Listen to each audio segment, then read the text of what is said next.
Testing. Good.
Is that you, Caleb, making all that noise?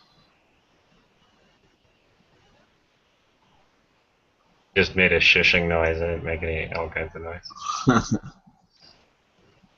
Probably sounded like static over the chat though. A little bit.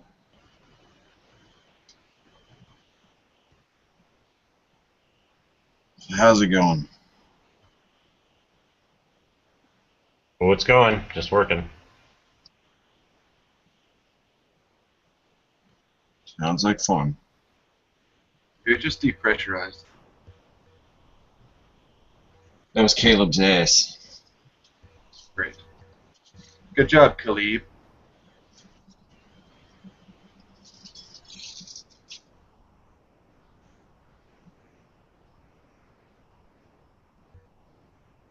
What's up, Jacob? Is this broken or is nobody saying anything? We're all talking.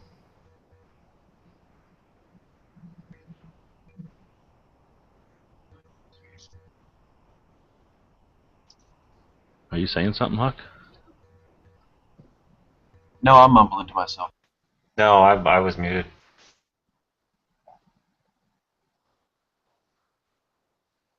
This is a quiet time chat. This is where we come to read.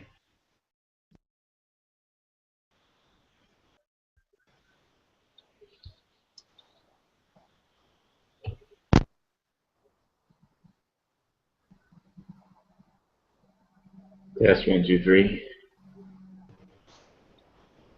Yeah, you're good. So who are you? You left-handed or right-handed? What's at the board? I'm a righty. Uh, I'm a lefty and I own a bullpup. If anybody wants to talk about that. I'm left-eye dominant though, but I'm right-handed, so Well, I'm right-handed and Yes. left-eye dominant, and I figured I could shoot with my left. I can learn to shoot with my left hand better than I can learn to shoot with my right eye.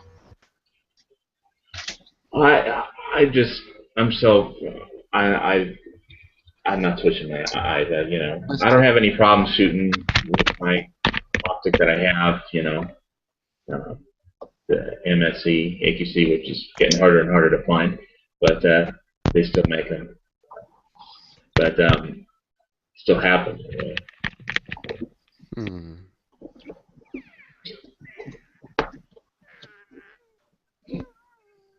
where does it And eject? It ejects from the bottom No, or out? if it's a bore, it ejects from the side. Okay. But it ejects like more forward, right? Yeah, it's got a eject back pad. It hits this back pad, and it kind of pushes it forward. There's like a rubber pad that ejector pad, right at the port, back of the port. But I'm saying there's like enough room for your face. Or do you just get the left-handed one and switch it over? No, I'm a right-handed. I shoot right-handed. Oh yeah, I know. I'm just saying. I know when you buy one, and you buy like a left-handed and you're a righty, you have to send it back to the factory. No, you don't. You don't. You have to send it back to the factory at all. They're ambidextrous. You put the blade on the other side, and Don't they have to head space it? Well, they want you to send it back so they can No. head space it. no. Oh. Been misinformed. I mean, I've never done that to mine.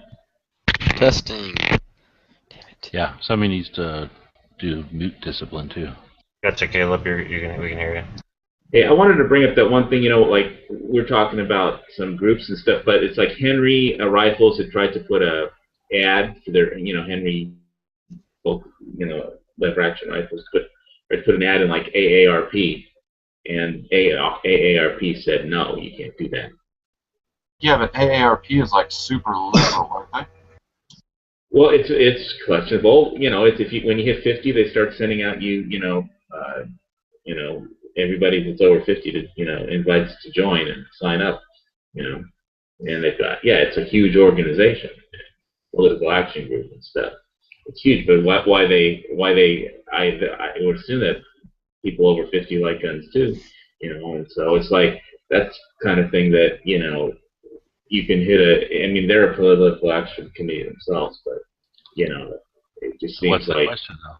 the question is, when there are companies that would put out magazines that don't allow Second Amendment, just rifle, just a laser action rifle ad. I mean, it seems like there ought to be, some kind of political action, kind of group that stands up for them or something. All the guy could do, it looks like, was write a letter that got published in the NRA, magazine. And there's a lot of companies. So I guess, I'm sorry, I'm trying to read and stuff. You're saying that the Henry Company tried to put an ad in the AARP magazine and got told no because it's a gun thing? Yeah. Okay, and then he had nowhere to go except complain to the NRA, send an editorial or whatever? Yes, and sent like a letter in it. And he took out an ad, actually, in the NRA saying that AARP didn't let him put a letter, didn't let him put an advertisement in. It just seems like when people don't when there's a magazine that doesn't let you advertise, and there ought to be somebody that stands up somehow for that, and there's things the NRA does and doesn't do, but I don't know that when you can't even put a advertisement in a magazine, for Well, here's the thing about that, though. I've seen, back when I had TV, I stopped, I canceled it because it wasn't worth it. But I've seen ads for an elderly people organization that was just like the AARP, except their whole thing was, we're conservative, and they're pointing out all the ways that the AARP is leftist and liberal, and then all the ways that they're that this other group, I can't think of what it was called, darn it, but how they were on the conservative. radio all the time. Yeah. Well, anyway, so it's I'm old because I'm over 50. So. I'm not calling it, I'm just saying.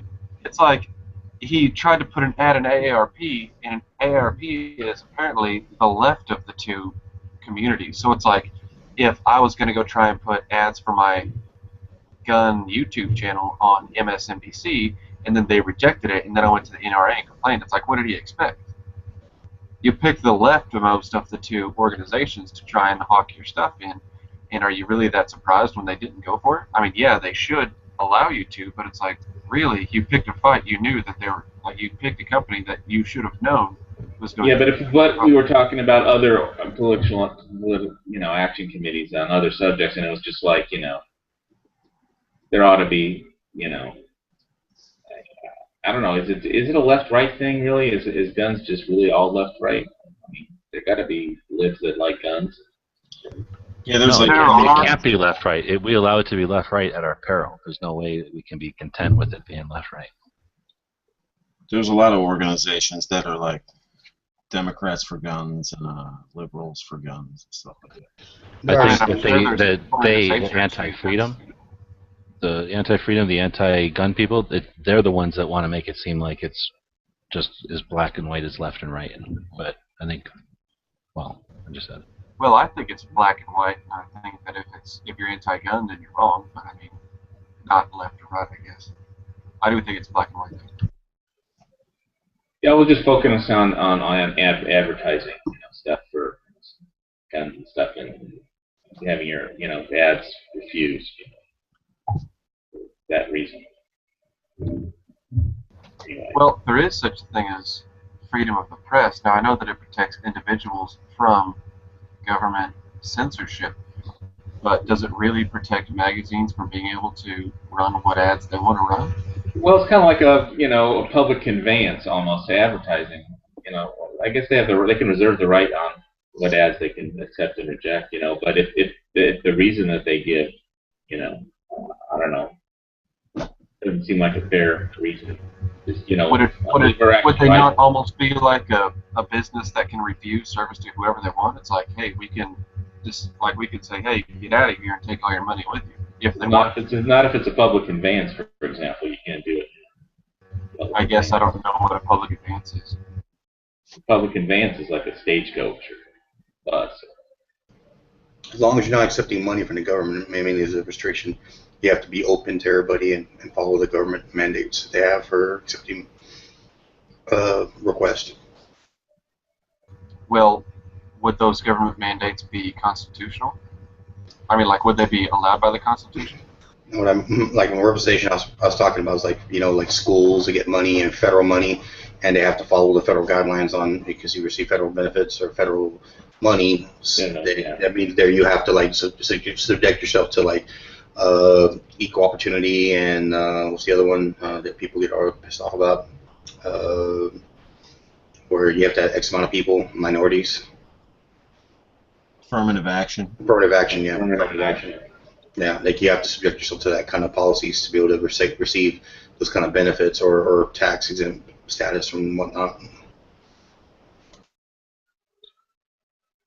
I actually worked on Proposition 209 when I used to run an audio studio. I did all that radio ads that won Prop 209, which was the Ward Connolly of overturning affirmative action for public contracting and schools. I did all the ads. I didn't actually agree with them until I actually did all their ads, and I was like, yeah, you know what? They're right. It is discrimination to say discriminating people again on the basis of race to say that you have to be of this race or that race to get this contract.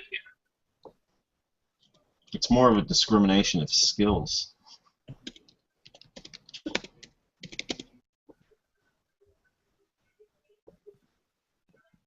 Well, it was for public contracting, for example. Is one thing. It wasn't just schools of public contracting.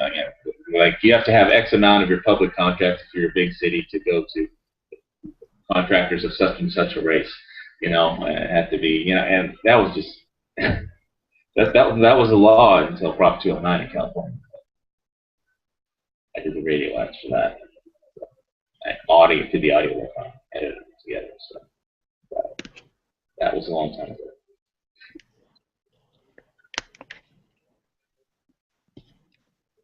What's going on, fellas? Oh, nothing. Just trying to bring the lower third back. You came right in, man. We're talking about affirmative action. You came right in the right time. What you there? Got the glove go. Hey, Hawaii. Yes, sir. That did the tiger stripe thing on your gun that time? Yes. Thought so. I think that was awesome. So your Island Zviver or whatever, right? That's your YouTube name. Your Island you're the Zviver guy? No, you are, aren't you? No. Oh, he's Hawaii. I'm Casino Squad. But you did do the tiger stripe paint on your guns, right? Yes, sir. Yeah. Okay, so there's two guys from Hawaii, and you're the one who did the paint. I always get you guys mixed up. I haven't seen the other one in a long time. Hey, that's racist. Just All 'cause they're Hawaiians look the Hawaii same. doesn't Yeah. know. I was gonna say. I'm not Hawaiian. I mean, I'm from LA, but I've been here for 2 years. Oh, never Well, mind. this expansion. Next question is, are you my daddy? What? Why? And when are you gonna take him to Hawaii? Check this in Hawaii. I don't have a public conveyance to take you. You'll have to How'd swim You have a over. monorail? I You thought get you to guys Hawaii. They're building one. They're building a monorail in Honolulu. How do Georgians fit in Hawaii? Do they? Hey, how you doing, y'all? How'd you get to Hawaii? You What? was in 25th ID? I took a plane. I'm just saying, like, what made you go to Hawaii from LA? A plane, he just said.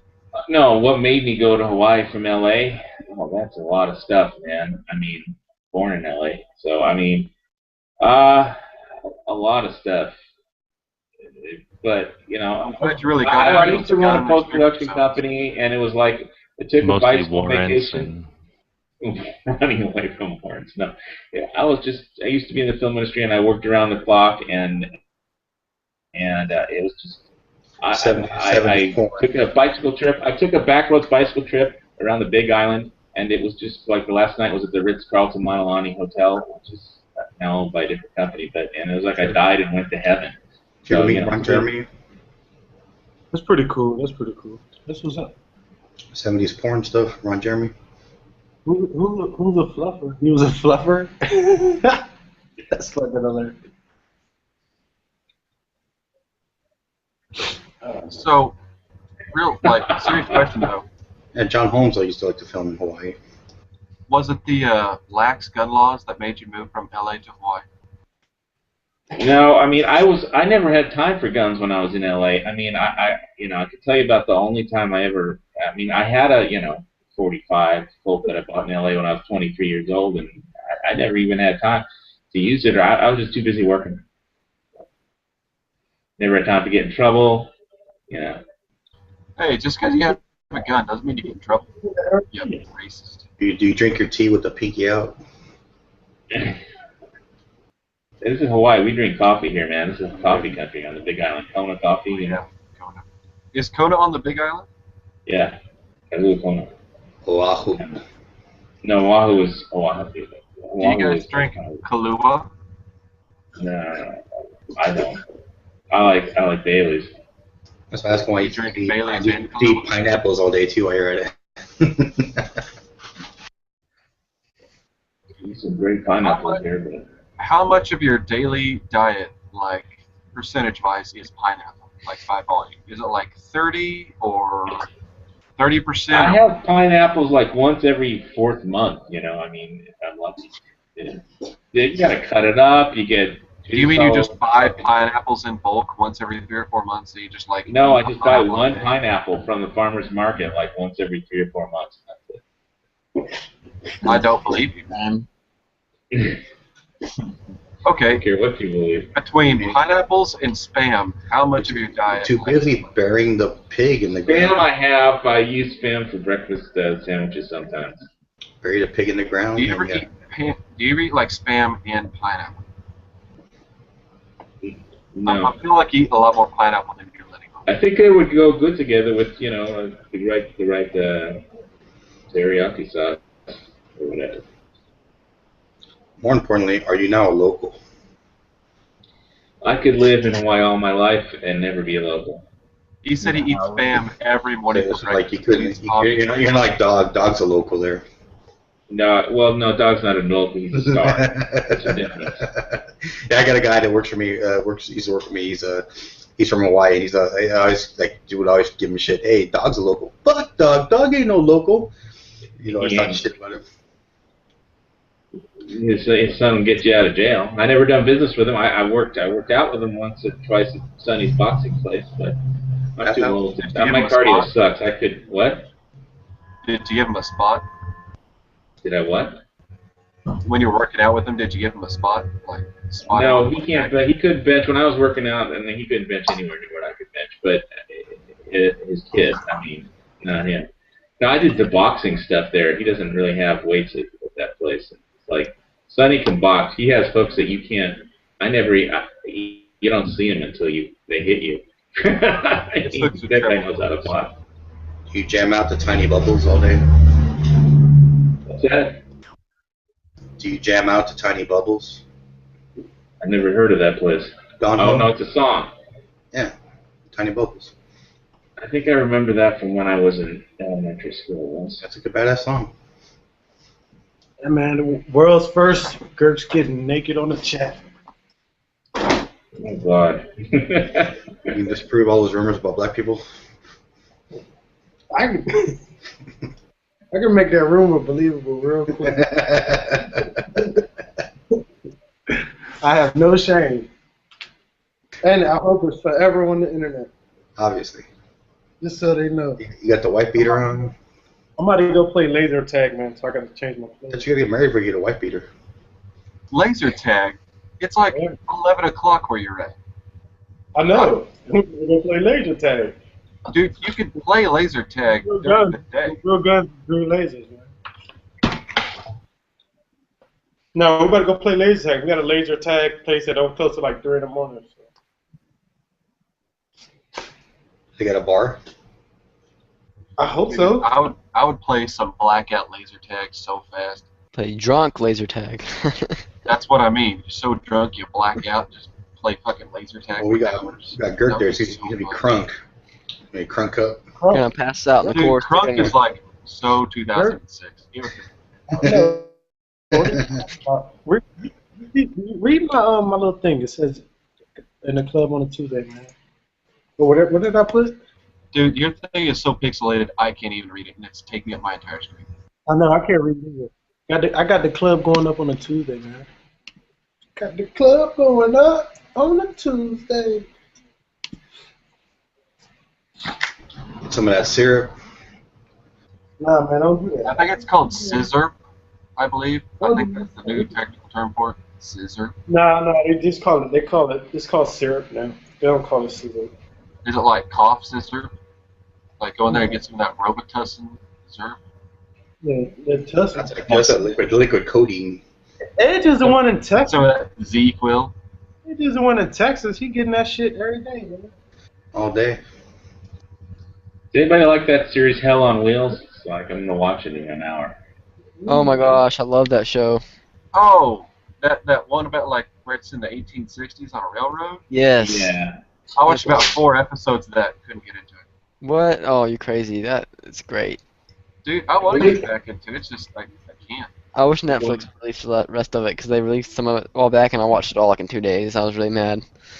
Hey, Edge, do they got into that hog hunting where you at in Texas? Huh? Yeah, dude, like all of Texas is infested with hogs. Like unless you're in the panhandle of Texas, you have hogs. I mean, I live in the city, but yeah, if you're out in the ranch areas surrounding ranch area farms, yeah, it's pretty bad. If I come to Texas, you want to go hog hunting? Oh yeah.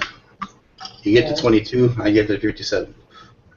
Hey, That's you cool. guys send me a hog send me hunting a with a text or 22? email or something. I'll drive fucking 8 hours to go hunt hogs with you two. That'll be fun as shit. Do you hunt hogs with a 22? Yeah, That's what I'm saying. It depends on how He big gets your to balls 22. are. You're not 17. gonna kill him. A 17 shoot is one. better. Shooting through the eye, baby. A 17 Dude, is better. A 17 HMR would do more damage than a 22.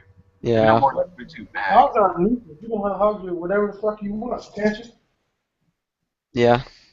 Yeah, you can go out there with a fucking 9mm. You can go out there with a pellet rifle and shoot them. You can go out there with a fucking Bowie knife. Actually, I've Fucking read go out on, there with a fucking dick. Beat the shit out of him. and I don't want to toot my own horn. If I lived in, like, okay, a question though, right? Question, since we talking about these hogs. I was watching a bunch of shit. They were like, skinning them and getting the meat, trimming them up, all that bullshit, right? Gutting them. You can. I want eat to the know meat. if huh? You Let 'em can said you- eat the meat. It's not any more dangerous than a domesticated pig. Yeah, no, that's not. I was just saying, like, okay, I understand hunting and using what you kill and picking it up, but since it's treated the way it is as a nuisance, if you kill it, do you have to fucking go get it? Hold on. No. Let me answer that question with another question. Every time you kill a mouse, because it's a pest, do you like skin it and eat it and like respect it, or do you just throw it away? A No, mouse see, isn't a alright, game alright, hold on, critter. hold on. A mouse is Neither are hogs. Hogs are not game animals. They are pests. They are invasive. not in Hawaii. Not in Okay, Hawaii. not in Depends on what Hawaii. state you're in. We're talking about every Texas. other state. Yeah, the reason I brought up the skinning We're is talking about javelines. First of all, javelines that are wild boars that are destructive to your property. Just tear up your. I mean, if you own a ranch or a farm, You don't mind. they're gonna tear up. They're gonna tear up your property. They're like, I didn't even know until I went. I just had a client that's out in the Spring Ranch, and also another one's armadillos. Armadillos will tear up your fence line because they shovel through everything they go through, and I didn't even know that. Hold Alright, on, go Ed. ahead, Gary. The reason I brought up the skinning them and gutting them and shit is because I was just watching a lot of videos, so hog hunt's been on my mind for like the past 12 hours. But I'm just saying, like, so you can just leave them out there. There's no fucking law or anything like that. You are correct. Well, every state has different hunting laws. I don't know. I don't know about Texas per se. I don't know if you have to actually go dispose of it yourself. Dude, I know for a fact, in Texas, you do not have to go pick them up. You can just fucking shoot the shit out of them and leave them there. The only time I've ever heard of people getting in trouble for that kind of stuff is when they kill elk or something like that, and they only get. like a regulated game. I know that much. I Even know. whitetail deer aren't that. They have counties where they'll tell you, like, if you kill coyotes, for instance, you go take them to the local sheriff station. They'll pay you cash money for turning in a coyote because they're trying to get rid of them in certain areas, and they already got the funds passed, through their local budget municipality to go ahead and offer people money out, and they'll pay them out. I don't know what it is, maybe like $50, $60, maybe $100 a coyote. But people go out. $50. Yeah, right. I bet it's not that much. Like $10. I don't know. I'm guesstimating again. I'm completely talking on my ass here. But as far as the money, but I know they do that because a lot of people, that's what they do. They're hunters, and that's all they do is go hunt coyotes all day. I had a guy You who. get arrested in California if you did turns up with a dead coyote. I had a subscriber who. You get arrested for turning up with a dead coyote? Really? Yeah, I think you're not allowed to shoot them unless you have a permit from the park. My folks live on my folks own property, and there's coyotes there all the time, and they're not allowed to do shit to Well, them. what if you didn't shoot it? There's a guy who lives close to where I grew up, and every season, like every winter or fall or whatever it is, we start shooting coyotes again that year. He will take the coyotes that he shoots, he'll go get them, and he'll hang them on the fence by his house, by their legs, on the barbed wire fence. And there will be some years he'll have 200 of them lined up on that fence. Dang. Well, he So, doesn't live in California, does he? Hell no. I was gonna say, fuck. Well, I think it's cool. $50 a coyote. He could damn well live off that. If you're an avid hunter and then you're paying for your ammunition and maybe some food and bills or whatnot, by doing that, by all means. I knew a guy in Australia who would they had a bounty on dingoes. I think it was like $5 or $10. I'd go shoot the fuck out of some dingoes. So what I was telling him, I was like, hey, I know how to be doing on the weekends. I mean, Not for $5. I mean, jeez. well, if they come after me, but then You got your crunk shirt on? if you're gonna go home anyways, might as well. Girk, did you have anything else to ask? Because we kind of overran you there for a little bit. Is Quark in here? No. Oh. Well, I guess we scared Girk off. But they're armadillos. I was surprised how disturbing they are to lands, to people on ranches and farms or whatever it was on the fence line. Hey, you know how you are? He's picking up armadillos and petting them and playing with them?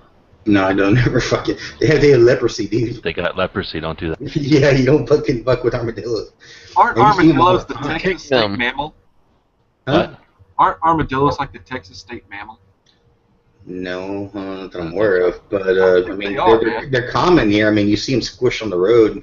Raccoons, and them on the road. I think they need to make a bigger deal of that, because the first time I seen them was in Florida, and if they were closer to me, I would have gone over and touched one. I think they're cool. I would have picked one up if it didn't run off. I don't know what they're like, but if it's like a rabbit and it just sits there, I would have picked it up and petted it. But yeah, I would have got leprosy. If you're really good, you can sneak up on them and kick them, and they'll jump like 5 feet up in the air and take off running. I'm not a psychopath, so I've never even thought about doing that. But oh, it's great. It's they fun. do look. They're designed with that shield they have on those big ass paws they got. They just dig through and shovel through everything, make holes in the land that starts messing with the structure of the land. And as they get to the fence line areas, it just drops their fences in ranches and stuff, and it pisses like. I remember I was there, and it's before I was into guns, and this guy's like, "Hold on, fucking armadillo!" And he goes, he has like a fucking 10 acre land. Hugging the Guadalupe Valley, the Guadalupe River, and he grabs a gun, and he was like, it's too late, the fucker already ran off. So this fucker's tearing my land, dude. He was gonna shoot in front of me. I was like, okay, cool, dude, whatever. Edge, I just did some research.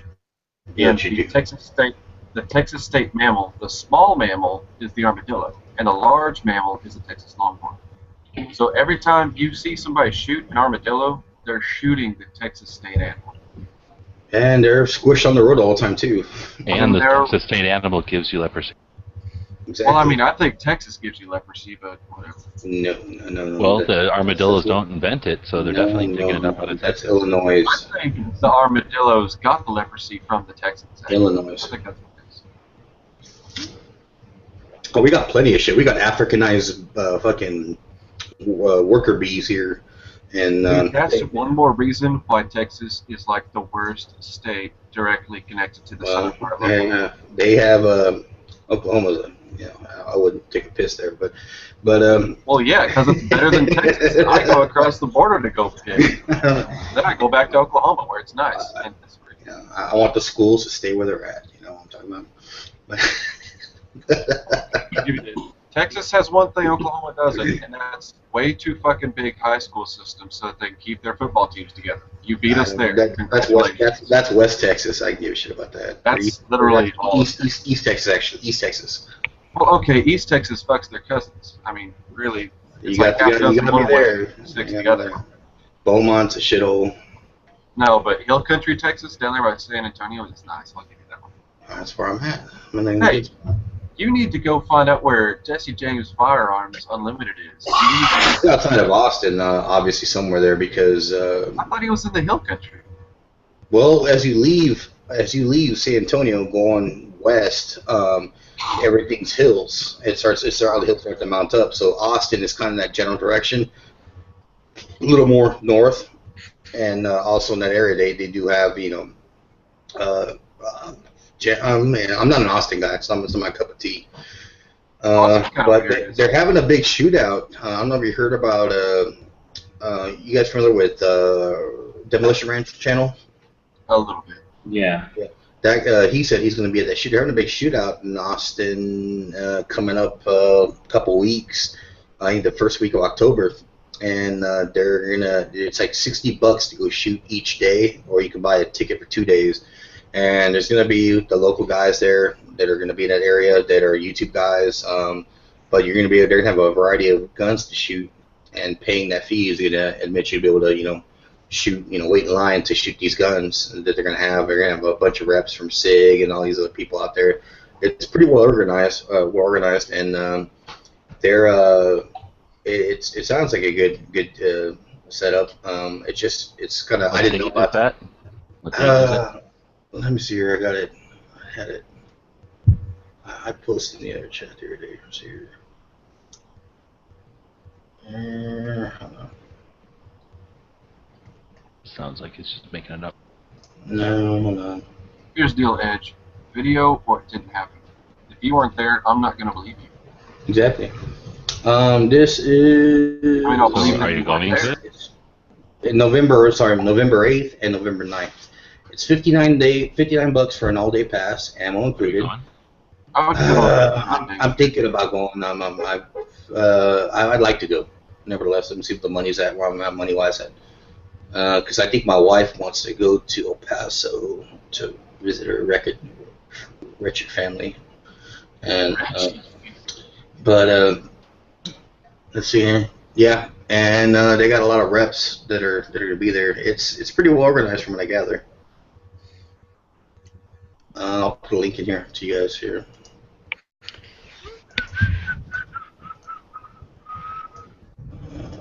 There you go.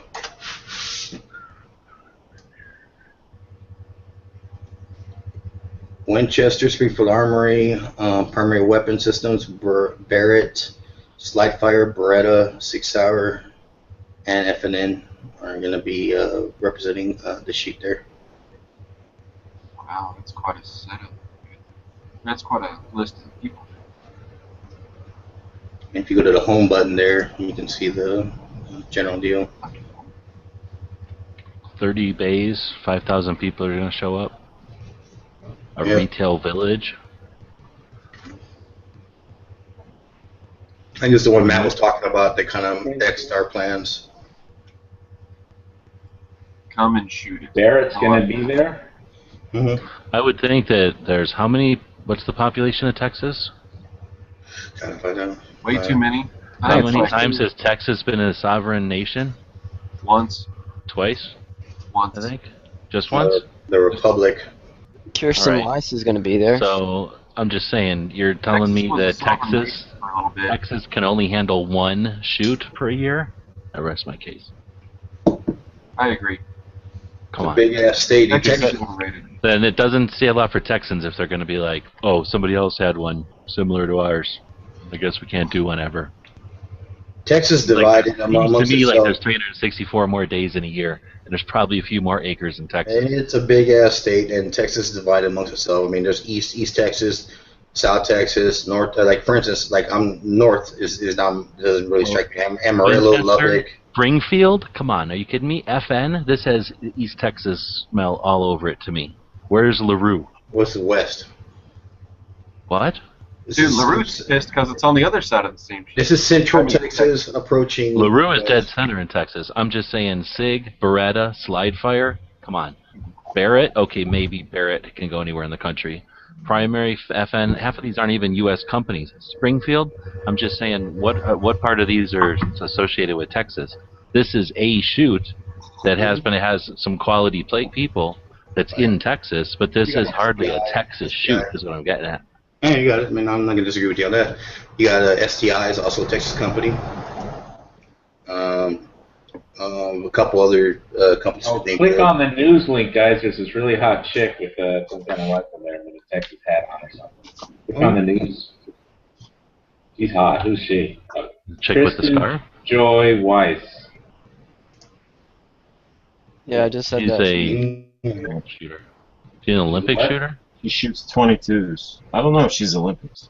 She's a professional performance shooter, it says, and an organizer. She's a community organizer and an official spokesperson. So soon she'll be president. She can give me a professional performance all day. Yeah. Way to go, Edge. Got some Way crispy to take dollar something bills. classy and respectful industry. Crispy dollar bills in my pocket. So I Edge just said basically she got was beat by a cute. I girl. did. Hey, That ain't Jennifer Young, man. I'll tell you that. can be She turned down America's Got Talent because they wanted her to shoot like rubber darts or something. Oh yeah, I think I heard that interview. Did a little It's Taylor like Swifting They one wanted on her to there. do something besides actual firearms. She was like, Yeah. I don't know, but this is the again like I mean, in other chats we talked about. You know, there's a lot of great shoots that are going on that are hosted by YouTubers. Seems like somebody with a weekly podcast, or at least a weekly live chat, could talk to somebody promoting a shoot like this, and then interview her, and then get an invite. Mm. I don't know. They've got somebody from the Texas barbecue area. bay there too. Yeah, but then I You'd ended have up- to live in Texas to do that, and you'd have to have a weekly show. So, I ended up having to You'd put have the to have news- like work ethic. Well, no, dude, and then I'd be there, and then she'd fall right in my arms. All of a sudden, I'd be like, okay, this is kind of weird. I'm married, yeah. So, yeah, it just wouldn't be right professionally. She'd probably disappear if she fell in your arms, Edge. Okay. Just, yeah. I put on the cat's meow. Well, she sure is pretty. That's all I'm saying.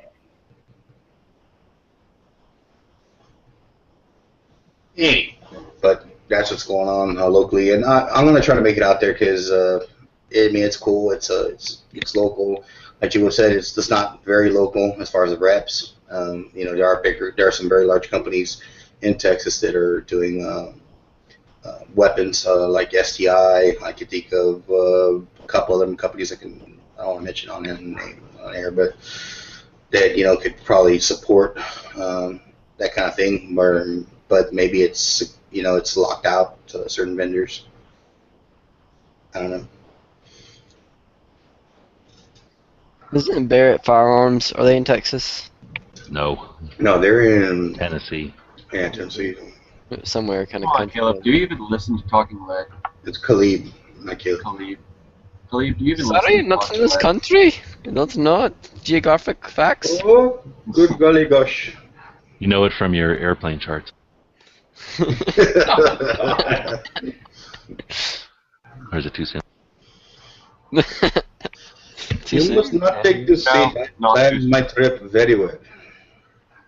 If you have to ask if it's too soon, then it's not too soon. I have to use my fake Hawaiian pigeon accent. Hey, brah. This freaking Howdy's getting on my nerves, brah. What? This Howdy, ballistic, is getting on my nerves, brah. Howdy. Howdy, not howdy. I couldn't. Howdy. How? I can't understand what Edge is doing a bad impression of a racist Hawaiian. person of a movie in the 80s. People talk pigeon all the time. It's like, get this kook away from me, brah. Just don't ever do any voice acting. That's okay. Can you do my I don't Irish? think you have to tell him not to. I think people will pay him to do it, so you don't have to worry.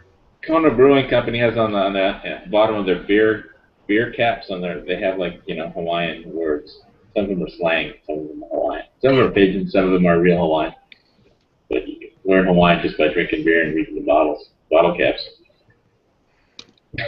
Hey, after I drink enough beer, I don't know what I'm saying, but it sounds Hawaiian. Yeah, I sound like I'm Like Irish. Hawaiian to me. Well, that Irish after enough beer turns into Hawaiian also. There's a big active lava flow that looks like it's it's slowing down, but it looks like it might burn down. You know, Hoa town up here on the Big Island. The fuck's that last person fucking I'm gonna tell you? Get your fucking ass in gear. That didn't I sound have like a real I question. it sounded more Irish than choking Hawaiian. on something. I have a lava flow question. Doesn't that happen like all the time? Isn't it like, oh hey, it's Tuesday again, another town's about to get hit by a lava flow? Or is that like kind of It usually doesn't burn down a town. It usually just flows down into the ocean right now. You know, the last town that burned down on the Big Island, or ever, I think, on Hawaii, was 1960. It burned down Kapoho, which is on the very east tip of the island. And that town no longer exists. There's a couple subdivisions that still do. But Pahoa is like, the thing is, the current lava flow is it could cut off the entire east side of the island if it crosses the highway, because you can't drive across an active lava flow, and it is like 2 weeks away from doing that. You know, I mean, the lava is kind of unpredictable as far as it's going to flow downhill, but you know, like the front could stop, it breaks out at 50 yards or 100 yards uphill from where it was flowing, but you know, and like the Chain of Craters Road in Kalapana was wiped out in like I think the 80s, but that was like a beach really, so there's only one access road in to East Hawaii, and it's going to be cut off. Some of the geography of the roads of Hawaii are similar to like Acapulco because they're on like these big freaking mountains at the edge of mountains that you have to basically drive around. So you get to the airport, and if you live, in the city, it's like 40-minute fucking drive because you have to like basically hug the mountain trying to get the whole way over there till you finally get to where you live. Yeah, there's a belt road going all the way around the island. Yeah, and then you have to sit there and then there's a fucking wreck. You're there all fucking day. Well, this is a big wreck because the lava cuts off the highway. There's going to be like 10, 15,000 homes that are going to lose any access to anything. The electric goes down. They're trying to figure out ways to keep the electricity up, but there's going to be no police. There's going to be, and if the electric goes down, the cell phone towers go down. I mean, you're talking about Gilligan's Island pretty much. It's going to be, no police, no fire, no, and they're trying to cut like emergency roads, and they're got all the red tape lifted, and they're just, trying to fix that up. They're kind of cut through jungle on like old railroad. Basically they're cutting through jungle on old roads and beach road and to try and have some kind of access. But you're talking about 10,000, 15,000 homes. That's a lot of people and a lot of traffic that they can't handle on dirt roads. And, it's going to be like the ultimate prepper test if the lava flow goes all the way to the ocean, in this direction that it's headed with the current breakout. It's like How are the shooting ranges in Hawaii? I know we talked about in the past, but just to reflect again. boiling? On Oahu, there's one shooting range. That's it, and it's always packed. From what I hear, and on the Big Island, the problem with the indoor shooting ranges is they just built one, but it's only kind of private only because in order to have a public range, you have to have a $500,000 air conditioning system, and that's just too much. And so there's a shooting range that doesn't have that system that they built, and then they found out about this rule, and so they're kind of operating it as an appointment-only private range, and I guess they're kind of not busting them for it. But that's over on the Hilo side. I don't live there, and there's nothing over here. They wanted to build an official outdoor range, but they got some protests from the been trying to build for 30 years, and they kind of almost got to the point of approval, and then some people from resorts, like 30, 40 miles away protested for some reason, and it's by a trash dump. I mean, in the middle of nowhere, and they're protesting, and so that's not happening. Are the indigenous Hawaiian people against, the ranges, or is it more the people that move there? It's the liberal white and rich resort, people, and obviously it's all Democrats, so it's all the politicians are anti-gun. But we've got, as far as the shooting ranges question, I go up to Manuka, which is where I've shot all my videos, and it's just, I mean, it's state land. Everybody goes shooting there. It's not an official range, but it's where everybody goes to shoot, and there's no, it's just, you know, a dirt road, potholes the size of, you know, mortar shells, and you have to try not to fall into it. But yeah, when you get up there, there's no bathroom, there's no tables anymore, there's no nothing. You have to bring everything with you. It's just dirt, you know, ground. There's some berms and stuff, you know, and but that's where everybody goes shooting. There's one private range like up on the volcano. I've never been to it because it's further than Manuka. I just go to the Manuka is like a 40-minute drive there and a 40-minute drive back, and you need a 4x4 to get up there. And but you know, hey, it's nobody's there, nobody hassles you on the weekdays. It's almost vacant. It's really packed usually on the weekends. So I try and get up on a weekday when I go. And fortunately, my car's in the shop right now, so I can't go shoot my new Benelli. But as soon as I get my remanufactured engine put back into the car, Blazer, I'm going to go back up there and I'm going to. And I got a backlog of guns to shoot.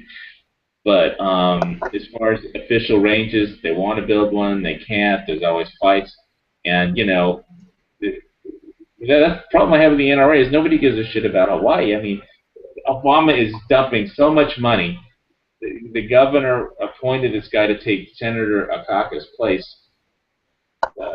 Senator Schatz, and you know Senator Akaka he's retired now, and so they appointed this guy and as an appointee, and he can't read hard words. He's chairing the tourism committee, and the caucus people wrote a statement for him to read, and I mean, but anyway, so he had all these ads, and like, I'm going to make your kids safe by banning assault weapons in the state of Hawaii, and I'm so incensed. You know, I can't even organize 4 gun shop owners on the Big Island to just give away 22 ammo to get people to register to vote because they just, you know, compete with each other and they just don't talk to each other anymore. So, you know, it's really frustrating, you know, to try and fight, you know, when Obama's dumping so much money into huge ad buys. I hear you, man.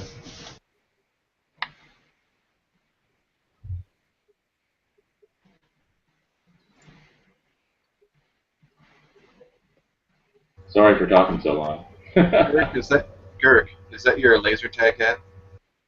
Yeah, my laser tag hat. Tactical. That'd be tactical. Does that protect you from the tactical lasers? Yes, because you never know when you're not tactical enough, and you have to be even more tactical because when you're operating laser-guided operational laser guns and tagging people with them. Are your laser guns operational? Do they operate accordingly? I can't speak about that. You have to be. You have to have a TSI security clearance. How accurate are laser guns nowadays? I haven't messed with them all the time. I can't tell you. That's classified. That's classified top lasers security. aren't really all that straight as they're made up to be. Lasers. You might I mean, say like, are the that activators that you wear as cheap game places, are they actually like, I mean, if you just point in the general direction and squeeze the laser gun, does it make the activator go off, or do you actually have to like aim for their activators on their chest and stuff? You know, the understand a problem, laser, right? the problem with modern day lasers. 2000, I'm with it. The problem with modern day laser guns, especially for laser tag, is that like really once you get about 10 or 12 feet from the barrel, the lasers just start dropping because they don't have enough velocity. I mean, they just lose all their accuracy. And like back in the day, they used to be like literally straight as a laser, but nowadays they just wander off because their tolerances are off. But that's the thing. I'm an operator, so I reload my own laser ammunition. So it's like That's what you got to do. You got to make your own lasers. Turn into the DB now. You know what? This is G-Web. That fucking bullpup, that Mac with the silencer, that Tavor, that what is it called? Tavor The silencer. Tavor 9mm. It's like a fucking laser gun. That shit is so awesome. Hey, is there a bullpup laser at your laser tag thing tonight? Because if there is, you should use it. I have no idea. This is the first time I'm going. I wish I had a fucking GoPro or something. But Oh, you're really going to play laser? yeah, I really better go play laser tag. Me and my girl. Hey, if you had a GoPro, I might actually watch one of your videos for once. That's fucked up. I feel the type of way. I'm getting the contour and the drift thing. I don't like the GoPro. I like the drift over the GoPro. So I'm gonna get like a contour and a drift. So I got like a gun-mounted cam and like a helmet-mounted cam. I haven't heard of either of those. What are they called again? The drift is pretty cool. A lot of moto vloggers use it, and the contour they use that too. Contour but the is drift good. better than the contour. Yeah, a lot of people use that USPSA. They use the contour camera.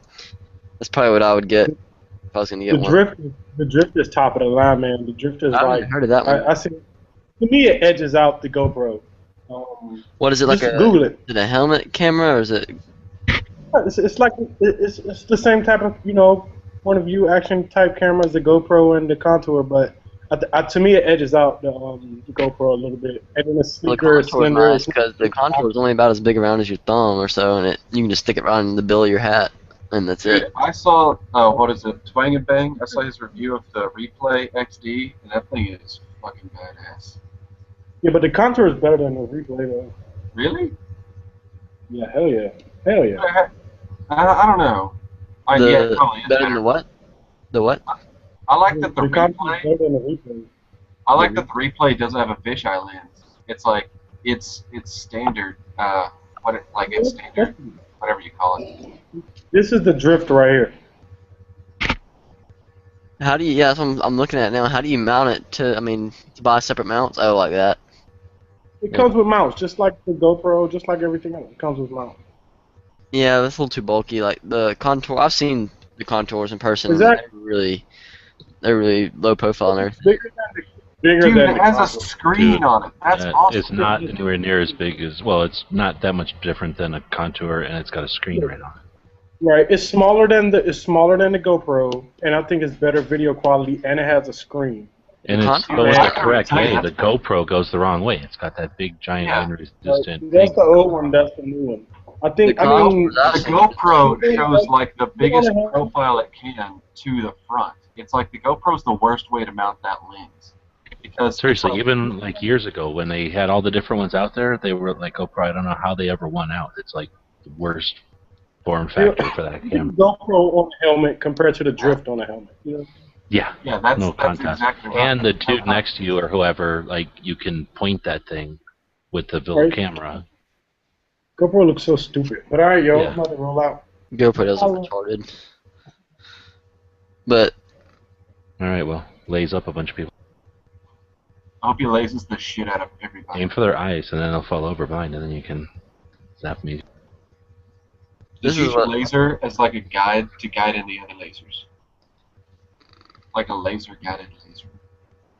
this is what I was talking about when I was saying kind of similar to this. So a lot of people running on their ear protection. Well, they're cool. I've always liked those because of the whole Predator laser thing. As soon as I saw that for the first time, there was no way I would ever get a GoPro. It is a little bit bigger, but it's so much more easier to use when it's on your own head. See, the Replay XD looks exactly like that without that box underneath. Like it's just that circle, like the circle cross section and back. It doesn't have that box underneath. What's that one? Oh my god, that's a retarded GoPro mount there. Why would you see that's annoying? I would not want to do that. Anyways, what are you saying? What's it called? Replay XD 720 or 1080. Replay XD 1080. No I, just XD. 1080. Mini or regular? No, not the mini, just XD 1080. Nice. See, look at that shit. How much are those? They come at about $100 less than a GoPro. Really? Oh, yeah. I thought you were going to say $100. I was like, no. I was like, what? Dude, $100 camera would be like. That'd be awesome. Like the worst thing ever. It'd be awesome. It's good. I mean, it'd be cool until it breaks on the first shot out of your AR. I wonder how you mount it to your hat. Is that like a clip attachment or something? Dude, there's probably a billion different attachments, and all these companies make their own attachments, and they'll sell you all of them all at once, so that there's no reason not to use their stuff.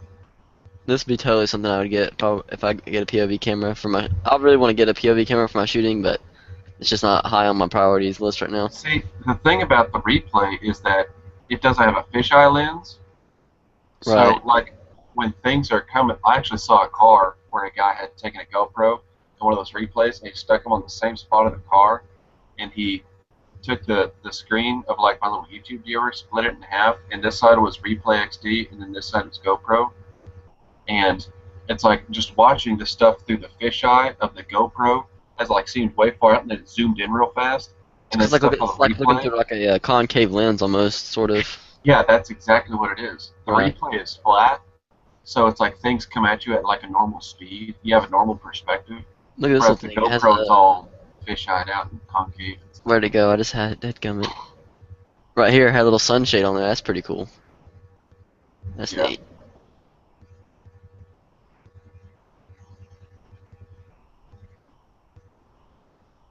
I'm going to look Yeah. into these.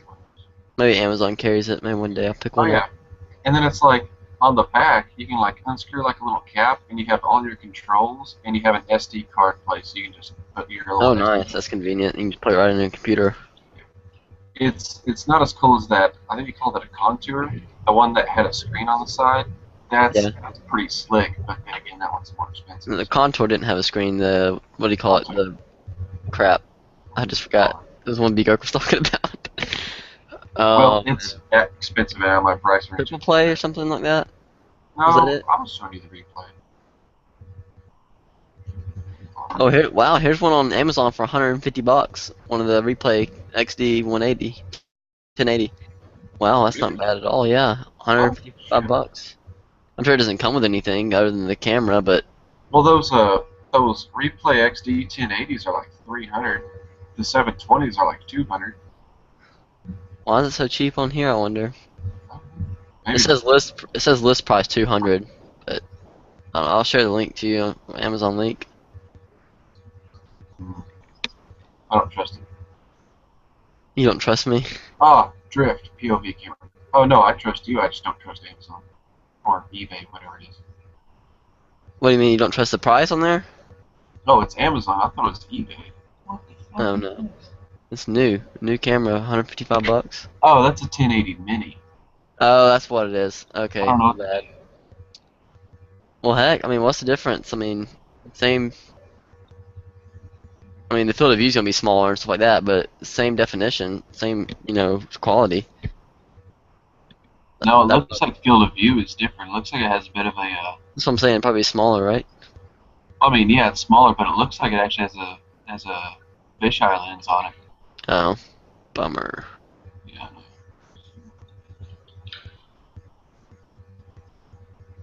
Hmm.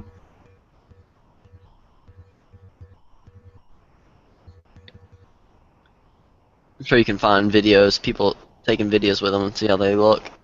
Yeah, definitely.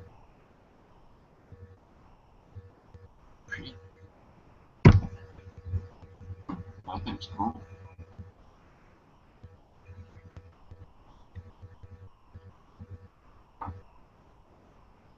Yeah, see, here we go.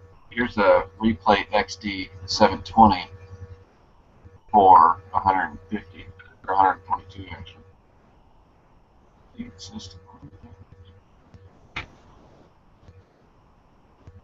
I like that you can film at like 60 feet per second in 720p. That's awesome.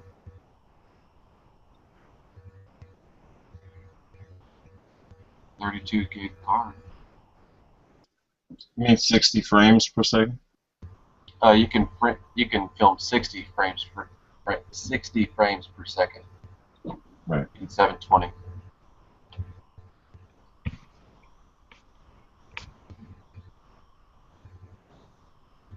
I wonder if it's so cheap because it's just being sold to somebody who's like gonna make $10 off. Because it's only like MSRP that's $200 bucks. I'm trying to find the regular. Okay, yeah. See, the regular one on Amazon's like 250 bucks for the 1080. Not even Prime. It has low ratings too. What the heck? Let's see. You never know with ratings are. I don't trust ratings. Yeah, me neither. It's just so. I actually saw something one time. It said when you're looking at ratings, always read the ratings that are rated 4 stars, because that's somebody who likes it but admits there's problems with it. It's honest, yeah. Yeah, because if it's 5 stars, they're just gonna say everything's great, nothing's wrong, buy the shit out of it, like buy 12. Then if it's 1 star, they're gonna be like, if you buy this, you're a moron. It's like, that doesn't help me at all. So then you read the 2 or 3 stars, find out what really happened, went wrong. Yeah. Sometimes they just review the shipping. Yeah, great shipping. Product looks Yes. great. It's like, have you actually used it? Please review this product. Well, it came to my house, so I'll give it 4 stars. I try to review everything pretty good on Amazon, but I'll be honest, most stuff I bought on Amazon, I've given it honest 5 stars because I usually buy good stuff, so I don't try not to waste my money. Dude, that'd be a great review. I just get on there, I click the review, like to read it, and it says, I only buy good shit, and I bought this. What does that mean? Exactly. End of review. I mean, usually most of the stuff is expensive though, so that's why it's good. Speaking of good, expensive stuff, I have given a couple 4-star reviews on stuff before though. 3 stars on bullet stuff. I wonder if they sell Elk Inspector. Khalib, are you making a tattoo? Are you doing What? a tattoo right now? Huh? You hear the humming? No, that's not me. No. Oh, that's probably me. Jake, Better? doing tattoos. Yeah. Yeah, that's the like cooling fan I have my laptop sitting on top of. Sometimes I forget it's on. And I forget to mute myself.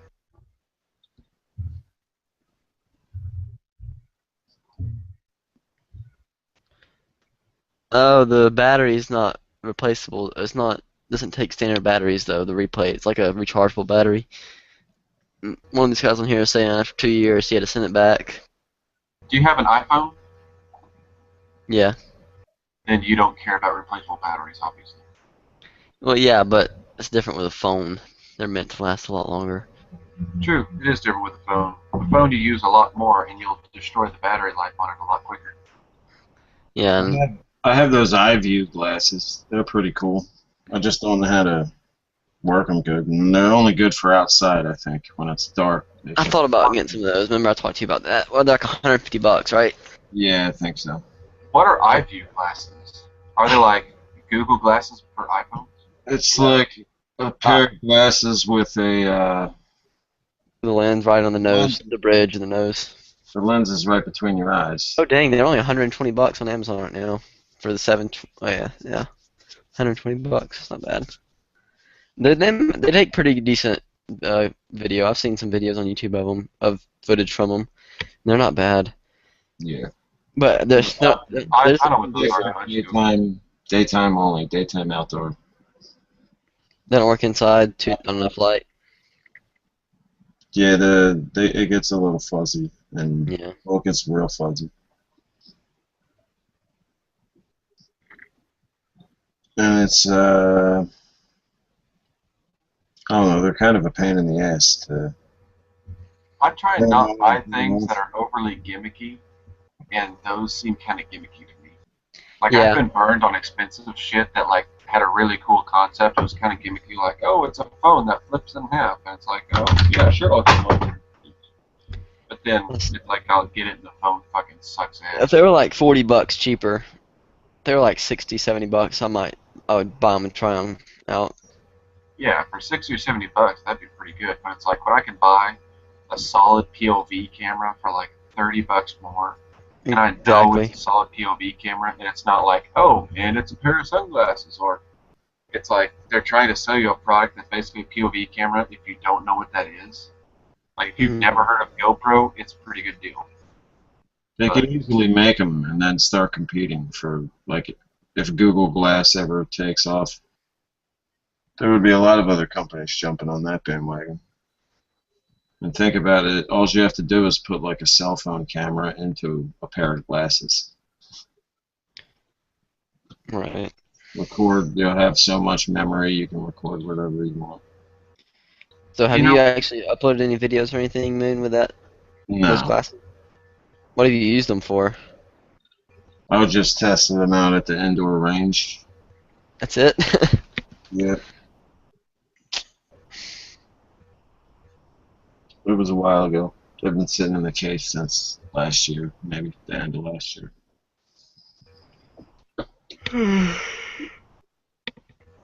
These contour cameras are like $200, or 100, or not 200. One depends on which one you get. But you can get a contour camera POV for the same price as those glasses, Yeah. except it's ugly Like, green color. I'll give you 2 guesses the which first one option. takes better video. Why is it the red one is like $30 more? Oh, because no one wants the baby crap brown green one. That's why. Check this out. It's like Well, the is ugly it brown color. or is it green? It's like a combination. It's ugly. It's like seaweed color. You know, there are cultures that eat seaweed. I think you offended all of them just now. Good. What the heck? The green one's like so much cheaper. It's like, oh, I can save some money, but I gotta put this ugly camera. We'll just paint it. Yeah, dude, you can get a fucking like roll of masking tape and a can of Krylon for cheap. Yeah, I'm just whining. Put For the less than what you save. I'm just whining about Amazon, like why it makes no sense, stuff like this. It's like, oh, it's a different color. It costs $20 more. It's like, okay. Dude, that's not Amazon. That's the people who put their shit on Oh, Amazon. yeah, I meant the dealer or whatever. But what color did they say? what? Did they say what color it is? Yeah, you can pick your color, and the price changes with each color you pick. The green ones are $120, but the black ones are $146. This is green. Their version of green. It looks like gold. It's like, Are we still talking about the link you just put in? yeah. Oh, dude, that's green. That's not It's fucking... green anodized aluminum. It's still ugly. Dude, I like that blue, actually. That blue's kind of cool. Blue's nice.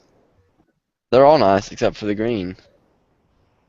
And Dude, the that green's pretty slick, I'm not gonna lie. I wouldn't mind having that green. I mean, I wouldn't really care if I bought it and saved money. You know, I really wouldn't care, but I still think it's ugly. Dude, you can get that in a 32 gig SanDisk, like, mini flash card. I have one of those already, actually. I actually have one of those because I have my quad Well, copy. fine. You can get another one. Jeez. Kevin, I just thought about that. Sorry, it just got me excited when I remembered I had a micro SD card. Yeah, but I bet yours isn't 32 gig.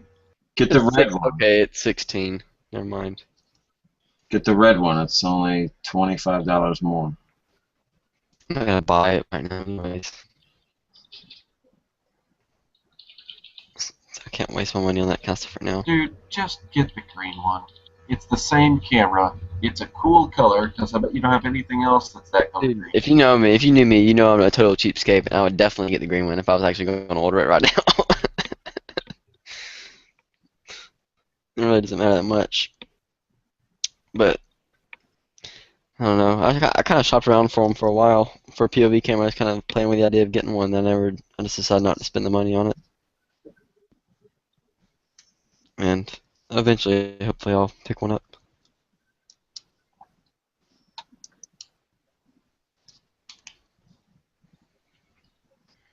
Can you mount it to a gun? The contour? Yeah.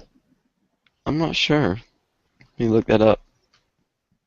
You can the replay. I'm gonna go cook food, guys. Dinner time. Aloha. God Hey, bless. what time is it there? Enjoy. 5:53 You say 5:53? p.m. Yes. Jeez. Yeah, it's crazy. I had a So early there. back when What's it like living in the past? when I You know played. what's gonna happen. I had a couple friends on Xbox Live who were in Hawaii, and it was weird because I'd be up like late. It'd be like late. It'd be like really late in the morning here, like early in the morning. I mean, like 2 a.m. and they'd just be getting online, and like all excited and stuff, and everybody else is like dead tired and quiet because it's it's so late here in America, in That mainland. would suck. Like living in like Hawaii or something like that, playing on Xbox Live, because there would only be people who speak your language for a couple hours, and then like all the Japanese people would get on, and all the Chinese people. Oh my gosh, yes. Australia is pretty close to Hawaii time. It's just a day off. Ah, Is it really? Oh, That's so. Yeah. That is They're crazy. the next day, aren't they?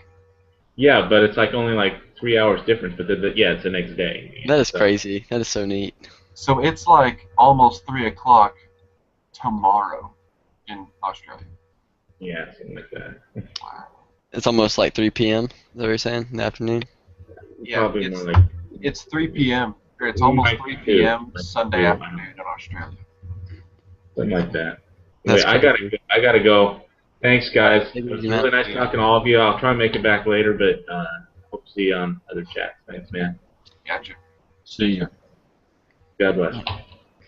Dude, All right. if Jacob, I I found a mount for the Contour, a Picatinny mount for like $30. So, but Well, it's never sold mind. out right now. I was gonna say if I had a friend in Australia, I would always ask him like, "Hey, what's the stock market gonna do tomorrow? What's it like living in the future? You have any tips for me?" You guys are amazed by time zones. See, I understand them. Like they're kind of confusing, but it's like I still understand them well enough. I would just fuck with people all the time. The more I'd be like, interesting hey, thing, you could travel through time. You just have to go left or right. the more interesting thing is that their toilets flush the other way. I've heard that's a myth. Is that really true though? Like, Not- Yeah, no, that's not a myth. That's real life. Okay. It's actually I've heard affected by the rotation of the Earth. yeah. And since the rotation of the Earth is centered around the I thought it was once you got past the equilibrium or whatever, the equator, that it did that, right? It is. That's a good move, by the way. Yeah, equilibrium's pretty solid. But the equator is obviously Kinda the mess. outside end. Okay, Caleb, think about this. If you're north or south of the equator, but then you orientate yourself to look directly at the equator flatways, this guy and this guy are both going to be spinning in the same direction around the globe. But when they look at it, it looks like I'm spinning to the right, whereas the guy on the south end, it looks like he's spinning to the left, even though they're both spinning in the same direction. Mm-hmm. That's why toilets swirl in different directions, because they're actually swirling in the same direction. It's just that this guy's top and this guy's top are on different ends. Like if you have a bolt that you're spinning to the right to go into a hole, if you looked at the bottom of the bolt coming out of the hole, it would be spinning to the left.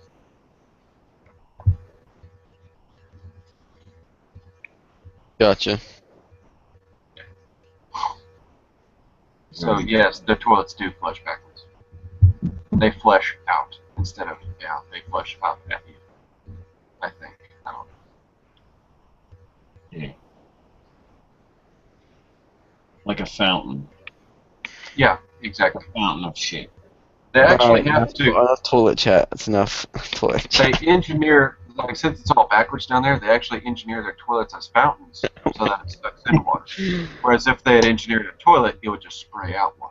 Okay, so look how dumb this mount is. This is another reason why GoPro can kind of be a pain for stuff that we would like to do. Why would you want that? I mean, The best part about being in Yeah, a that's channel awesome. with Khalid is, oh my gosh, is that for real? yeah, Yeah, that's kind of pointless. Dude. exactly. That's what I'm saying. It's like, Oh, just look down. I seen a couple videos like that today. It was just like aimed down range. You couldn't see the gun. You couldn't see the shooter. You couldn't barely see the target because it was so far away. Okay, but here's my question for that. Is it sold out because people actually bought all that they made, or is it sold out because they stopped making it. it's a bad idea and they didn't hardly make it? Exactly. I guess if you put that on your gun and you did one of those like house shoots from room to room, That would be kind dark of with cool. light, but- that would be cool. Yeah. Yeah, but I would still rather see the gun. Alright, I have a You question. could probably do one where it mounts on top, like the red dots that mount on top. Use the bottom rail, the accessory rail. Mm-hmm. See, I would just Kinda mount do it it that on way. the top rail, right in the middle of my optics, and then I would just like try and point and shoot my gun. Then you'd at least see like the front of the gun, the front of the barrel, and slide. No, just get a camera, just get it mounted on the top rail, like you said, and then get crosshairs put on the screen. Yeah, that would be sweet. How cool that'd be? Have like a digital, Like a digital, digital aiming. Have you ever seen those digital zeroing. those? No. Have you ever seen the mounts that like it'll attach to the ocular lens of a scope, and then it'll hold your iPhone right in place. Yes, I Where have it's seen like you those. use your And iPhone aim using as the a phone. viewfinder. I've seen that. Oh, cool. That's a really good idea too for people who are like just disabled or something like that, or maybe have bad eyesight. Or Fuck that shit. I would use it for YouTube videos. oh yeah, that'd be cool Way too. more important. But they're really expensive. I looked into it and I was like, no way. Yeah, they are stupid expensive. I'm like, I'm good. I actually saw a guy, No. now that I think about it, I was watching an airsoft video by a guy called Scout the Dougie from the UK. Well, I was watching some more of this stuff today, and I realized it's like kind of cool and kind of hilarious, but they add up enough to where it's worth subscribing and watching. Because there's a guy like wearing a suit and like a red tie in this airsoft field, like carrying these two P99s. Yeah, that's exactly what it was, dude. It was so funny. It was like walking through windows, like sniping the shit out of people. It was hilarious. That's funny. But FPS Russia did a pretty good Hitman impersonation one time. true, but he has access to a lot more guns and. I don't know if he. I wonder if he actually shaved his head for that, or if he put on a skin mask thing. I bet he shaved his head. As close as he's come to dying from some of his Tannerite explosions, he probably shaved his head. Well, anyway, I saw a guy on one of Scout the Dougie's airsoft videos who had one of those iPhone scope mounts on a scope connected to like a bolt-action airsoft rifle, and he was scoping the shit out of some people with it. Nice. And I thought it was hilarious. It was fucking cool as shit. I really like this replay camera now that I'm looking at it a bunch. I'm probably gonna get one for my honeymoon this May. For your honeymoon? Is that what you said? Yeah, dude, I'm getting married at the end of May. Wait, you're taking a POV camera on your honeymoon? Is that Fuck yeah. No, it's not for that yet. It's like, I mean, I know YouTube revenue is a little low, but dude, you gotta get views, man. You gotta get views. Anything for the views. I did it for the views.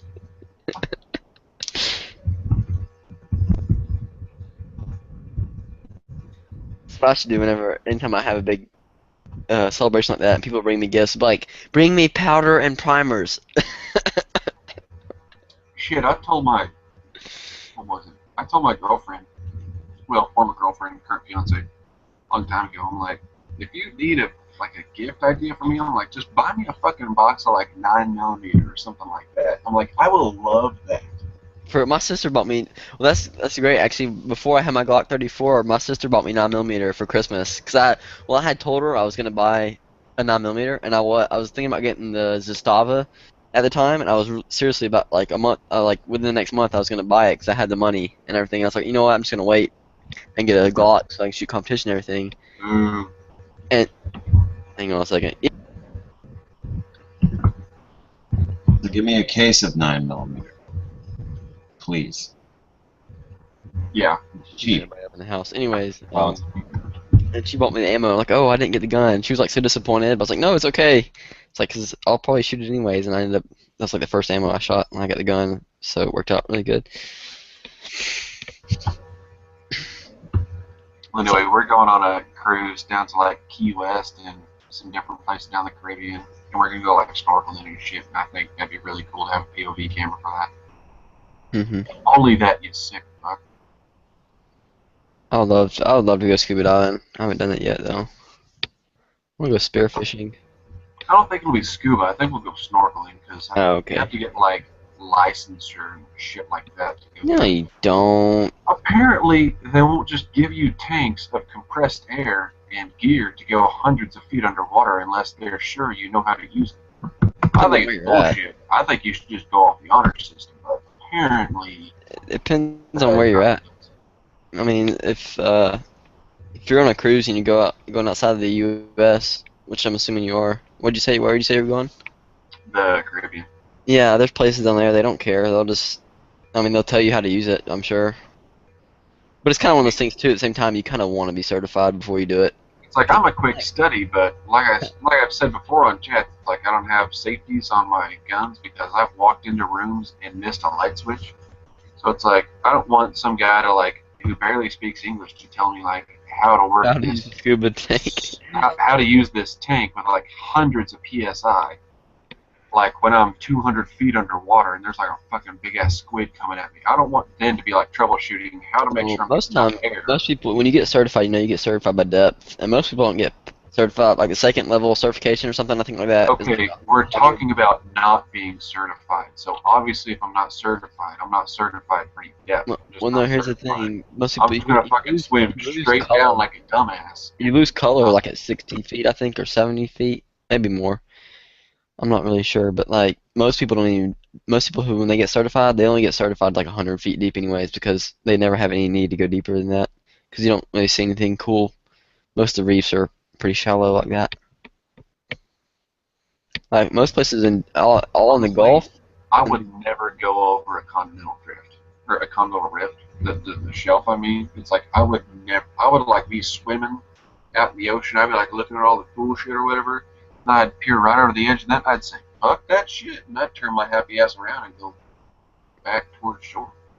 Yeah. Like Oh, there's just something about seeing all of that water underneath you for hundreds of feet. it's You creepy. still don't see the bottom. Like, even though I'm floating, I literally cannot fall.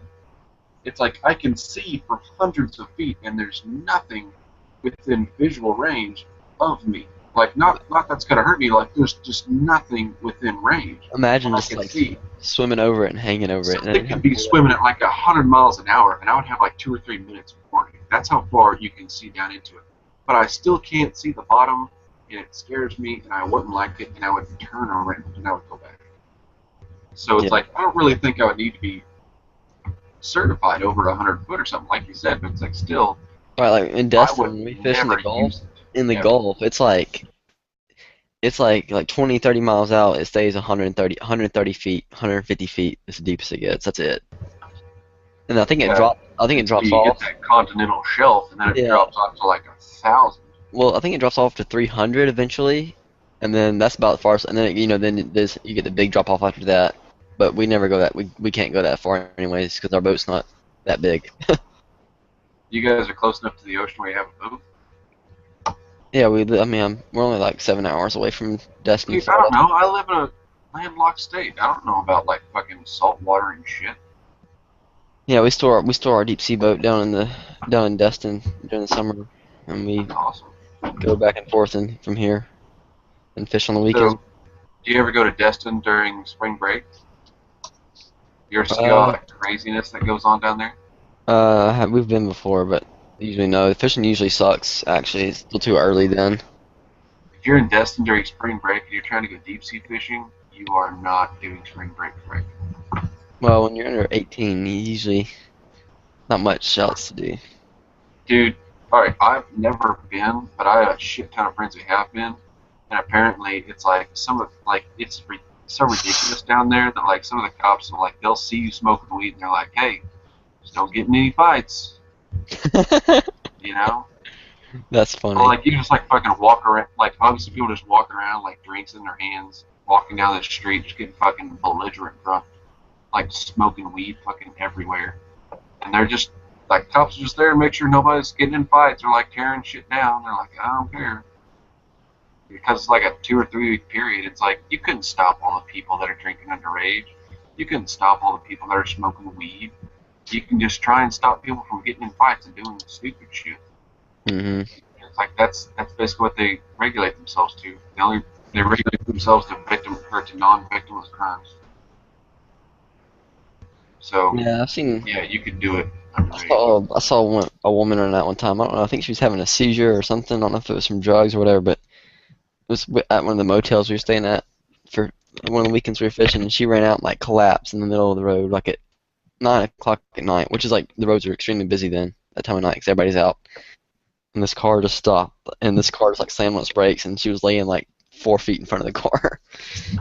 And the car just Last summer, the person in the I saw car a didn't woman get who out. They was just stopped. so fucking strung out on like meth or something that she was like laying in a ditch in North Tulsa at like 10 a.m.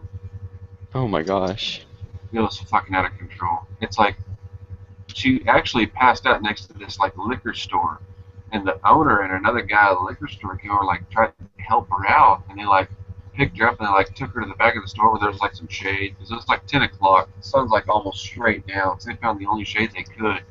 And I'm like getting on my phone, calling the 911 operator. And the guy's like talking to me. He said, he's like, can you describe the woman or something like that? So I turn around and go to look at her, and she's hopped her ass up and she's run off. Oh my gosh. Like 30 seconds ago, she was laying completely unconscious in a gutter because she's so fucking strung out on drugs. And now she's gone. Gone. She's That's run crazy. off. Are you in In an OFT. That's exactly what I was thinking. And I just told the guy, I'm like, dude, I don't know what the fuck just happened, but she took off. Like, she's near like 30 or 40 yards and hopped the fence, like, in the last 5 or 10 seconds. She's gone. He's like, all right, I'll tell that ambulance to turn around.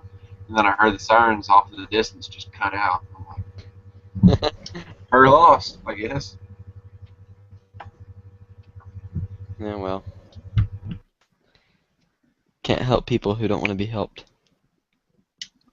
That's exactly right.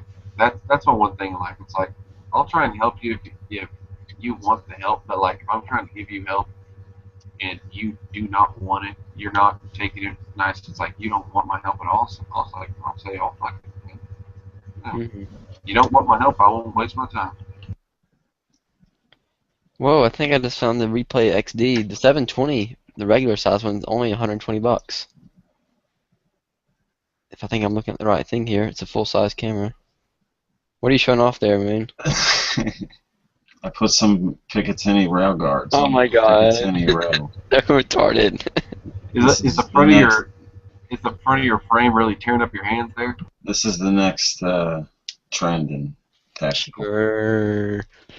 It's so you can rest it on a curb if you're laying down or something. Why don't you put a Just rest it.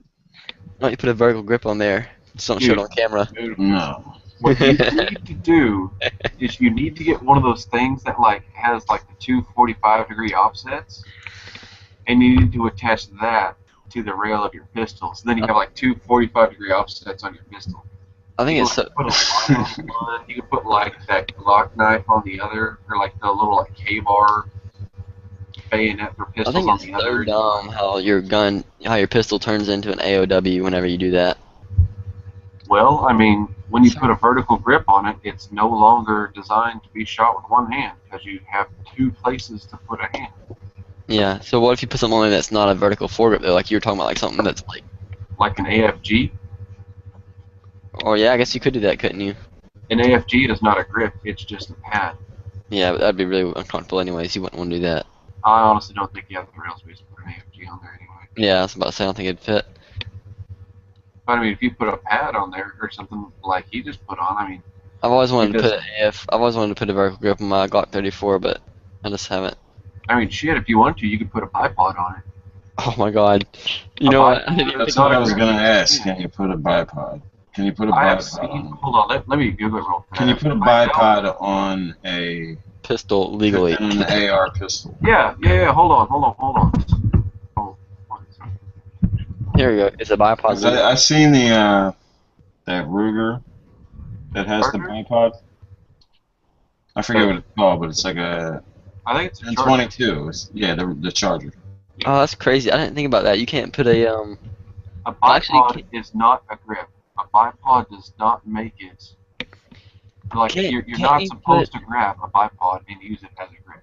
You're Yeah, I supposed know to- that, but I don't know if they have any other rule against it. Dude, you've seen the Ruger Charger. It's like that wasn't Yeah, something but that was like NFA. if It's it's like yeah, I that guess was just the way it worked. that's what makes me think it's okay. Yeah, of course it is. No, I mean, think about it though. If you You could can't have one of the vertical grip bipods on there though. you mean a monopod? yeah. Well, Well, it's called a grip pod. yeah. Grip pod. You Oh, can't you're have one of talking those about because it's bottom also grip. a grip. Yeah. That's If it- too. Like you could put a Harris bipod or like an Atlas or whatever they're called on there, and it'd be fine because that is not a grip. It's a bipod. It's made to You hold. know what? Ruger sold the. I just found this forum talking about it. Ruger sold their Charger pistol with a bipod. So Yeah, that's what I'm trying to find a picture. Yeah, but is it like permanently attached to it? no. I think it has to be like. I think it has to be like affixed Here we to it. Why in the hell would it? Anyways, what does it matter? Do it if you're in a private, For the $5 private area. tax You can do stamp whatever you want. for the AOW, if it was a grip or whatever. If you don't Well, get caught, you can do whatever you want, right? No, here's my thing. Here's what I'm trying to say. If it's I don't know just a bipod, like the one I put in the internal just now, that is not a grip. That is not meant to be held as a forward grip on the pistol. You can misuse it however the hell you want, but then again, you could grab the slide of a pistol and use that as a grip. That's not supposed to be a grip for the pistol, just like a bipod is not meant to be used as a grip. The same way that the SIG brace is not supposed to be used as a shoulder stock. You can misuse it as one, but the way you misuse the device does not determine the device's original intention. It's the exact same for the shoulder stock, or not shoulder stock, but the SIG arm brace. It looks like a shoulder stock, but it's not meant to be put against your shoulder. A bunch of people do, and they are technically misusing the arm brace. But just because you're misusing it does not turn it into something it's not. Like, I can take a crescent wrench and I can beat the shit out of a nail into a wall. I misused it as a hammer. It's no longer, it's not a hammer, it's still a crescent wrench. Like, let's say I wasn't supposed to have a hammer, but I have a crescent, but I have a crescent wrench and I can have one. If I hit something with it, I'm using it as a hammer, but that doesn't make it a hammer. It's still a crescent wrench. Yeah, but you can put a bipod on a pistol. That doesn't make it a foregrip. Even if you grab it as one, that doesn't make it a foregrip. It's still a bipod. You can. But if you put a grip pod on there, that's also a forward grip. That's meant to be a forward grip. So therefore, it would be illegal. But a bipod by itself is not an issue.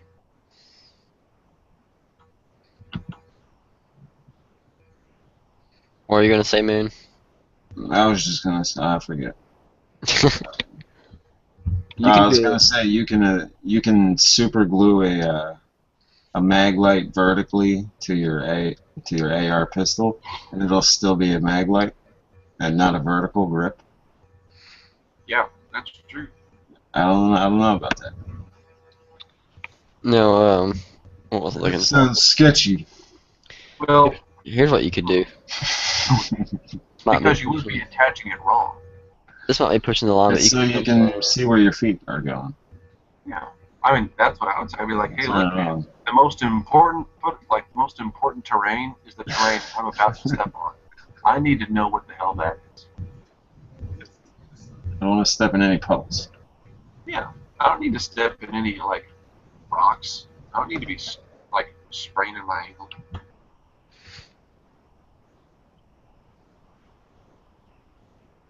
I think you do something like this. Hang on. Let's see here.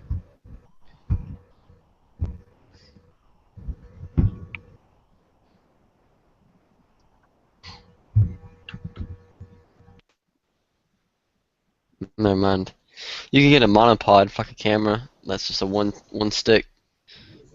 Monopod for the pistol? Yeah, and then you can just put a PT mount on there and tighten it up on there.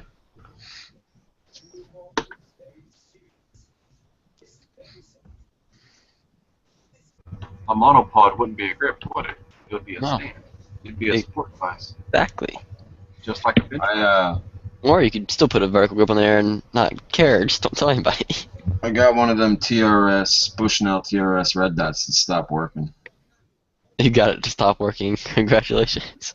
Yeah, it didn't take much. Just it just stopped. The dot went away when I was shooting it. What were you shooting it on? Friday night. The AR pistol. Yeah, I almost got one of those. I'm glad I didn't. I saved up and I got a Burris Fastfire instead, and it's been great. I've actually the next couple or the next one I'm getting is going to be an aim point. I'm going to put on that on my rifle. Just for the battery life alone.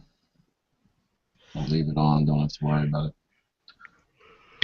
it. The Burris has a replaceable battery, but It's really convenient. You don't have to take off the sight. You don't have to get the sight off the gun or anything to replace the battery. It's just right on top of the. Or at least the Fastfire 3 is. The Fastfire 2, the older one, you do have to take it off the gun, which is nice. Having the new one, the Fastfire 3, you just unscrew the little battery cover on top of the sight, put the new battery and tighten the cover back down. Good to go. Is that the one that you have on your 22? Yeah. Alright. If I were ever gonna shoot open class, that's probably what I would use too. If I had an open gun, like a Glock. If I were gonna shoot a Glock in open class. So you would get one of those big rails that attach to your accessory rail? I would have, yeah, for my Glock. Yeah. Dude, I have one of those. That thing's a piece of shit. Wait, what kind did you get? Me? I got like the $16 one off. Oh, the that Moss. might be why it's a piece of shit. Yeah, let me show you what a good one. I haven't actually bought it, so I don't know. I can't give you my word, but what I think looks like a good quality accessory. Ralph had a link to one. I forget what it was called, but it was like the lowest. It sat real low to the slide. Why can I never find this freaking? Oh my god, practical. I No. had somebody on my YouTube channel like leave a comment on my little video I put up about my little accessory rail thing, and he said that he had the same problem as me, like it wiggled like a son of a bitch, and he said that he like mic'd it out or something, and like one of the attachments to the rail wasn't quite right, like it wasn't straight, like it was thick on one side and the other, so he took a file to it, evened it out a little bit, and now that thing like locks up real tight, All right, and you can actually like put a scope on it. this is the thing I would get if I were gonna get one. That's the best one I've found. It's all aluminum machines and everything ready to go. But it covers the ejection port. That's yeah. Not really, sort How of. does that work out? It looks like it covers at least half. The ejection more than port half on of the it. here's the thing though, the ejection port on the slide, when the slide is in the back, is about an inch behind where it is when the slide is forward. It's like where the True. shells actually come out Yeah. is covered up by metal. Well, that's why you have that is why you have tuned extractors and stuff like that. Those open guns. That's why they're so picky. All the open guns have that problem. If you don't have your extractor tuned and your ammo tuned, you'll get a case jammed up in there. But yeah, if I get one, that'd be what I would get. Because it's real quick too. It clips right on. It snaps right on, snaps right off. It's pretty convenient. Dude, if it snaps right on, it snaps right off. Are you How gonna does get it your slide hold cut zero? like that? Look at that slide. No, I never get. No, my I like the forward serrations like that. Like That's the a same waste as the back. Like waste of money. style. it's a waste of money. Dude, forward serrations are not a waste of money. They're a waste of money. They No, look cool, listen, Even they're if a you waste. don't use them. They're a waste of money, especially if I'm using that sight mount, because they're gonna be even touching the front of my gun. Oh, well, yeah, that's true. No, but when you take it off an EDC, you start EDCing your. Yeah, because what's the Race point of having gun. it quick on, quick off if you always leave it on? Why don't you just get an RMR and sell your Burris fast fire? Because look how big it is. You might as well have an EOTech up there. Yeah, Well, Get an RMR and put it on the back. listen, Take I your can do the slide same cut out. thing. The Burris I can do the same thing with the Burris. There's a mount for it too that I can put in the dovetail. yeah, dude. Alright, Strike that's Industries better. makes a good But one. the thing is, there's an advantage with running the sight on the mount like that. It doesn't move with the slide. It only moves with however much you let the gun move when you. I see what you're saying. Even though it is bulky as. You might, Hold on, I have a question though. the dot might What's the disappear. advantage of sight Mine. not moving with your slide? Huh? Because what's the advantage of your sight not moving with your slide? Because all of those sights are made to handle that recoil for tens. Oh, of staying on thousands of target rounds. faster follow-up shot. I'm talking about for competitive use. That's why you see all these open shooters with these giant freaking Seymour red dots on the top of their gun instead of these tiny little red dots. Yeah, but those red dots are only back, like they're only back for like a 20th of a second, like a couple of thousandths. before Yeah, they're but back in place again. a tenth of a second can mean you winning or losing the match. There's a difference Yeah, between but a you're not tenth even of a close second to and a thousandth of a second, though. Yeah, but I mean, like honestly, I mean, like if you're coming in the bottom half, let's just say the bottom Whoa, half of the whoa, competition. let me put it straight. I'm not talking about me. I'm talking about in general. He's asking. Yeah, but okay, yeah, okay, but I'm okay, still so saying that it's going to go back into battery so fast, it literally will not be measured. no, but if you got two tenths Jerry or even in Mikulits, you know what I'm saying, like up against each other, that shit matters. That shit matters when you, like when you're a pro and you're on that level, that shit matters. But the point is, you got to make pro first. You know what I'm just okay. Here's my Everything's thing. in slow motion, When the- like the Matrix. When the film slide does. is back, your gun's going to be right here in its recoil cycle anyway. It's like even if it's mounted right here and it doesn't move, it's still going to be back here pointing up. So then when the slide comes forward, you put your gun back in place. Then your your non-reciprocating sight will be back on target at the same time that your slide-mounted sight will be back on target. It's like Well, it I think that the only reason that those Guns don't really have much recoil at all. So well, okay, still, even then, if you were to hold it perfectly in place, like there was no tilt at all, it was just fucking rock solid, and that slide mount sight came back and forth, it would stay in line on the target, and it still wouldn't change. Since there's no eye relief issues, it would stay on target. You know what I mean?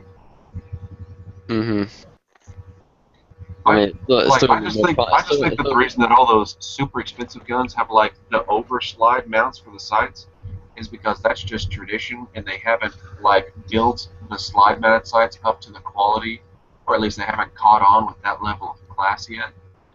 It's like I don't think that there's and really plus too, they're a lot difference. bigger. I think it's The ones that are on the mounted above the slide are a lot bigger usually.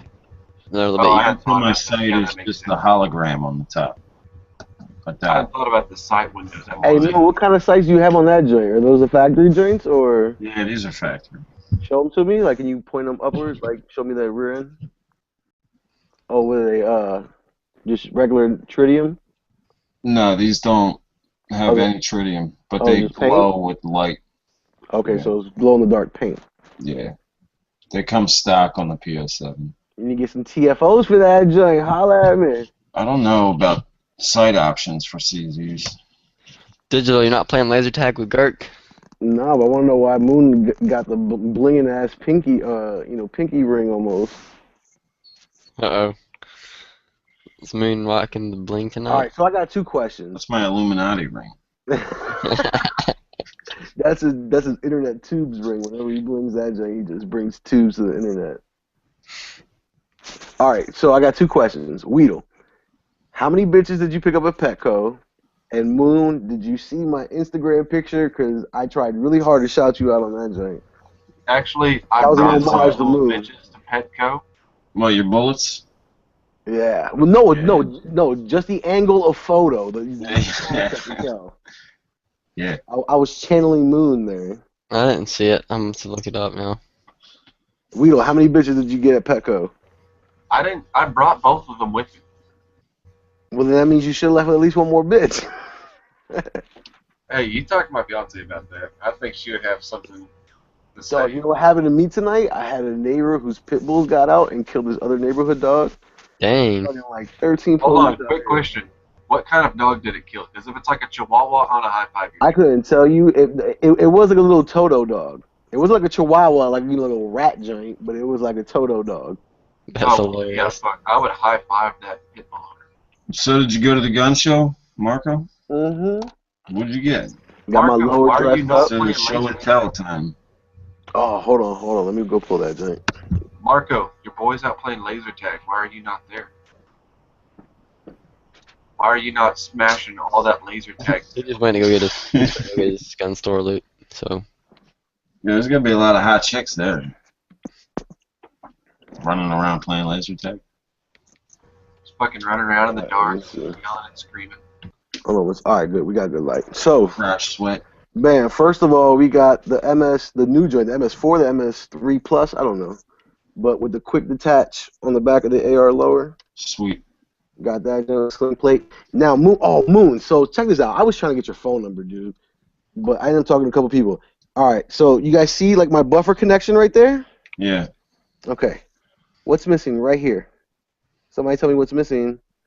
What's missing? Because there's definitely something know. There's missing. no castle nut. Just be a ring. Yeah. Yeah. Oh, points go to Weedle J. Holla at my boy Weedle J. High five. Winning the game show. You don't There's have no one? castle. No. And so what I found out is that not all pistol tubes need it, and the fact that this matches up flat with it flush, you don't need it. So that's a bonus. I did, because honestly, like the way I looked at it, I looked good. All right, so I was at the gun show. I talked to DB. DB was like, yo, before you leave that joint, make sure there's, the fucking castle nut staked. And like 2 hours later, I totally forgot about it. And I'm driving, I'm like, oh, let me look, right? And I look, and there's not even a fucking castle nut on there, bro. I'm like freaking out. I'm trying to figure that shit out in traffic, driving. Well, Yeah. it's not that you didn't have a non-staked castle nut, because that wasn't the case. Just have no castle nut. So I got the badass ambidextrous safety because all they had were the Stag, just factory joints. So I paid an extra like $65 to get the fucking safety. When you say you got the badass safety, do you mean like you got the Battle Arms Development ambidextrous Yeah. safety selector, or you got like the badass? No, How like the, close mine is? Brand badass. the brand or the brand of the model name badass or whatever. But since it's left hand, so check this out. All right, you guys see that side? See the safety on that side? Mm-hmm. Now watch the safety on this side. See how that joint is shorter? It's stubbier. Mm-hmm. Yeah. Since I'm left-handed, I got the bigger joint on the left hand. I don't give a shit about right-handed people. Fuck them. Y'all are weird. Dude, you and me, man, left-handed ARs. So that joint is there. Are you getting the left-handed upper? Yeah, 11 and a half inch with yeah, Stag arms. Fuck So- yeah, that shit is awesome. I love it. I got the Detroit ambidextrous left-handed mag release, so that's my mag release right there. Since I'm Yeah, I can left-handed, give you one of those. I can hit the bolt. I can hit that joint right there. I can tap that joint. You know what I'm saying? So my hand barely needs to reposition. You know what I'm saying? Which is pretty sweet. That's what I love about being the only left-handed. thing The about mag release that is right is- there. It's like I'm gonna have to get like a what do they call it? That thing where it connects down to the where it takes the fucking bolt release and then it puts it down below where the normal trigger release is. It almost makes more sense to have it on that side. When I hold it on the mag wheel, just put my thumb Hey, back so I got there. the Magpul. I got the Magpul ambidextrous. Okay, no, how the dumb. Magpul extended joint, the metal trigger guard, and I got an ergo grip, which I like. But this joint didn't come with the butt plug. My other joint got a butt plug. Look at which I this. wasn't really digging too much. Look at this mount I just posted. How dumb is that? It looks really cool, but then look where it's positioned on the grip. That's like the. Hey, Why? Lou, but you see how that looks like without the taper? That looks smooth without the taper. I've seen that one before. You use the Dude, I like that main trigger When pin. you see Yeah, it I like off, the way it looks. when you thought see it it was off cool. the tube, when, I like when think you that's see it the off one the Ralph tube, linked like before. yeah, like when you see it off the tube and you see it just in the picture, you're like, yo, that's gonna look stupid on there. But when you actually see it on there, that joint looks sexy. I You like See mean it. how that- close mine is? And you mean it's that, super, like, it's this super shelf flush. version? It's super flush with the Look at how close my butt pad. brace is to my receiver. Oh, that's yucky. Oh, Yeah, Moon, you gotta get you one of them tubes like Marco's got. $32, Moon. It was like And 30. I can shoot it like this. If I make it any longer, it might as well be a How rifle. tall are you, Moon? I mean, like I I'm don't 5'8". 5'8". Well, Yeah. I'm like 5'6.5". All right. Good and- guy likes a long length of pull too. Yeah, but good guy's special in a lot of ways too. You know what I'm saying?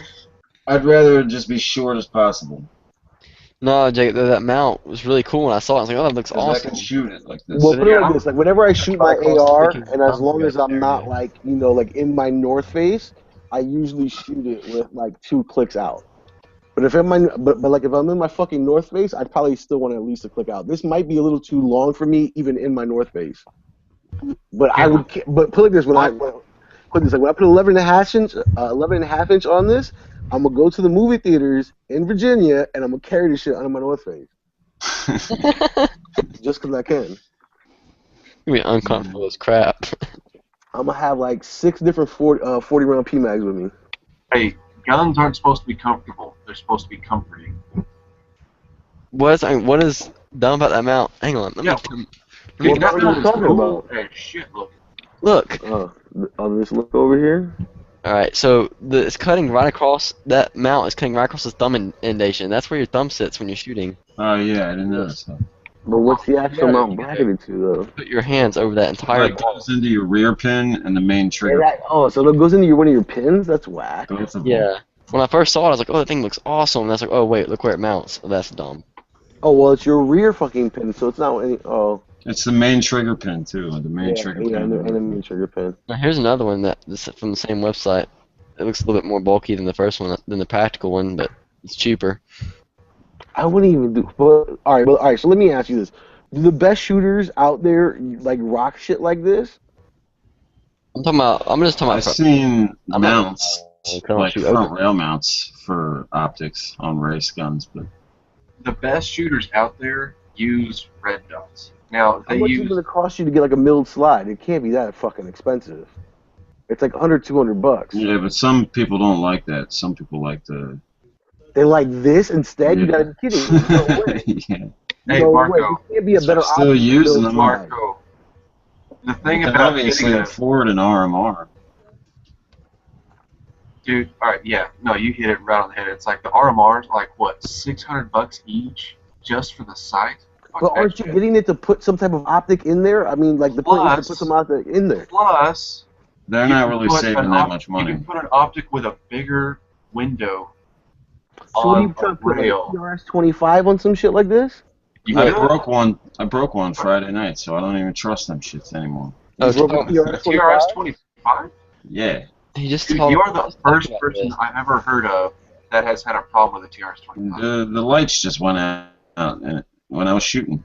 Look, here's another You send thing. it to me, and then I'll send it back, and then I'll just keep whatever they send me. This I'm might look gonna kinda, send it back to Bushnell. what's that noise? All right, this might Oh, look I'm sorry, that's me.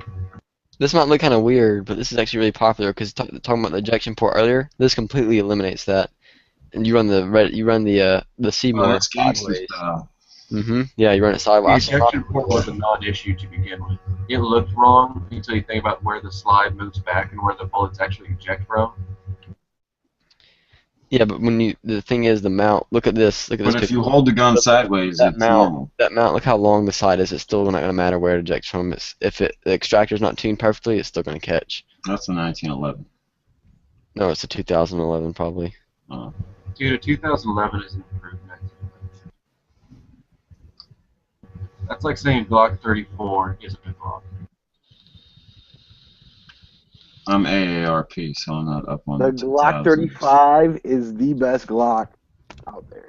Look at this crap right here. Tell me a Open. better Glock than I would shoot I thought the Glock 40 24 Smith was and the best. Wesson, but my penis is too big. So Look at this thing. Look at this thing. This is crazy. That is insane. Yeah, that's What are you stupid. that's shooting? got to be like a 9mm revolver. Yeah, something weird. Cause look how short the cylinder is. I've never seen anything like that. That much space in the breech right there. You got like an It's a extended. 25 ACP revolver. It has to be something to make power factor.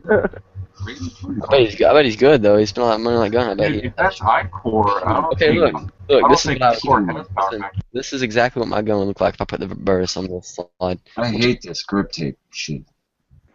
Anyways, ignore that grip tape. But yeah, I just found this picture. That's a retarded, like, it looks like a 4-year-old put that shit together. Yeah, it does look pretty bad. But I was just using the Hey, example. if a little bit does a little bit of good, then a lot will do a lot of No, good. put it like this, like honestly, like like if I was running competition, I would give two shits about less how my gun looked. I would cover the whole shit in grip tape and just run the fucking competition like that.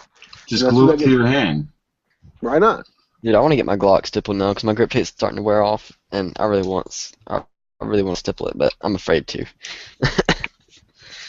You know, if you got something besides a Glock, you wouldn't have to stipple it to be able to grab it and hold on to it. What do you mean? My M&P has like texture and rubbery stuff on it from the factory, so I don't have to deal with So it. does mine. Glock does too, but it's just not. No, have you ever held an M&P? Have you ever felt the rubber overmold on the M&P? So Do you have a much Gen 4, Caleb, or a Gen 3? I have Gen 4. Okay. Yeah, the Gen 4's got a lot better stippling than the 3s, Yeah, and I still don't think it's enough. or even the M&Ps for that matter. I've still seen a lot of stippled Gen 4s.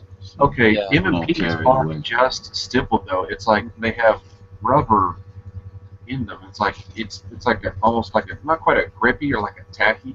but like you can grip it better than just standard polymer. It's not just the polymer material. All right, put it like this: like you could stipple a Gen 4 just because you prefer stippling itself by itself. Like stippling is a better grip than the Gen 4. Like if you really want that look. But the point is that the Gen 4 kicks the shit out of the grip out of the Gen 3. The Gen 3 grip is shit. I hate the Gen 3 grip. It's super smooth. If your hands ever got sweaty while shooting that gun, it's like the worst gun in the world to shoot. I cannot stand the Gen 3 grip. It's gross. I don't know how people can manage to work the slide on a Glock. Like, my best friend has a Glock. It's called manhandling. Oh, it's like, it's so slick though. It's not hard. It's called manhandling. They're easy to wrap. Yeah. It has serrations. People make fun of me It's a for fucking this. piece of metal. Please. It's a fucking piece of metal, and it has serrations. Put He the brought up. manhandle on. It doesn't have enough serration. Okay, now let me preface this. My Look, friend's right here, Glock, boom, like one a- finger. it was issued to him. Pinky. Hold on just a second. Yeah, if you have the handicap version of a Glock like Caleb has, you'll have no problem racking it. I was gonna say, like, his Glock is like an issued weapon, so it's probably like 15 years old. It's probably shot like 40 or 50,000 rounds. It's flagging all like of that. us. So it's pretty worn, and it's pretty smooth, but still, it's like I'm looking at this thing, even though it's worn, and I'm thinking That's like, why you get that's just a lot the to grab. forward serrations cap. It's like I it's said. it's issued by his police department. I don't really think you can send the slide off to him. I would send it to the police armorer and ask him to do it. Well, still, the scallop serrations on the on my M&P slide beat the shit out of Hey, Glock Moon. serrations. All You see that? What's that? You see the buffer? Yeah. It's the spikes dueling cocks. Yeah, dual cock with tungsten powder. They're upside down this time, though. Now that I've seen that, I can't get rid of it. Like, it's like... They're not. They're Dude, not seriously, upside down. don't you They're really just have up. dick on the mind all day? I don't know how you fucking see. I look at it and think, wow, it's a fucking spider. I don't see two dicks. Well, I know. Unless you have dick on the mind. I didn't see it. I didn't see it till someone pointed it out, and now that they pointed it out, I can't not see it. We all know there's dick on the mind. We got Yeah, that was me that pointed that out. I started that on gun channels. Yeah, that joint. So we fresh out here, young. We ready for an 11-inch upper October 1st. That joint, the order's getting placed. They said it takes them like 5 days to get it. So you're Probably like 2 done. days to How ship long it. is it going to be? You got an 11-inch, 11.5-inch upper. 11.5-inch upper without a. It comes with a bullshit rear sight, and it has an A2 front post with plastic handguards. But what kind of flash hider does it come with? A2. Okay. There's only a kind of flash hider you can get. So, how long is that? Does that? 11.5. So the whole barrel plus the flash hider is 11.5? No, the barrel length itself is 11.5. So whatever the flash hider adds to it, what, another 3/4 of an inch? We're talking like 12.2. Flash hider's at least an inch or 3/4. Yeah, I guess 3/4 of an inch. So call it 12.5 at worst. I'm being 12-inch though, no. That's what she said. That's cool. She couldn't get to it anyways because belt. How's the fit? She can on reach that all the way in the captain? back into my dueling cock fucking buffer thing. Here's what I should run in Buffer competition. tube. I found my gun. Alright. Is that Han Solo's gun? I have no idea what that is. It's half of a gun. It's half a plastic gun, looks like. Oh, did you see what who saw? I think I saw this on Instagram today. Alright, so somebody just takes a fucking piece of 550 paracord, takes a fucking trigger out of like an AR, drills a hole through the top of it, and puts a piece of 550 cord through it and sells it as like a necklace. They put through a what now? So they take like an AR-15 trigger, Yeah.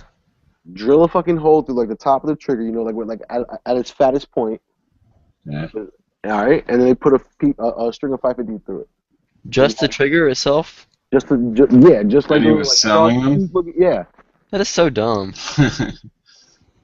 You could literally take a piece of scrap steel and you could bend it and polish it and no one would know the difference. I mean, I think it'd be cool. How if much you were had they? The question though, is it dumb if he makes money out of it? No, not for him. It's not. It's dumb if you buy it and pay crap buttload of money for it. Yeah, how much was he charging? Nothing. I can't remember.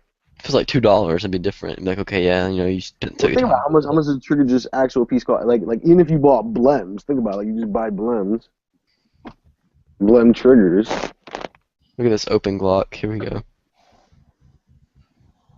I don't know where that sight mount came from. It's cool, I guess. If he did it for like $2. That's the labor right there. He's got to tie him up and shit. So when's the AR gonna be finished, Marco? Shootable or finished? Probably finished. Like who knows? Well, finished. No, finished. Oh, who knows? But shootable. By the end of the second week in October for sure. Hopefully, depending on shipping. Yeah, that gun is ugly. Oh well, complete. I don't know because I have to go buy a rail. I'm away from the next gun show. I'm gonna go buy a rail. Like the gun show might take a month or two. I can't remember. I can't remember if there's another gun show in October or in November. So that I couldn't tell you. But I know there's one at least before Christmas. Okay, but you'll have some sort of handguards on it, something. Yeah, I'll have like the A2 like plastic complete. handguard, like the fucking joints that I hate. I can't stand those. I'm gonna hate to shoot it that way, but I will.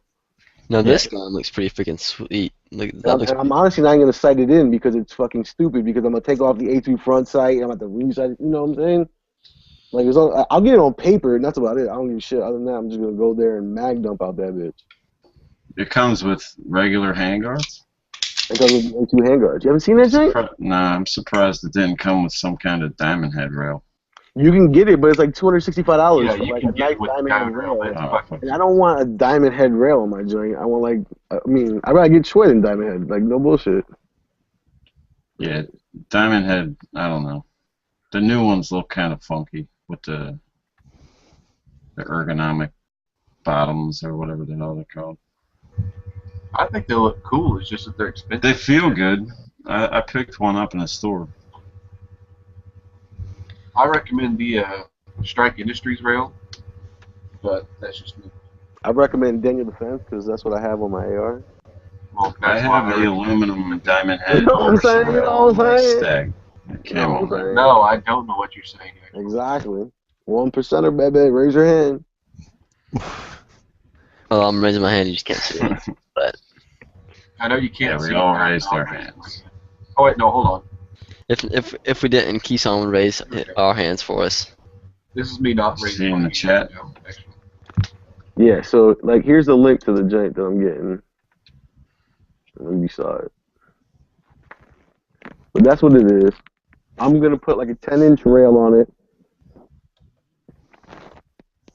Eventually, I'll put so when you say done, but I'll have it shootable, but I won't have my Troy sights because I'll shoot it with its A2 front sight. You know what I'm saying? Yeah, I know what you mean. I mean, it's technically, it's never gonna be done, but It's kind of like a car, in that sense. all I the understand pieces. that. I know you If understand your that. part. AR-15 is completely finished, then you're kidding me. Put it like this: my AR-15 is 2 steps away from being completely finished, but now I do want to change the scope out because I don't like my scope. But whatever, technically still finished. I'm missing anti-roll pins and a Geisy trigger, and that is it. My AR is done ski. There's not a single thing you can't do to my AR after that that I really care about, and I've cared about a lot of things in that. And I want to change my 1-4 scope to a 4-12 scope. But I have a 1-4 scope on it, so whatever. It's. I should start building an AR. Maybe that's what I asked for Christmas. Bike. Dad, buy me an upper. What I've about? never put a scope on an AR. Did you figure out? Are you gonna be putting these parts together yourself, Marco, or you got somebody to do that yet? What parts? You talking about this upper that I'm talking about? You're buying a complete upper, right? Complete. Yeah. Okay. It's directly from Stag. So put it this: Stag has this gay homo policy that they won't sell you this upper because they make no pistol lowers. None of their lowers come marked pistol, and they don't sell a pistol model.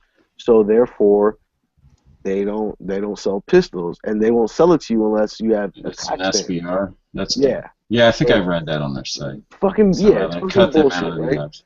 But these Dude, buy motherfuckers. a stripped left-handed upper, left-handed bolt, and all that shit, all left-handed or whatever, but then just buy your barrel somewhere else. That's okay. That's what I thought about, but you have to get a specific left-handed barrel. And since Stags makes the shit for it, Dude, I've taken my barrel. It's like I've taken my upper apart. The barrel's a barrel. The threads go the rifling goes the other way. No, from what I heard, no, it's not even the rifling. It's the fucking. You need a pocket for your extractor. What? You have a slight pocket for your extractor. You need room in your barrel for your extractor to move, and your shit is timed to a certain alignment. That could be. I've never really looked at them that close. Yeah, that's something I wouldn't like about changing makes barrel sense. bed, having to time it and everything. I wouldn't want to deal with that crap. Because think about it, like your extractor doesn't click into your round until it's slammed into the chamber, and it needs that space inside the chamber to flex the lip of the casing.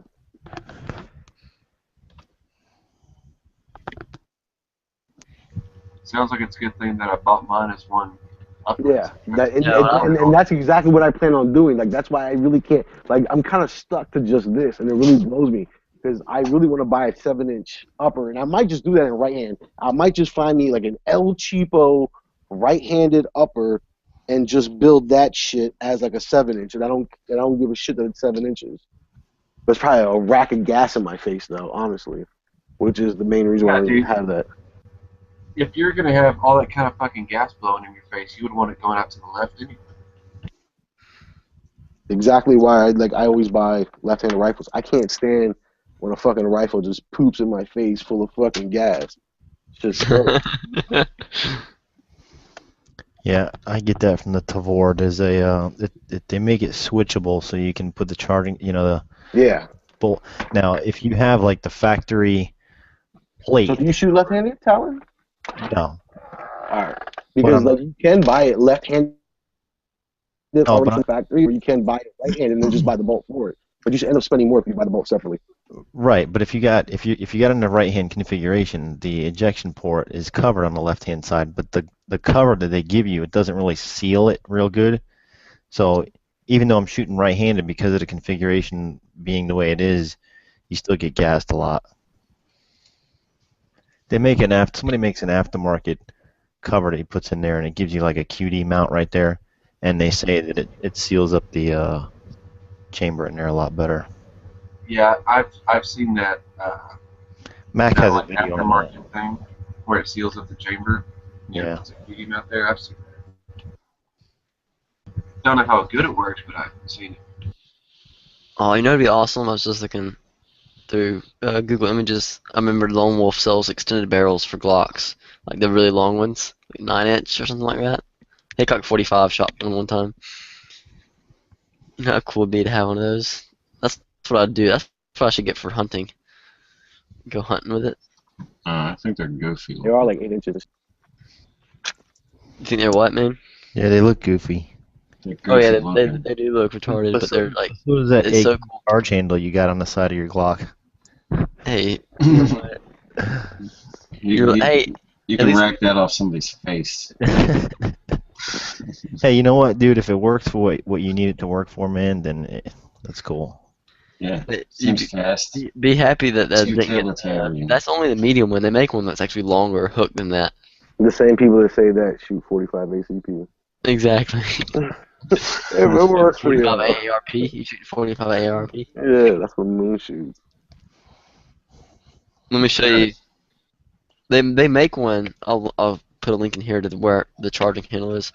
They make one without the hook on it. That's just like nubs, and they make that one I have is the short horn, and they make one that's like the long horn. Like it's crazy. Like I'm glad I didn't get it because I got the one I got now. And I was like, whoa, it's almost too much. But you can look here. No. Yes. Don't tell me where to look. Don't tell me what to buy. No, that's the one you have, right? Yeah, but look in the pictures beneath it, and there's you can see the one that's called the no horn, which is just like little nubs. I see it. That's pointless. That looks kind of pointless. The one that has just the nubs. I've seen the one with the balls on the side of it. What are you talking about? Which one? I'm not saying I look at it. I'm not saying I'm looking at it now. I'm saying I've seen the one. Oh. Which is the one that's bigger than the one you got? The one in the big picture? At the top? No, Yeah. he has that one. Look in the images, and it has the name. You have the beside it. longhorn or the shorthorn? Shorthorn. You can get the no horn, which I think would be kind of good for like carry or something, because it has Okay. a little more to grab onto, and it doesn't like freaking stick out of the gun. But the longhorn is like insane. I was like, holy crap, why would you need that? You can hang that thing next to your shirts, right off that thing. Exactly, for real. It's not about needs, damn it. It's about wants. If you want it, then get Or why would you want longhorn? I don't know. No, because I need about 5 more Glocks. I should have got the red one. I should have got the red one to match my grip tape, but that grip tape's coming off anyways when it wears off. It's already starting to wear off on the finger grooves. It's the glue started wearing off on it. You should have got the red longhorn, and you should have got that red like alligator Grip tape. rail. No, Have you guys? the shark fucking rail mount thing. Oh yeah, I saw it. Yeah, Well, get that red too. Have you seen these slide covers for Glock? They're like rubberized Yes. slide Yeah, covers. that looks That's- dumb. Yeah, Those are retarded. pretty Yeah. whack. Really dumb. So Blizzy, how are you holstering this thing? Yeah. That thing That's- you don't like yank it out and like bash your ribs? That's why I'm glad that I didn't get the longhorn, because it wouldn't have worked in my holster. Even though I'm running an offset holster, it still just fits just perfect with no tension. Now, of course, if I was running a race holster, it wouldn't matter, because the race holster only grabs the gun on the trigger guard, and that's it. Yeah. And you can hang all kinds of crap off of the gun then. Not worry about it. But yeah, holsters.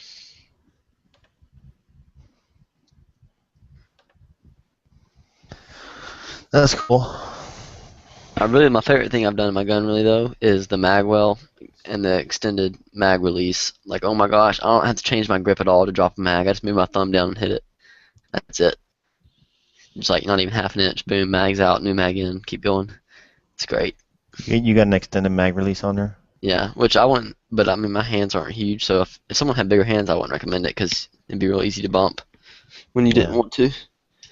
But my hands are pretty thin, and it's perfect for me. That's cool. So Moon, you still liking that PO7, man? Oh yeah. Yeah, I just shot it. I just shot that in the PO9 Friday night. Yeah, it's a good looking gun. I got the last pistol I purchased was SPO1 CZ. Yeah. And I love that thing. It's like my favorite thing to shoot now, and I've been like teetering on getting like something, semi-compact, like a G19 or something like that. I don't know. I want to buy an AK first, though. Yeah, get an AK while they're cheap, because Glocks are probably going to be the same price. I got so much crap I want. Get my new reloading press. Get a Glock 35. Want to get an AK and an AR. Yeah. Well, I'm gonna buy an AK and then I'll probably buy AR in parts. Yeah, definitely build the AR, man. You'll get. I mean, you can It'll do take you longer to do it, but you're gonna appreciate it a lot more once you have like. Yeah. Oh yeah. Yeah. I'll probably end up spending a lot more money on it too, but at least it'll be good when. Buying an AR is like buying a Honda Civic. It's like never. You know what I'm saying? It's never done. There's a million and one things you can do to it. Yeah, you may end up even spending maybe more than what you wanted to, but when you're done, you're gonna have. If you were to buy the same thing completed, you would have spent a lot more. Like if that makes sense. And you'll never get it exactly the way you want it. You know what I'm saying? Unless you build it. Yeah. If you build an AR, you'll spend less money and you'll have fewer stock parts that you hate just sitting somewhere in a box. Right. Right. Yeah, when I build one, I'll probably get like a really nice upper. I don't know what brand I'd get. I'd probably get like a Geisley trigger or something. Like I want to build it nice. Probably like $1,000 would be like the budget probably around there. You're not even. No, sorry. You're not even close, bro. You're not even close. No, he's close. You know what? What? No, listen, man. If he wants to get started on a nice build, I mean, unless you want to be like DB and just get Magpul shit all over your shit and call it a wrap. no, buy a nice upper, buy a nice lower. I mean, the lower, as long as you don't have to really worry so much about the lower. The upper is where your accuracy. Yeah, that's what I'm gonna worry about too. Dude, buy a budget lower. I have a polymer lower that I've got for $50, and it's gonna do everything I would ever need it to. I'll probably buy My a metal biggest lower. suggestion to you is to buy nothing but the fucking strip lower itself and build it up to anything you want it to be.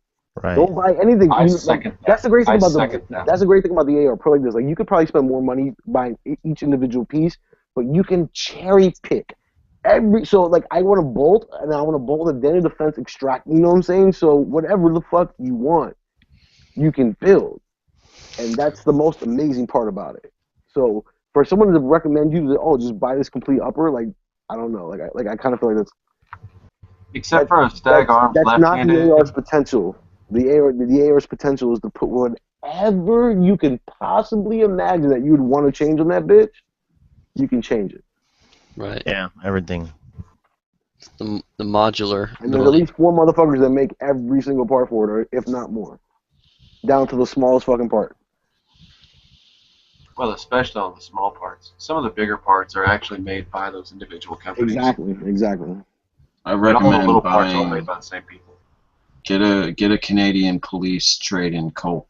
You should get a Canadian fucking Marinko. Hey, Moon, I'm surprised you're not on the Marinko bandwagon since you're Mr. Old Man 45 ACP with Man, I Bob. don't even know where to buy a Marinko. You're more closely related to Bob than I am. You're Philly and you're more north than I am, so that makes you more closely related to Bob than I am. High power. High power. Yeah. Closer to Hey, Canadian. no, seriously, I do like a look at this. My dream, I would rather have a Browning high power in my collection over a 1911. Way over it. And I don't look forward to buying like either one of those. That if I were to ever get one, would be a collector's piece. It wouldn't be, you know what I'm saying? Like it'd just be, I'm really into guns and I want a 1911. But before I would spend that money, I would easily pay $800 for a fucking Browning High Point. Easy. High Point? I mean, not High Point. High power. Yeah, that sounded bad. Are PSA lowers polymer or metal? No, like they're aluminum, but they're the bottom of the barrel aluminum. I'll take a fancy 1911 with 45 over a high power. No way, hombre, come on. I don't even want a high power after Bob talked about it. Okay, well, put it like this.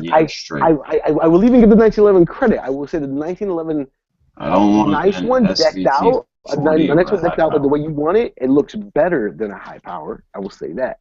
Yeah, but you're what I talking. want. You're talking about two guns. It's kind of like you kind of got to have both, man. I mean, I can't. You do. You should have both. You should have Colt both. makes good 9 But which millimeter. one would you buy first? Is the question. So like this First is 1911. really. I think it looks better. But I think for exclusivity and coolness factor and being different than it, because who doesn't have a fucking 1911? You know what I'm saying? Well, that's power. Like I don't have a 1911. I don't have a 1911 either. You know what I'm saying? But a lot of motherfuckers do. At the same time, just the magazine capacity, like as a functional pistol, a 1911 to me is on the bottom of the barrel. A high point with an extendo is way over a 1911.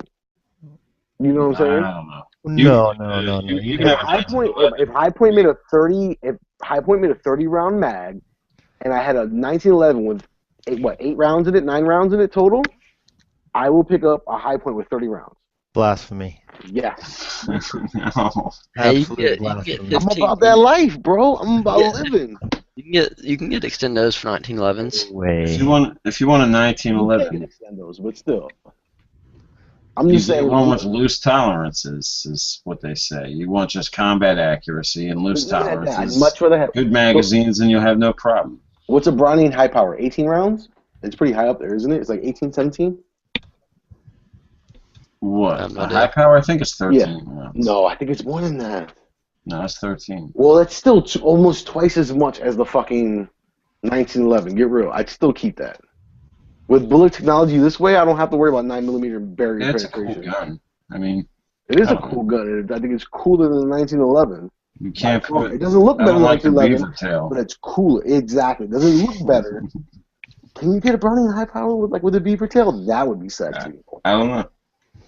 Nope, this is my baby right here. Well, you can get 13 rounds of 9mm in a high power. So, and you can get 10 round mags for 1911. Yeah. So, I mean, you're only 3 rounds short, depending on if you plus one or not. It has to have the beaver tail. That's why I want a SIG, So but wait a it minute. has So, to be. so all you're telling me is in the gun. Because it has a beaver tail. Hey, I'll be right back. I would like to shoot a high power. It'd be pretty fun. I've never shot one before. You know, the thing with the high power is you go on Gunbroker and they range from, you know, $700, $600 all the way up to like $1,300, and I guess it depends on where they're made, where they're manufactured. Yeah, the Belgium ones are like $700, $800. You can get a beat up one for like $600. Yeah. Crap, I was gonna I look. forget what the other ones are, but they're like $1,100, $1,200. The actual Browning ones or whatever. Well, to me, in 1911's like it's an American icon. You know, you show somebody in 1911 and right away, you know, they know, like they've seen that before, you know, in movies and TV and everywhere, and you know, but you tell somebody you got a Browning high power, or you show somebody a Browning high power, and it's like, you know, unless you know what you're looking at, it's kind of just another gun. It's like, you know, FN makes fantastic stuff too, but so you tell somebody that's out of the know. Yeah, I'm thinking about getting an FNX9 or a Glock 19. Then like, oh, get the Glock 19. You know, it's not even a. Yeah. You know what I mean? It's just one of those. You know, don't get me wrong. If you know, it's, you know, you got to have both. It's not Literally. iconic as a 1911. Man, you have the Shadow, right? No, I have the SP01 tactical. Tactical sport or just tactical? Tactical. It's got the decocker. I don't see it on their website. I guess it's just C75 SP01 tactical. I'm the only SP01 just. Oh, because I'm in the wrong. I'm in the competition. I'm in the competition category. Never mind. Yeah. Dude, I really want it. This is the gun that's killing people in production. The Shadow SP01 is like a $1,300 production gun, and it's like raping all the people shooting production. It pisses a lot of people off because they can't shoot their $500 guns anymore and stuff, and keep up with the Shadow. Sounds like they need to put on their big boy underwear and fucking buy a real gun. Well, that's the reason production was created, because it was meant to be stock, you know, not custom guns. Once you get good with a CZ, it's hard to miss your target. It's like cheating. It is like cheating. Yeah, see, I have that one, but I put wood grips on mine. The Yeah, one on tail and screen. I'd like to feel the Shadow grips. They sell the Shadow. You can buy the Shadow grips separate and just put them on. But I like it, even though I'm not crazy about like the Phillips head screw, and the grips kind of look a little, you know, I don't know. Aren't they aluminum? Are you talking about the aluminum ones? Well, no, the factory ones. They're not like the best looking grips, but they feel so good. I'm kind of afraid to put the aluminum Shadow grips on there. Yeah. Dang, this is nice. This the CZ has a double stack 1911 9mm, and it's freaking 21 rounds, like stock magazine. What is that? That's insane. It gets 21. This Chaos that CZ has holds 21 rounds of 9mm. Yeah, Lincoln. I've never seen a CZ 1911. Let's see here. It says DW, but maybe that means it's not made by them. I don't know. Yeah, that's Dan Wesson. Oh, okay. Well, it's still the same. Owned by who owns it? CZ owns it, right? Owned by CZ USA. Dan Wesson is owned by CZ USA, but it's manufactured in New York. Right.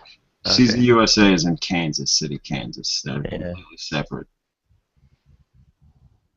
Gotcha. It's still pretty awesome. It looks cool. I wonder how fat it is. Like if it feels like really huge. Yeah, it looks badass. It was like a I like 2000. the It black was like a block or 2011 probably. with the rail. I like the. I don't like the Magwell, but I'll tell you what I like is this it is a 9mm. It's not a real 1911. Dan Wesson Elite Series Havoc. It's an open gun. If I shoot open, I want to do 9mm because then the brass is a lot cheaper.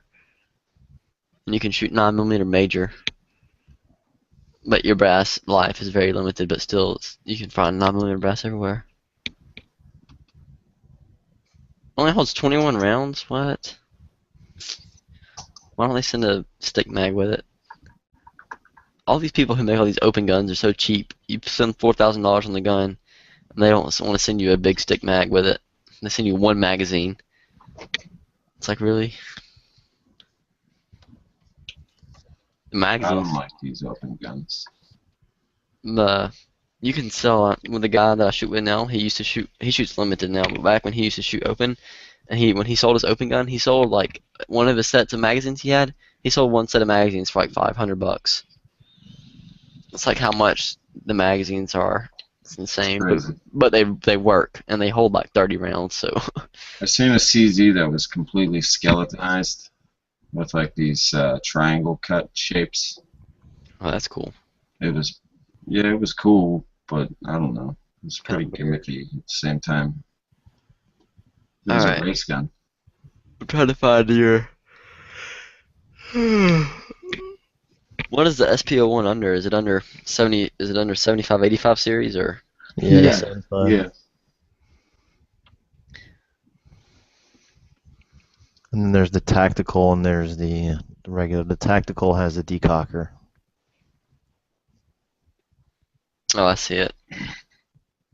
Now the SP01, does it have some of them? Some of them have polymer frames, right? The SP01 has a steel frame. I Yeah. think the Shadow has an aluminum frame. The Phantom is discontinued, I think, and it had a polymer frame. There was one I held at a gun store back when the day I got my Glock, I think maybe before that actually, and it had a polymer frame. Is that the only one that has a polymer frame? No, I have the PO7 and PO9 had polymer That frames. was it. I knew it was P something. It was PO7 or PO9. It was one of those two. Cause I remember holding it, and it had the P on there. I think there's a PO2. It's like the PO1 compact 75, but PO2 has an aluminum frame instead of steel. Okay, yeah, the PO1 tactical. That's probably the one I held, and They're I did kind not. of hard to come by. I didn't like the polymer, the mag release or the slide stop was polymer too, and I did not like any of that. It felt really cheesy. That's the only time I ever held a CZ was in. What are you talking about? The PO7? No, the PO1, whatever the plastic one. Oh. You can swap out the decocker on this for safety. Yeah, that's one cool thing I like about CZs. I don't know if I'd try it myself, as you know, from what I've read about CZs. I switched because my duty came with the safety, so after a while I switched it from the safety to the decocker. Hey, what sling plate is that on your shotgun? Oh, that's Magpul joint. On what now? On your shotgun, that's Magpul joint. Yeah. I wonder if they now have a quick detach version of that, and I would flip it to the other side. I can't remember what the SP01 felt like when I held it. I really want to shoot one of the. It feels like the most amazing gun ever made. Like I've always liked the way the grip angle looks on the CZ. That just looks really cool. I don't know why. It's not that the grip angle is great. It's that the gun just feels like it was meant to be held with a hand. Mm-hmm. Yeah. Hey, Moon, are you back yet? Or no, I'm gonna. All right, hit me up like when you get back, 'cause I have a question. Gert, my man, Gert. Or how I've never. Well, I guess the STI feels just. I guess an STI feels just like a 1911, just thicker. Yeah. Which they're pretty. I guess Kirk wasn't done playing laser tag yet. He said he wanted to go play laser tag. He didn't even tell me about no laser tag. What were you talking about, Marco, on the shotgun? The The Magpul joint. So it's funny because like it's a plate, right? The plate that goes. You mean for like the sling mount? Yeah. It is switchable. You can flip it to the other side. Okay. Well, what's You just cool gotta- is if it was switchable to the other side and add a QD mount. That would be Oh. bananas. All right, I'm back. This looks legit. The All right, CC Moon. checkmate. So, all right. So I'm gonna ask the whole panel this, right? So I got a friend that I went to high school with, and this Bama is a cop in PG County, one of the roughest counties in the nation. Dirk's from there, so that just tells you how fucking wild it is. County is wild, and they have like about like 200 murders like a year. What? Dang. Yeah.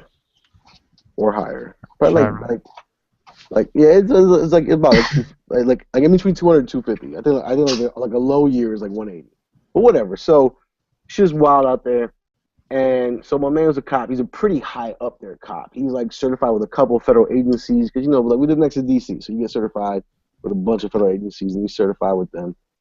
And I was talking to him today and I was like, yo, like hit me up on the Instagram. And he's like, yo, I like your Glock 9mm drum mag. That shit is sweet. I was like, yeah, I'm about that life. And then, so he was like, yeah, I just got an HK. I can't remember what, 35, 45, something like that, but it was in 40 caliber. So I don't know which HK it was, and I was like, bro, you should have got the VP9. But the problem is, so that gun just came out like 2 months ago. If you live in the state of Maryland, you can never buy a brand new gun the first day it comes out. You will always buy it like 6 months late. Because it has to go. So by the day it comes out, it has to go on the Maryland approval list, and it takes like 6 months to come out. Oh wow, that sucks. Yeah, it really does suck. But my whole point of the real question is, I didn't pursue it into him, but should I have made him feel bad, or like, if that was you and you had money to buy an HK right now, regardless of the caliber, put that out of the question because I really don't. 40 Was it a P30? A P30, something like that. But it was a 40 P30 comes in caliber. 40. It was a 40 caliber. I couldn't Yeah, tell there's you. What it was. P30s and 40. It was either 30, 35, 40, or 45, something like that. I don't know. It was a 40 caliber. So I don't know. Like, I mean, obviously, I would like, take a I don't want to P- make the guy feel bad because of what he bought or whatever. But and it's an H&K Shouldn't. anyway. But I'm just saying, like, what would Shouldn't you feel guys do? Would you guys get the HP9 right now, or would you guys get another H&K in a different caliber? If you had H&K money right now. I would get an HK45 USP. Well, of course you would get 45 because you're the But fucking. if I was getting a 9mm, I would get a 9mm USP or something. I got a question for you. I would not get the VP9. I don't like the striker fire. I don't want the SIG 320 either because it looks like they just slapped it together into striker fire. Yeah, I don't think HK slapped it together either. Yeah, they did. It's a P30.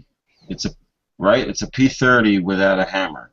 All right, well, No, that's exactly what it is. It's a P30 without a hammer, and it's coming to market at about $600. If you have It's not HK bad money, price, you're I not mean, buying but a it's P30. not. obviously. It's not the same quality as the other HKs. I wouldn't say that. And that like as far as getting a new gun, like don't you want to be like the new cool? Well, I mean, obviously you like the fucking old shit, but I mean like I'd rather have something new and fresh than something like 30 years old. I don't think anybody's worried about it. I don't think because I'm fresh, bro. Everybody that's reading Recoil magazine might be laughing at him a little bit, but not really. I don't Hey, know. Moon, I got a question. I'm sorry, Tom. Go ahead. They don't do it for me, man. They don't do it for me either. The VP9 is priced, right, I guess, but I don't like. That's what I'm saying. And the other ones are just way the fuck too overpriced. I'm sorry. Exactly. It's not. Marco, It's not worth it. you said if you have HK money, would I buy the P30 or the VP9? That's true. I'm okay. If I Okay, had, so like, no. If I had HK money, I would be able to afford the P30. If I didn't have HK money, I would have to buy a VP9. It's that simple. all right, so Moon, let me rephrase the question. Would you buy a Glock 35 or would you buy an HK VP9? I would either buy an M&P Pro Core I would or buy an a XDM Glock 545. 34.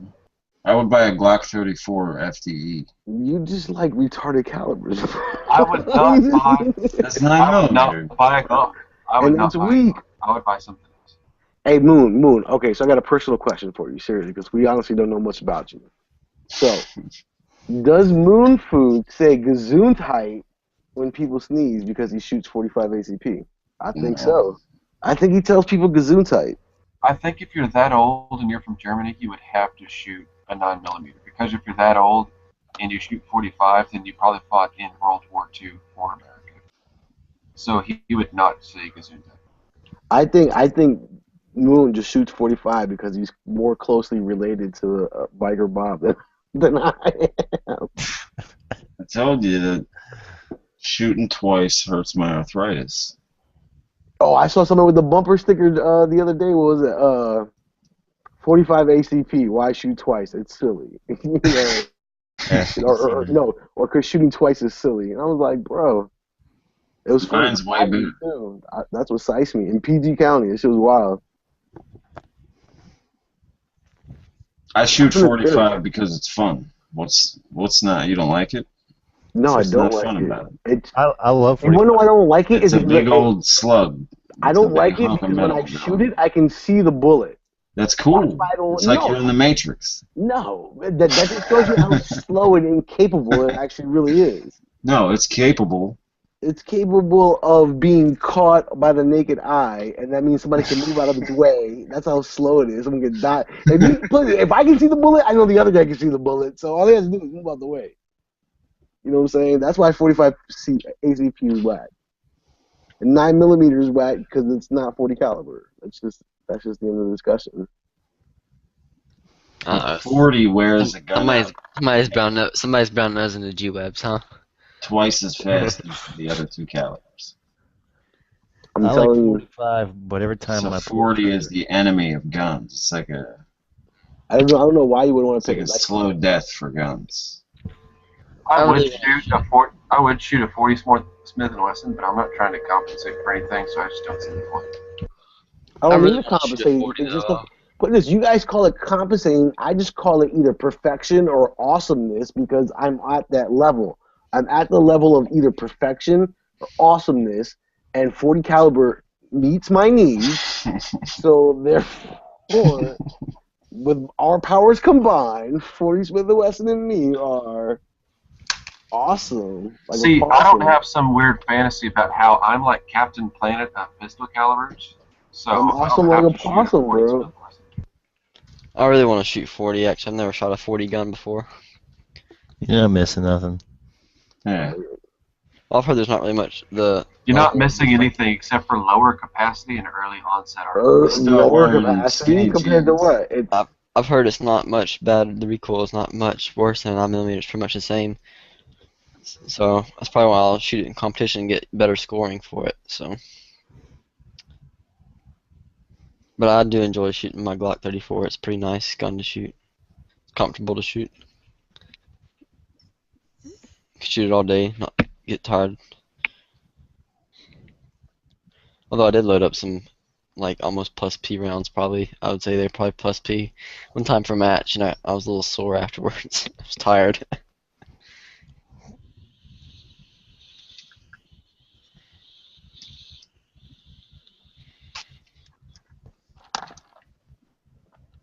All right, so like seriously, would you have rather gotten the HK40 or the HK VP9? Not anything in 45, but the HK40 that he got, whatever it was, the 30. I would get the VP9 because it's 9mm. But you're... Fuck is 40. What is I would 40? I would get the HK40 and then I would sell it and then buy something in 9mm. But I don't like the VP9's mag release. God, I hate that. Hey, all right, so no offense, but I'm gonna coach you one of the best rap lyrics ever. I put my dick in your ear, so fuck what you heard. 40 is the shit. Just so we're all clear, who performs that lyric? I don't know who performs it. I can't remember. It's an old school rapper. I can't. It's probably Rakim or something. I think it's Rakim. And it's funny because my freshman year in college, my freshman teacher was like, "Someone tell me one of the greatest quotes you heard." I bet you guys don't know any good quotes. And like he challenged the class. I was like, "Bro, you're not gonna like my quote. My quote is vulgar, and you're not gonna like it." And he was like, "What's your quote?" And I was like, put my dick in your ear, so fuck what you heard.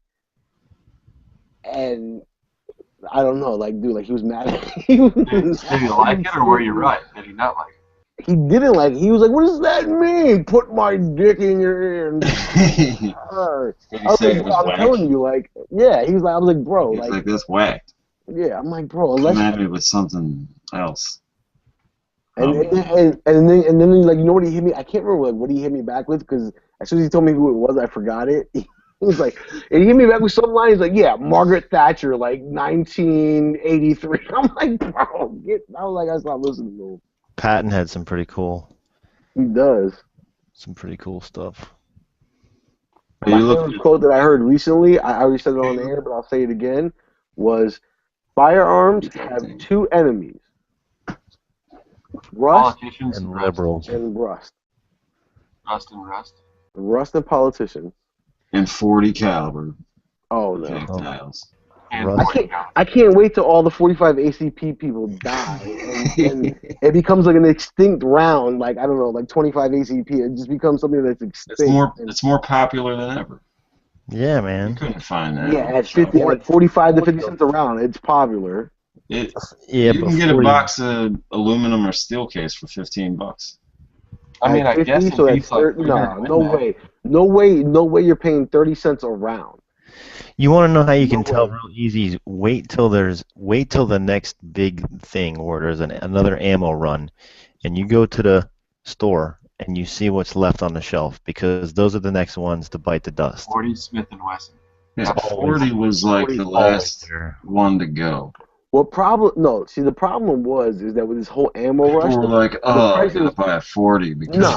that's the all main that's on the problem shelf. is that with this price ammo bullshit, all ammo went up. And 40 was right where it needed to be, and the fact that everything went up, now 40's kind of whack now, and like, you know, like what you can steadily, reliably find it for. Like before, like, so now you have to find the shit that's like on a deal for 40. You know what I'm saying? You have to. I don't know. Maybe I'll get a G22 police trade-in for $300. 300? You looking more like It's like a Walther G22? Because I don't think police use those. You're looking like 330, more like it, like 329. They're $319 at Surplus City, right around the corner from me. With Oh, nice. my bad. You live right next to Surplus City, so you gonna go pull a commando when you try to go save Alyssa Milano? I don't even know what you're talking about. You don't know the movie Commando? You're whack. There's a Surplus City in the movie? No, it's not Surplus City, but the fact that he goes to like a Surplus City type store and breaks in and goes in the back. I honestly don't even know what a Surplus City is, but I can just It's just a gun shop. Yeah, so it's probably like some But they shit- get used police trade-ins. Or whatever. They're $349 for G21s, $319 for G22s and G23 police trade-ins with night sights. That are advertised still bright. So I've been thinking about getting a police trade-in just to fuck with. Stipple it. Do whatever. I've been thinking about Beretta's making 92 Gs now. Pretty cool. The one with the decocker only. Yeah. Yeah, those are sweet. That would be the only Beretta 92 I'd buy with a decocker on.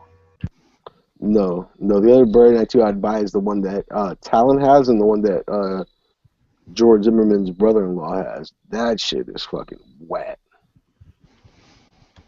The super stainless, all brushed steel, wet. Is it a G model? Is it decocker No. only? No, it's an F model. It's an F model, but nothing shiny on it, and it's all brushed stainless steel with a satin finish. It's nuts. It's super smooth, bro. Talon, I know you got a good picture of it. Oh yeah, it's coming. It's coming. Don't worry.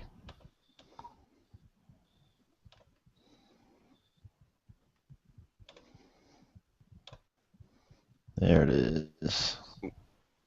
Jacob, what the heck is that? No, that's kind of like a bright picture. He said he was going to get a G22, so I put in a picture of a Walther G22. I don't understand. Is that literally sold like that? Or No, did it's someone not. like? It's not sold with the light on it No, That's I mean, wet. did some? or the Did they scope. really? Did they make? Did they really make a? I thought the What? G22 was a handgun. Dude, look at it. Look at the Glock- side of it. It says Glock G22. 22. No, that's a Walther G22. No, I mean, I thought. What's the what? I'm thinking of the Walther 22 handgun. The Walther 22 caliber handgun. What? That's the That's a P22. P22. Okay. What the hell is that thing? I thought that was like a troll Look at picture. the Like someone mag took a release. P22 The and mag like. release. That's where the back of that thumb hole is. That black moon shaped thing. That's weird. That's the mag release. Yeah. It's kind of odd, but I mean, it works. My Yeah. kid had this airsoft. Same exact thing, but airsoft. How was it? Like, was it comfortable? I mean, Yeah, it was pretty cool. I don't know about that. All Best right, so part about What it is, caliber is that gun right there? I That just- Walther? 22. I just yeah, look back. 22. I just look back at the chat, and Makes sense. seriously, I can't wait for the BP40 to come out. That's awesomeness in a can right there. So you're gonna get that? The BP40, if Yeah. it comes out, Law enforcement edition with the night sights and the 3 mags. I'll probably wait till somebody makes an extendo for it. It would be a HK D30 extendo or P40 extendo. Pro mag. Tapco. See those extendos to me do not exist. Those are not qualified extendos. You have a whack ass brand extendo. So like, all right. Well, technically for the extendo chat we made this count, but if you have like Tapco mags for like your SKS, doesn't count just because you said Tapco first. What about that what is that Yankee has, that Masterpiece Arms Mac 10, Mac 11 thing? I don't know because that's funny because those are super plastic molded mags. They're Tapco mags. Really? Yeah. They've always So- come with them. So Well, they not come with always, but for a while. So Tapco mags are the factory mags, is what you're telling me. Yeah, I think so. If that's the case, then I don't know. I love the gun, but I don't know, the magazine's suspect. Super. Yeah, but since it's in the magwell, I don't think you can. You don't have to worry about like ripping the lugs off like on a AK. Hey, how long do those Korean mags last for Glock? How long do they usually last if they work? I don't know. I had two and they both work. 70 shots. I had two and they both work, and I sold them both. Well, that drum you got's a Korean mag, isn't it? It is, and that shit works like clockwork. I almost got a Korean 33 rounder the other day. It was only like $22. I It was like, doesn't have a last round hold open, but like, who gives a shit? By the time you go click on 50 rounds, that's your fucking fault. You know what I'm saying? You should attack and go reload it like 3 different times, but you know what I'm saying? I just wish I could run the 33 rounders in competition. Oh my gosh, that'd be so much fun. What are you So- allowed to go up to? 140 millimeters in my division. Oh, okay. Yeah, they do it by mag So leaf, what- not by round So count. what is all right? So you could take you could take a 17 rounder for short, right? Yeah. Oh yeah. The longest your magazine can be in limited division is 140 millimeters. I don't know what the fuck Past the 150 magwell? millimeters is. Yeah. No, the magazine body, the whole magazine itself Oh. can't be longer than 140 millimeters. And What this is right that here, in inches? I don't know. It's all Yeah. metric because it's IPSC. How But many this right here, plus this ones base is plate right that? here, this base plate right here It's is plus 2? no, this is plus 4. Plus Three. 4? Yes, Plus plus 3? this is plus 5. This is plus 5. Plus 5? Yeah, for 9 millimeters, plus 5, Plus 6? plus 5. But You that's should have got the Noveski one, the red Noveski. this is 144. I think it's 141. 140 millimeters is the limit, and that's the legal limit.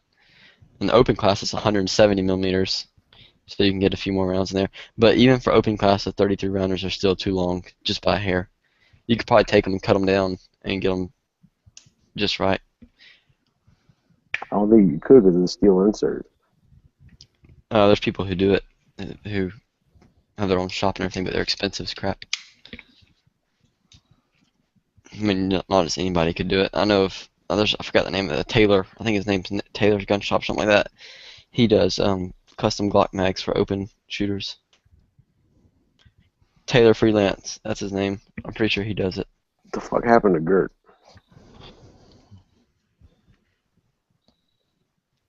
Let me see here. Glock book. Let's see what he's got in here. Oh, it's an actual book. So check this guy out. This shopping page. It's like all stuff for competition, stuff like that. Let me see. This is a 140 millimeter base plate. All right, hey, so who knows anything about Black Talon bullets and the Ranger T series? What about them? Okay. I know they're the same bullet. Check this out. So, when I was at the gun show, they had 2 boxes in 40. They had the Ranger T series, which is what I picked up, and they had the Ranger bonded bullet. So when you look on the side, like where it says the grains, you know, on the small print on the side, not super small print, but just smaller print. So it says the grain weight, whatever, blah blah blah.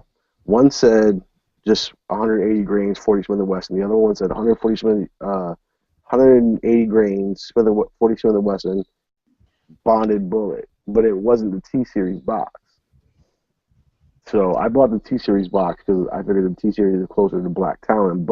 And it said and when you read the back of the box, it doesn't say it's bonded, but it says it does something for, I don't know, jacket togetherness or whatever for barrier penetration. But it did not say bonded, and the bonded was a non-T series bullet. So, your comments.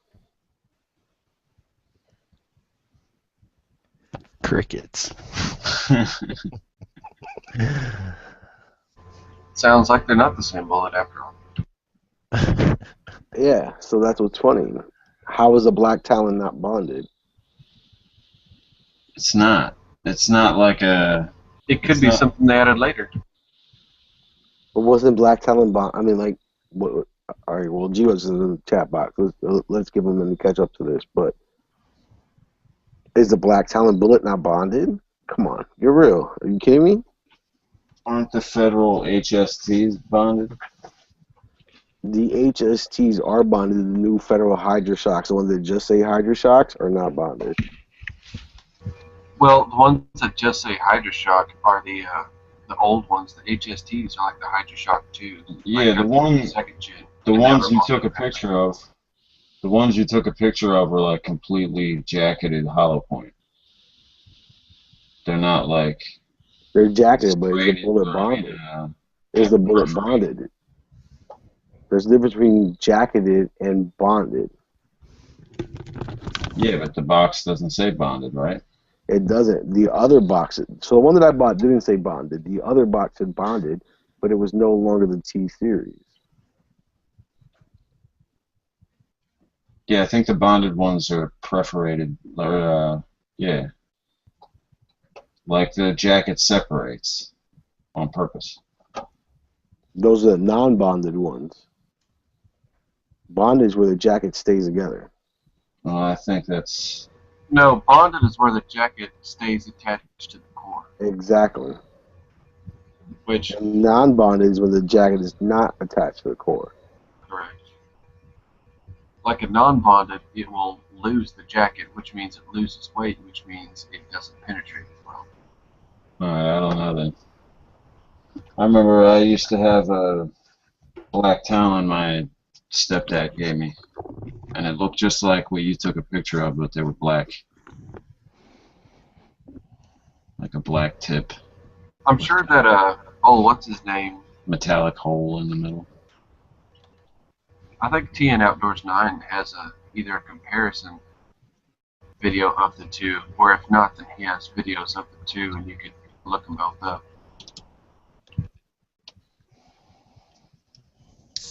But for some reason, I want to say that he does have a video of both of them at the same, like in the same video, comparing the two.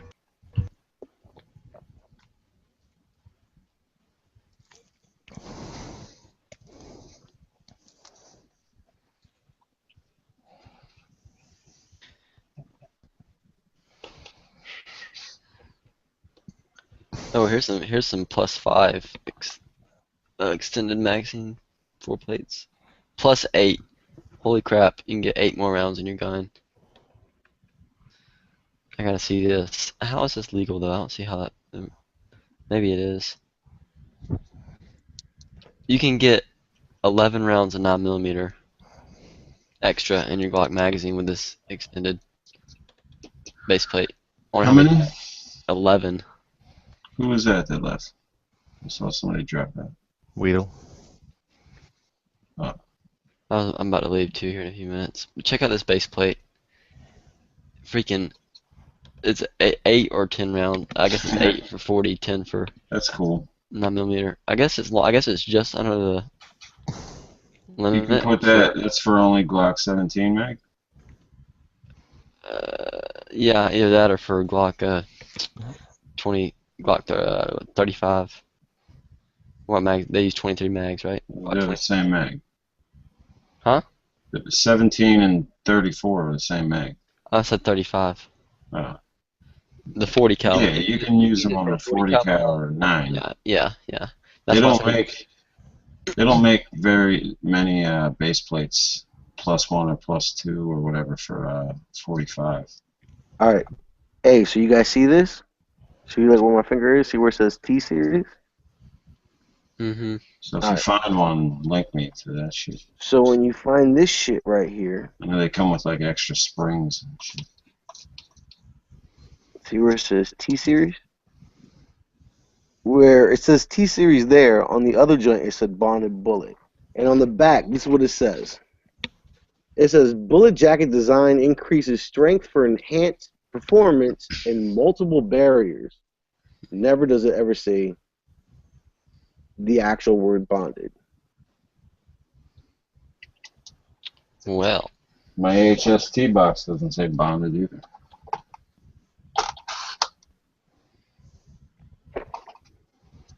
That I can see.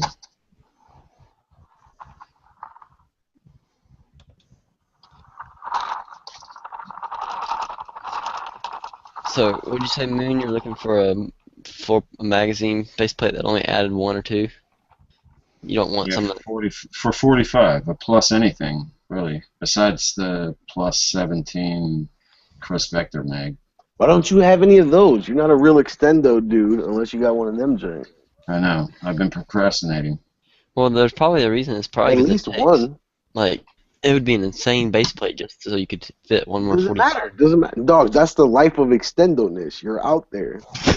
No, I'm saying, I mean, just why you can't find them probably. No, you can find them. It's just, they're like $65. And that's what you get for shooting 45 ACP. Yeah, the Vector mags are expensive, but you can get the kit, or you can just get the bottom. Isn't the kit itself $65? No. Oh, okay. Moon, you can get this base plate right here. You can get the kit for like how much is the kit? 30 or $35. And how many mag can you and then you can get one mag for $25 or whatever. So it's the same price as getting a whole mag. But exactly. If you already have the mags, you can get just the bottom and put it on your existing 21 mag. So you're all right. Well, that's your fault still. Have you ever held one of those Glock 21 with like a Chris Vector mag in it? No. I held just the heavy magazine. I can imagine it's heavy. It's like fucking 2x4. The Chris is fucking heavy. Don't think for a second that the Chris is light. I want to put it in my 30S. That would be you'd be about that life. That would be sick. But you don't have one. Because you're not Extendo Fabulous. You're not Extendo Fabulous. My brother has one. One and then just stipple my name in the bottom of it.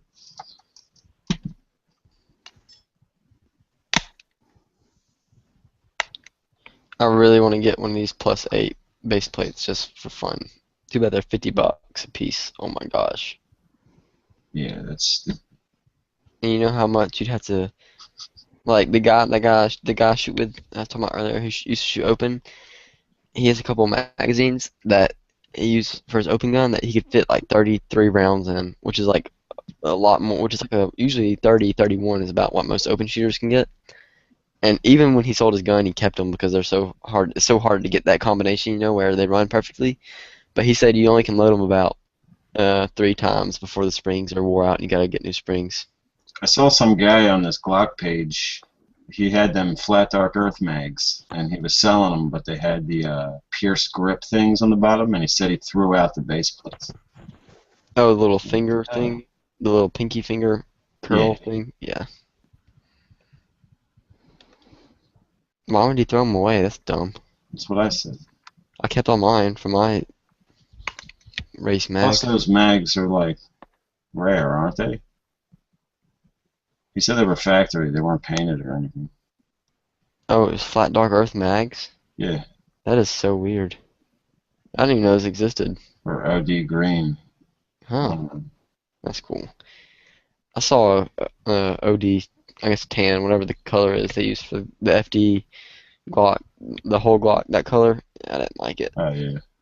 I didn't like it. Cerakote. No, it was the factory. Yeah, they Cerakoted. Oh, okay, I didn't know that. Yeah, I didn't like it. Did you guys see that? What is it? This is a video my brother did of his 21 with the 28 round Chris mag. I don't see anything. Yeah, where is it? Hang on. Can you see that or no? No. Alright, what am I doing wrong here? There's a link over here inside. Yeah. No idea. I was gonna play it in here. Have you not chatted before? Go to the left side over there and hit screen share. And then hit entire screen or whatever. And then go to the tab you want. Make sure you don't have anything open you don't want us to see. Because it'll show all your tabs and everything at the top. Yeah, but there's a YouTube like.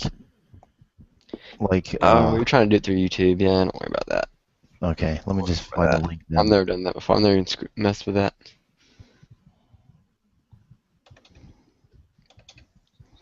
Yeah, because you can play it in here. I've seen fucking Yankee do it. What shotgun is that? A7? That's 70. It is A70, yeah, because the crossbow saved me. I'm trying to find the guy who did these custom Glock mags. What kind of muzzle brake do you have on that? Well, it's an 870 tactical, so it comes with the nasty looking one. That's an expensive fucking shotgun. No, Does not that really. come with that Magpul sling plate or no? No. I just bought a regular 870 tactical, and I see you can buy the Magpul edition with the stock and everything on it, but if you buy the Magpul edition, it comes with like a 7-round tube on it. Mm-hmm. And if you know about how like the barrel stays on, you're kind of stuck with that barrel length. Really? So if you get like a regular 870, and the 870 tactical comes with a 2-round extension tube, then pretty much any 870 barrel will fit on it. I mean, basically. So what are you doing? 6 shots then? No, I got 7 shots. All right, so you're still at 7 shots. Yeah, it's the same thing, but if I want to switch out my barrel, and go shoot skeet, I can do that. Whereas, why can't you switch out your barrel on your the Magpul? Yeah. Because of the way the tube, the magazine tube, see, towards like the end of the barrel or somewhere in the middle of the barrel, there's a ring that extends from the barrel down to the magazine tube. And then there's a cap, and that's how it holds the barrel in place. Now, if you get the Magpul edition has the 7-round magazine tube on it. That ring is further down the barrel. Really? Yeah. Okay. I believe you. I mean, because that does make a lot of sense. And I've always wanted to buy either an 870 or a 500 where I can fucking put a, because I do want to shoot trap and skeet eventually, so I've always wanted to have the barrel swap out. I was even thinking about buying the model that had the barrel swap out and then fake me out build the 870 tactical from scratch. You know what I'm saying? Because you can do that. You have the Magpul forend on it, or yeah? What yeah, is yeah. the? All right. So, did it come with it, or what kind of forend did it come with? I had to make it. It just came with a regular 870. Let me. Really? Okay. I don't like the Magpul forearm at all, either on ARs or on shotguns. So I rather go for like a tri grip or whatever, and put like a pistol grip on the side or something. Right. You ever I see the never one with the understood, like, chainsaw? I never, Chainsaw? no, because the chainsaw is some extraordinary or like over the top. It's like over the top is the worst. But I've never It's awesome. understood. I've never understood why people couldn't. I mean, because I don't know, I shoot very little shotgun, as you guys can tell. So I don't know if shucking it back has to go straight back, and that's why putting something either on the side or on the bottom can off kilter you and cause you not to stroke. But I mean, like, at the same time, like, if we're talking about a pump that never fucking jams, I mean, like, what are we really talking about? If you plan to use a shotgun, you got to train with it, because there's been plenty of times where I go to use my shotgun and then I'll forget. Oh, how many to pump times it. a day do you use your shotgun? My bad. I forget to pump the action because I think it's semi-auto. If only Glock made shotguns. My Alzheimer's kicks in. I think it's a semi-auto, so I need to get a semi-auto shotgun. You're like, where do I put this 7-round mag of 45 ACP into this shotgun? Moon, I was saying earlier about how I get +5 rounds my magazines. Actually now, a couple of them that I've been using them now, I can get 6 more rounds because the springs are getting a little weaker.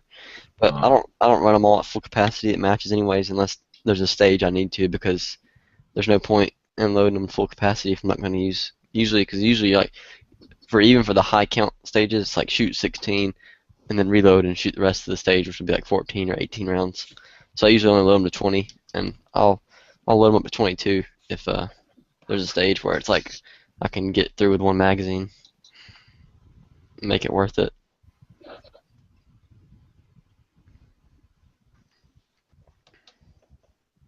I think a shotgun is next for me. After this pistol build, I think it's shotgun time. I'm trying to find a decent picture of my shotgun. And I think, yeah, with the shotgun, I think I would go for the double barrel kit and just build my old tactical version of it.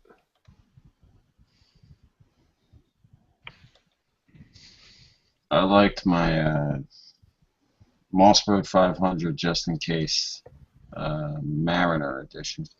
You have that, Jay? Yeah, I had that one. You have it or had it? I had it. I sold it. Dude, I swear to God, hey, you're like DB's little cousin and the closest relative to Bob. I You're guess right in between the two. I'll see you guys later. All right, man. Take it easy. Didn't DB just buy a 45? He said he did. Like an HK, right? Yeah. DB's a baller, though.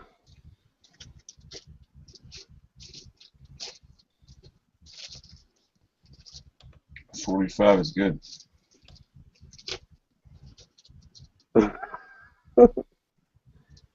To the war, we're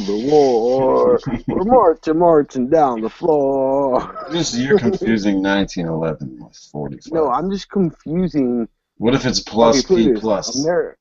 Alright, so the Industrial Revolution happened in the late 1800s. So let's just count the 1900s as the revolution, right? As a revolution in technology. Like, a lot of things happened in the last 100 years, the 19th century. And you're talking about something that was invented in 1911. That's as cool, a projectile. man. As a projectile. That's You're cool. real. Dude, I am the 40s from the Westerns from like the 80s. I'm an 80s baby. Everything that came out of the 80s is whack. Almost. All You're right, so, closer to the 80s than you are to like 1911. so this is what my shotgun looked like when I bought it. That's cool. hold on. It's kind of, I mean, it's just kind of plain Jane, just very straight up 870. Honestly, I want the Remington as far as like for help, like for like home defense purposes. I want it. Oh, see, that's tight because you have the sights built into it. Yeah, that's why I wanted the tactical. It's got that XS ghost ring sights and the Picatinny rail already Is that on 18 it. or 20? Is that 18 or 20? 18. So okay. Get the Serbu. Okay, now if you look at the magazine tube, like you see, like just in front of the fore end, there's like a nut right there. Yeah, that's where the extension screws on. Okay, that's where the extension screws on, right? Okay, now if you look at this one here, Wait, where'd it go? See, because I do want one with ghost. Like, I want one like with actual sights. I don't want to fucking bead on my 18-inch. That's gonna blow me. Okay, So that's cool. This is the Magpul edition. If you look like where that ring is, it's further down the barrel. You can't see it because the fucking because of the foreign covers it. Magpul is in the way. Yeah, but you can like look at the length of how much extension. Like that looks like a one-shot extension. Not really. Looks like Okay. You're right. Because if the barrel nut comes all the way out, you're right. Okay. Yeah, see where that's at right there. Okay, and then. And I do want something with a sight, so you're right. Okay. And then look at how much this was one your again. shotgun? How much does your shotgun go for? The way it was, just like that, just like how I bought it, I think like $425. That's not bad. From Lambo's Armory. That's not bad. And okay, so I'm gonna tell you a tactical secret of mine, because I do want one that has something that could stab zombies in the face with, like that muzzle brake right there. Right. And that is so much cooler of a muzzle brake than the stupid Mossberg with the slots. The Mossberg muzzle brake compared to that muzzle brake. Mossberg. What the fuck is it called? I don't know, but the junk with the slits on the side. It looks like a Barrett. No, it looks like a fucking flash hider with the fucking spikes on the end. Oh. Versus that where it's like holes on the side. You know what I'm saying? It's whack. It's whack.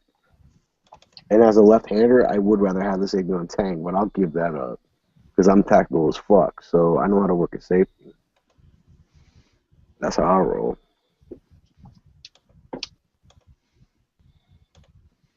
Yeah, and you know what? I do have one of these shot shell carriers for sale on the homepage.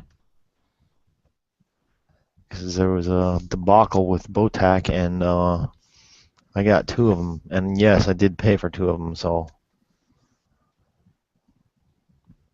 never used it.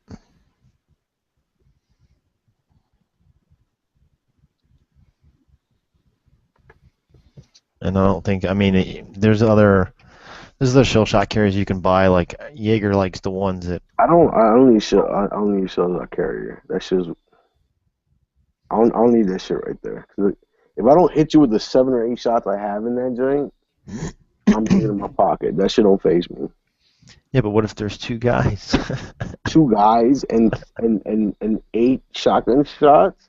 Trust me, I'm all about the extendo life. If there's a crowd of people, you're going to want as many shots as you can. That is extendo for a shotgun right there, man. Okay, but my extendo was my backpack with my box of Plus, you want pockets full so you can tactical reload. Fuck pockets. I'll have a backpack with 250 shells. Easy. Okay. I just feel like that one little cardboard, but 250 shells, one little square cardboard box. How are you gonna reach to your backpack? Dog, I'm tactical as fuck. I don't think you realize it. You put a backpack on the front like a baby carrier. No, play this. Don't be mad because you can't scratch your back because you're old as fuck and you shoot the 45 ACP. I can. That's what, people that shoot 45 ACP can't scratch their back. All right. That's the problem with people that shoot 45 ACP. They got itch on I their can back. touch my hands behind my back. Can you unhook a bra from yourself?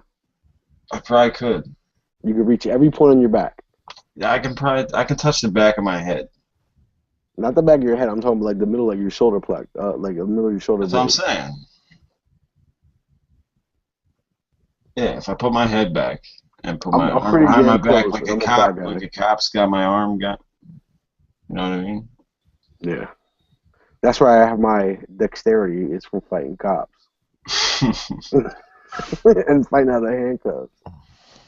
That's where I get my dexterity. I want one of those bracelets or rings or whatever it is with the little cop, fucking the handcuff lock, the key. Oh yeah, I've seen that. I just swallow one like every 3 days. Take a shit in the squad car. Put inside a potato.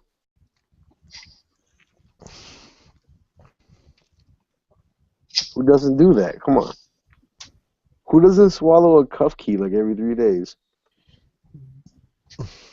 Most people.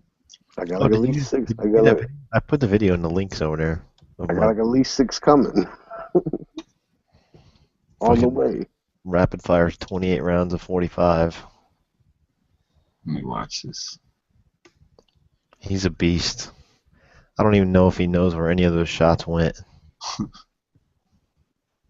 Is this a G21? Yeah.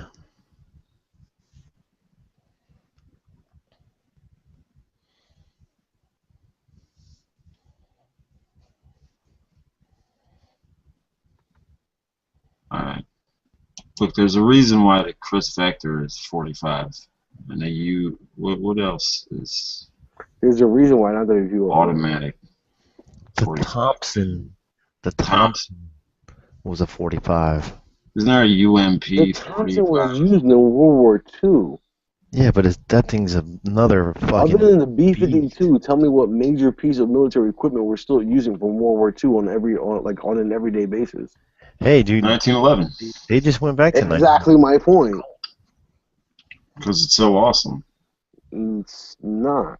They wouldn't be putting $2,000 guns in the hands of each Let Marine. me ask you this. All right, Totally awesome.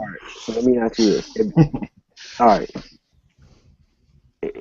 If you had to shoot somebody with a bulletproof vest, would you rather shoot them with a 17-round Glock 17 or a 8 to 9 round Glock? I'm sorry, like not Glock, 1911. If you knew they were wearing soft body armor. Well, since I have Full metal jacket. Since I like 9mm as much as I like 45, I would pick the 9mm. That's where you're wrong. See, that's why. See, Yeah, see, I don't. You're compromising. You're compromising. I think either. Why? I'd probably pull a headshot off with a 9mm. Yeah. He got body armor on his head. Come on, dude. I already used the tactical line like 2 minutes ago, so you can't take my position as tactical as fuck. So let's get real. It's outdated. It's antiquated. Super low capacity unless you have the FNX. I don't remember when it stopped killing people and started bouncing off people. That's all. Hey, my M&P It hasn't happened yet. with the extendo is was it 13, 14? No, I think it's 14. But let me ask you this. So even Bonnie and Clyde use like shit like sawed-off bars, right? Which is an automatic 308 caliber, right? Yeah. But what if them motherfuckers had like 30-round magazines? Wouldn't they be? I mean, just you know what I'm saying? Like, who doesn't? If I offer you more capacity, who doesn't take it? Who doesn't? I get what you're saying. That's why I like 9. And then that's why I like 9. Yeah. I knew that was coming. Yeah, M&P 45 with the extendo is 14 plus 1. It's not bad. I'm mad Glock couldn't get their 40-round extendos out to like 25, 27. That would have made so much better. So it would have been, even if it would have been an identical length, it would be hard. Cause like what they did was they went for a purposely shorter length, so when someone went to grab it, you could instantly tell. They purposefully did it because there is no such thing as a full auto 40 caliber Glock. Yeah. So they had to just do what worked best. What I can't wait is till like some little short people Korean country fucking makes a drum mag for the 40 and it is over. It is over. When that drum mag gets made, it is over. I don't know. What is it? 22 or is an extendo on a 40 cal Glock? Yeah. That's pretty whack. And you know what's funny? Like, you know how like when you get a 33, it comes with the extendo base plate already in there? Yeah. So the mag only says 31, but actually It's 31, but yeah. Yeah, by going to 33, the 22 never comes with the extendo base plate because for the 1 round extra that you get out of it, it's not worth putting the base plate on it. No one ever buys it like. One, I've never seen it sold like that, so that it just doesn't get sold like that. I don't see them either. The 33, unless you get it like in its plastic wrapper with no base plate, and it's funny because when it Probably comes in need a that different plastic, spring. I don't even think you need a different spring. I really don't think. I really don't. Because put it like this, very rarely do you ever see the Glock 31 round mag in its plastic casing with the cardboard backing.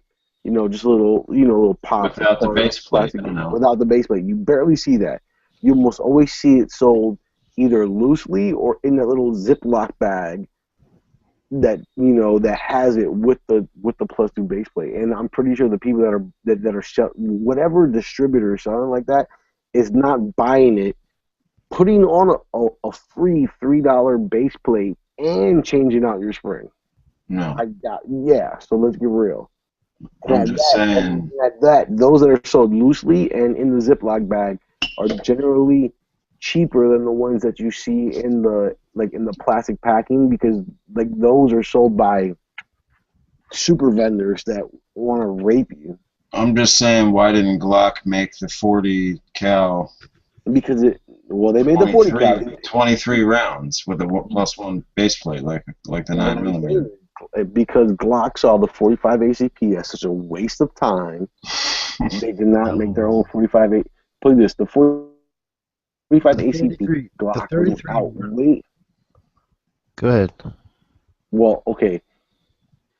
The Glock 40, I think, came out before the 45 ACP just because the way the numbers go.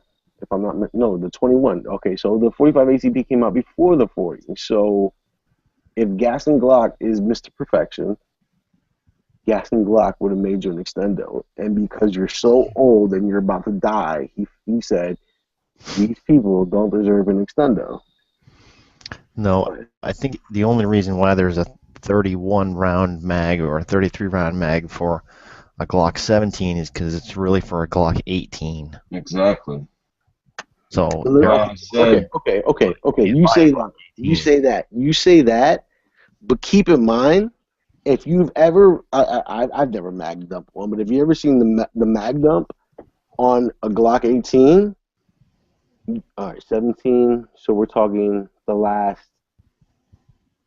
16 rounds. The last 16 rounds extra on top of a 33. All right, so from 33 to 17 rounds is 16 rounds. Those last 16 rounds on a single trigger pull, because you're probably done after a single trigger pull. You're not shooting two people. You're not shooting two people with a G18. Let's get real. Those last 16 rounds don't mean a shit. I'm not going to try to guess why they designed the Glock 18 in the first place, but I'm guessing it's to lay a little bit of suppressive fire. It's for perfection purposes. It's for suppressive fire. No, I don't think it's designed to. How can you suppress fire in the single gunshot? You're not. They're not that fast. They're fast, but they're not like. Oh, dude, come on! It's done. Yeah. It's like, and then they're done. You know, it's like two of them. It's like two of them, and you're done. You know enough. Yeah, the cyclic rate is ridiculous. It is ridiculous. So don't give me that suppressive fire or anything. I'm just telling you, the course of nature has decided that 45 ACP is old and is gonna die, and Gas and Glock is perfect. Dogs, we're about to go into Glocktober. Come on, these are facts of history that you guys need to know. I wish this could be replayed during Glocktober, because it just shows you how perfect it is. If Gas and Glock thought that 45 ACP deserves an extendo, and at that he might give you like 19 rounds and call it, you know what I'm saying? Like, you're not getting in the 20s. That's how sorry 45 ACP is. That's how sorry it is. Because if Glock makes a 22 round 40 extendo, there's no way the 45 ACP from Glock will ever be. He liked it enough to let a whole nother company use it for their magazine. We're talking about for their Gap? factory magazine. Gap. I'm not talking about Gap. I'm talking about Chris Vector. Yeah, the only Their factory magazine is a Glock 21. Keep in mind, he probably felt sorry for them, and because you used a gun that made my Glock magazine, that specifically designed around my Glock magazine. And think about it, it's the only magazine that I think Glock is actually given rights to, because who else makes it? Overseas manufacturers. Like, you don't see American-made. Caltech. Keltec don't make its own magazines. If anything, they use Glock. No, but Keltec uses an action that runs a magwell and an action that runs off a Glock mag. But do they ship it to you with Glock mags, or do they ship it to you with their own mags? I have no idea. Yeah. Okay. So that's my point. So at that point, they haven't bought the full rights of it because they're still buying Glock mags and shipping them with XO. You know what I'm saying? I don't know. I'm telling you, dogs. I'm They kidding. might ship it with a Glock mag, and they might ship the Beretta one with a Beretta extended mag.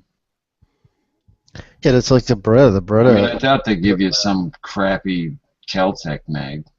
You know what I'm just thinking about right now, just because I'm thinking about extendos. So every time when I went to the gun show previously, right? I'm talking previous to. Could be wrong. I could be, but previous to Newtown, I see Betamags, right? And the Betamags were what, like $150? Yeah. Pre Newtown. Post Newtown, the Jones were anywhere between $300 to $500. And this time, now that I think about it, I didn't see a single like dual drum. I saw a lot of like the 50 round AR drums, you know, the little short stubby ones. Right. Short 50 round drums. But at that point, I'd rather have a fucking, I don't know, maybe I'll buy one of them, but it's not worth $70. When I can get 240 round, well, 340 rounders, maybe even like 3.5 40 rounders for the price of 150 round drum, I'm not paying $70 for a fucking drum. You know what I'm saying? I'm not. I can get 340s for that, so I'm not gonna do that. Well, but those Betamags are like gone. I didn't see them. And what I did find out was that this gun show that I go to is the biggest gun show on the East Coast. So from as worse as you think it is from New York, the most populous area as well. Let's include that, even though they don't have gun shows. We're talking about the most populous area in the world, all the way down to fucking Florida, the gun haven of the East Coast. So from there to there, and everywhere in between, the biggest gun show on the East Coast did not have a single Beta magazine. Now I'm thinking about it, that bothers me.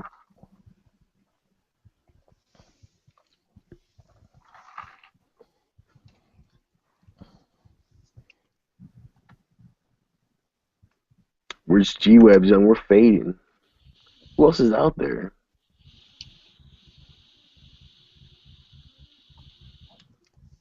Russ. A bunch of hipsters talking about 40.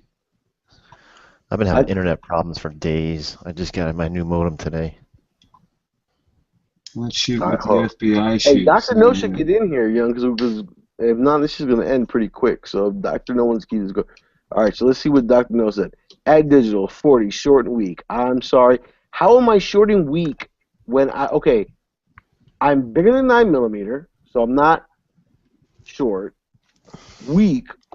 How am I weak when I'm going 120 to 150 feet per second faster than 45? You can't see me. You can't see me with your naked eye. I'll see you with the 45 ACP. But let's keep reading what he said. Dr. No. So I hope he joins this because I'm reading his comment. All right. So Dr. No said at Digital 40 short and weak for all the limp, wristing, girly bitches that Colonel Cooper exposed when he solicited the creation of the modern centerfire pistol cartridge with a bore case length ratio, creating superior ballistics and accuracy in the hands of a real man. So notice how he added a lot of just blah blah blah. Oh, the caliber and the ballistics and the cartridge and length ratio and my casing size. Who is Colonel Cooper? Is that the guy? I don't know, but he still didn't. He still didn't say that. He likes the 40. It's subsonic for the most part. Let's just agree with that. It's basically a subsonic round. Can we not agree that's a subsonic round? What? 40? No, yeah, the 45. No, the 40 is 45. You can get subsonic. Yeah. Yeah, but the 40 you really can't. I've never seen a 40. Not my plus P plus P plus. Well, I mean, it's a lot of pluses because it's so much better. It's double the. All right. Oh shit! This motherfucker said, "Give me a link." I got you. I got him. Oh, all right, bet. All right. Goes, mommy, the recoil hurts my wrist. That's what people say when they shoot 45 because 40 is snappier. I'm not gonna lie. So why you? Oh, honey, it's still a man. I mean, it doesn't. Mommy, If you like 40, I we'll don't know. just shorten the big head case down to a 40. Man, we'll put it like this. Most people complain. Most people that say 45. Most people that say 45 say 45 because 40 is snappier than 45. So why would I want to shoot a 40? So people that complain about saying, you know, oh, I shoot a 45 because, you know, He says a 40. it's funny. Most of the part is because 40 is too snappy for them. So Okay, Sparky. Colonel Cooper, look him up. He's the guy that was behind the development of the 10 millimeter. he was.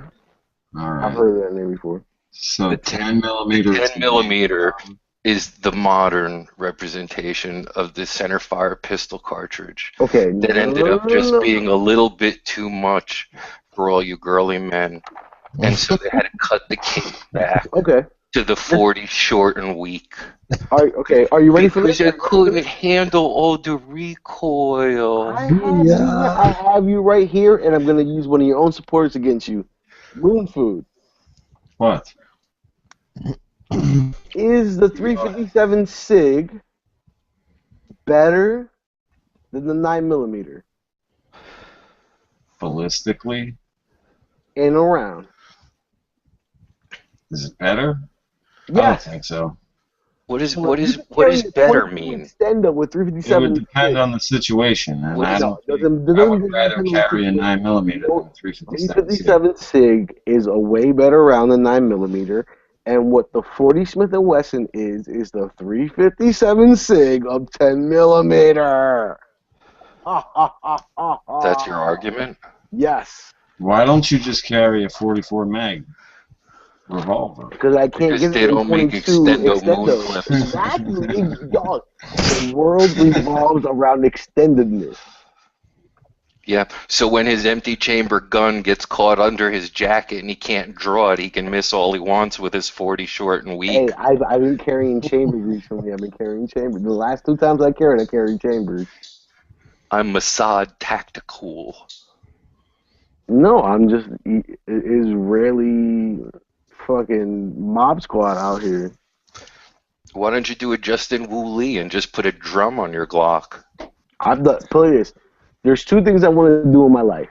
So when I'm allowed to conceal carry, especially in the winter, and I'm gonna do this, I'm gonna dual carry 9 millimeter Glocks with 50 round drum mags, just because I can. Concealed, like in a North Okay, Face. just do me a favor when you do that. Just make sure you do the dual small of the back carry, so that when No. you slip on the ice, you can come in and tell us about the spinal cord injury. There isn't ice everywhere, like how you like. All right, so you can see ice around here. It's not like Canadian. There's no fucking ice in Maryland. It's Okay. no, there is ice, but there is not ice like Moon's closer cut. Like Moon could Moon could relate this. Like yes, there is ice, and no, Marco, there's either ice or there's not ice. No, but there could be ice, but you'd be a damn idiot to step on the fucking ice. Like you walk around the fucking ice. Like there's not ice everywhere.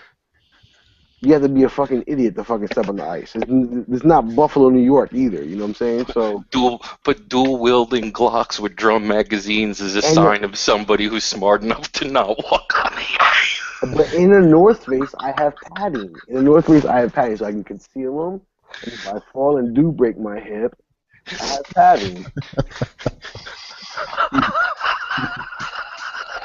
So that's one. The other, I am the door gunner for the short bus. The other thing that I want to do in my life that I dream about doing is concealed carrying an AR pistol with like 15 AR magazines. I don't know about 15, but I'll try stuff with many AR anywhere from like 6 to like 10. And I'll 40 just carry rounders? 40 rounders. I have like 5 or 6 40 rounders now. So I would just do it just because I can do it. You know what I'm saying? Not because it's cool and it's totally unpractical and like you know how much weight it is to carry and then fucking super annoying. But just to say that I did it once, I didn't even put that shit on YouTube. I don't give a shit. I'm like America, hashtag America. The Walmart walk. I'll put that. Yeah, YouTube is so yesterday. Now it's all about the guns of Instagram. Instagram's like the Playboy of guns. Not really, because a lot of It's people not a play bad it out. thing. I like to follow like personal people and not not actual like Instagram identities, because these Instagram like G-Webs isn't an Instagram identity. Even if he grew into an Instagram identity, we all know G-Webs. He's a real person, and like, you know what I'm saying, he's behind it, and those are his real photos. I can't stand those people on Instagram that I have to question, like, damn, is that really their photo, or do they take that from like a museum's website? Some of these guns are fucking beautiful. I mean, there's this dude that made a They are, and I appreciate them. But what really blows me is that, so like, if they work for that museum, great. But then their name should be that particular museum's Instagram name. It shouldn't be like Slick Guns or New World Order. You know what I'm saying? Oh no, some of these guys are guys that are building these guns. I have no issue with that, and I have no issue with anybody that wants to collect guns, and they're beautiful. I mean, somebody made an Assassin's Creed gun. By far not. But $4,000 for a Glock, that's not going to save my life. That's stupid too. Like, you know who I really give a lot of credit to on YouTube? Two people I really give credit to, and they're all old fuckers like Moon Food. Shemp, 1967. His gun collection is ridiculous and will never end. And same with oh my God, who's the old man Chuck from Florida? I was born at least 11 years after that. Okay, but who's old man Chuck from Florida? Oh my God, old man Chuck from Florida. Well, just for the record, I don't know what he's referring to as old, but I'm 40. I'm going to be He's 50 part of in the a few P months. He's part of the P You crew. think You know what I'm 30 talking about? over 30 is old? No, Okay, so then I'm fucking Hey, 8. Moon, who is old man Chuck from Florida? He's part of Pete's crew, the Armory Channel, Ebo. I have no idea. I get sick of looking. They all have the same camera angle aimed at the same desk. No, but he's the guy who had the shaky hands, the old man with the shaky hands. Oh my God, I feel so. Oh my, no, dude, you have to watch it. Oh, I know who you're talking about. I watched him try to change like a sear pin or something, and I wanted to cry. No thanks. Yeah. But other like players, and I don't even blame him for his handshake, because obviously, like, you know what I'm saying, he can't help it. But his gun dogs, he has shown like over maybe like 200 different guns on YouTube. I don't understand how this man has that many guns. Most of them are 22s, but like whatever. But dude, that dude has serious amount of guns. A serious amount of guns. Hey, dude, there's been some incredible 22s put out through the centuries. There have, but those that have that many of them is what makes those particular individuals unique. And it usually makes them pretty accurate shooters. Whoa, I mean, damn, what's his name? Dude, I'm subscribed to him. What's his name? It's not TN Outdoors 9. It's oh my God. I don't know who you're talking about. It's not Mr. 45 Bullet. It's is it Bullseye? Oh my God. And his intro is always the same. It's like 3 shots that go in that works his way to the bullseye. Oh my God, what's his name? Never seen. Somebody out there, save me. What's Kirk doing over here? I'm looking at, it's a YouTube page with like dead ISIS people on it. You put them there? I'm not gonna show it on the chat, but I sent it to you, Marco. Oh, you put them there? No, hell no. I'm in an Instagram, not a YouTube. So hold on, wait a minute. All right, just because you brought that up, and especially on Instagram. So what picture was it? Somebody posted on one of my pictures, hashtag like 85 or like 35, and I fucking went to his shit, and all of his shit is written in Arabic, and it's fucking like terrorist shit. Oh, cool. The Secret Service should be knocking on your door at any second. Yeah, no, that's just not funny. So, RG87, yeah. So he had, all right. So man.27, man.27, hashtag R87 on my shit, and his shit is all written Alibaba, and there's a bunch of nice AKs. What is this? This is a I don't even know what the fuck is it. Who is it? Hashtag what? Hold on, Moon. I'm gonna add you at this. All right, I'm about to add a couple people. I don't have my phone on me right now. That's your problem. Nice guy spreading the wealth. The terrorists are after him, so what's he gonna do? He's gonna freaking retweet all his friends. Hey, I'm ready for the terrorists. I'll fuck this shit up. All right, who else? All right, who else? Hey, Talon or no, Marco. You know him. Yeah, what's Marco, up? what are the appropriate fresh kicks to be running from the Secret Service when they come for you?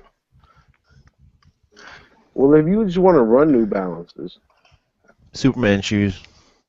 Superman shoes help with Super Glock. If you have Superman shoes and a Super Glock on your hip, you can't lose. Hey, see, even the 50-year-old guy can be hip once, because if I do wear sneakers and New Balances are the ones that I wear. You guys just gave me a new idea for the Superman Glock video. Hey, Marco, look at my screen, bro. I seen him. You know what my favorite is though? I'm about to show you my favorite is though. Let me see. Who makes some Superman shoes, Marco? They're actually, you know who designed them? Was a kid who was dying of cancer. So those are Jordan charity shoes. They're like Beckers.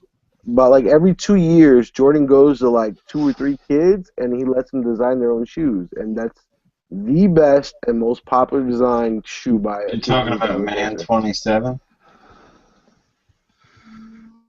Yeah. So that guy, so look at his profile, and he hashtagged me, but he still hashtagged me 87, and I can't understand anything that he has written there. So it's all Alibaba bullshit to me. So, all right. So this is a black guy's picture. Let me find a good picture.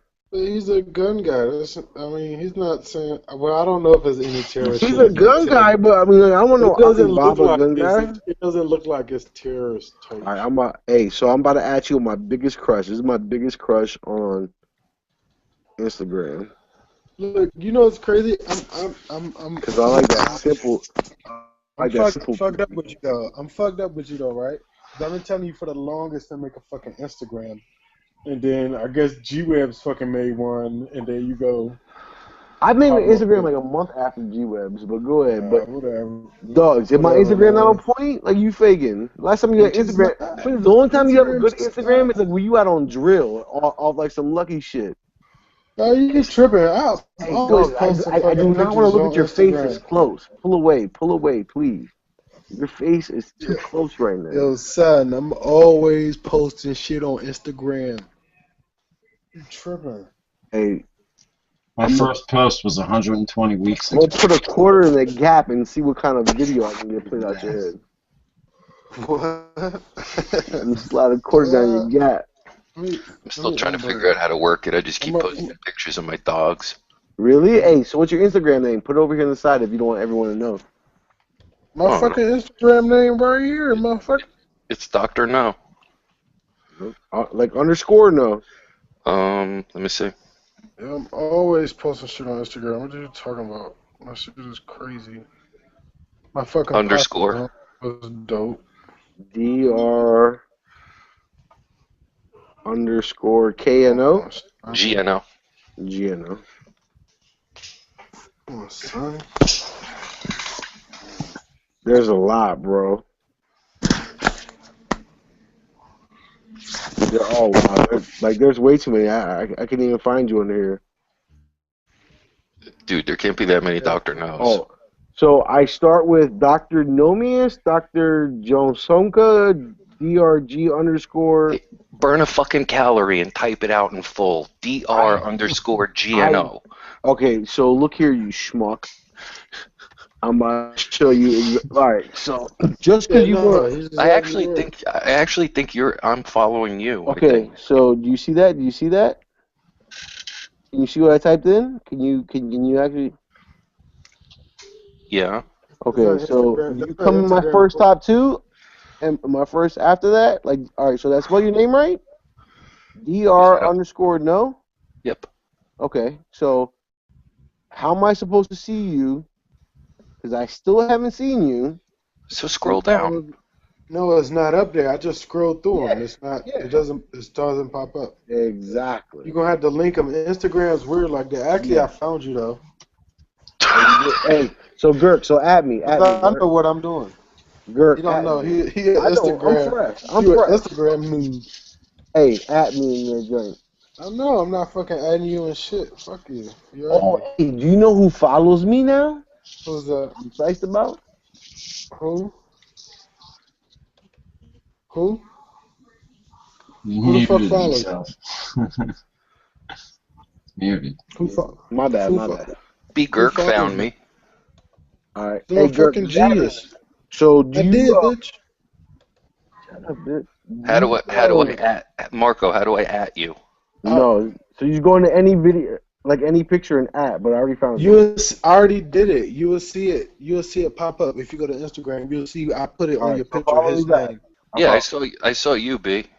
All I right. know. So what I put up there, type on that. That's Marco. Then follow him. I already added you. Oh shit! What was I gonna I say? put I a was gonna say comment. something. That's Marco's name. Dude, oh, you totally blew my train of thought. Moon asked me something. I was Fuck gonna your say train something. of thought, nigga. I'm running trains in my head, bro. I know, right? A lot of What movement you action. was sipping on? Tequila? Nah. That Alzheimer's That, kicking that Elijah. No, that's for you, homie. 80s 40 That's for you. from the 80s.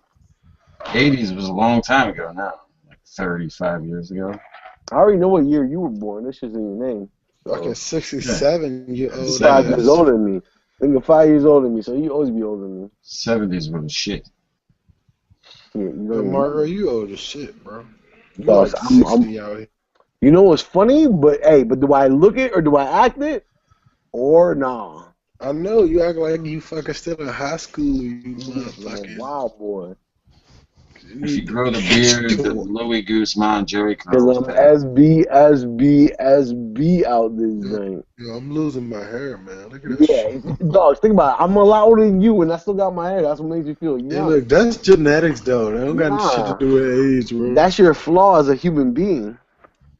Guess what though? Guess what though? Flaw. Guess what though? You want to know why it took you so long with that SOE belt? That's because you ain't had no fucking Viagra pills, you old ass motherfucker.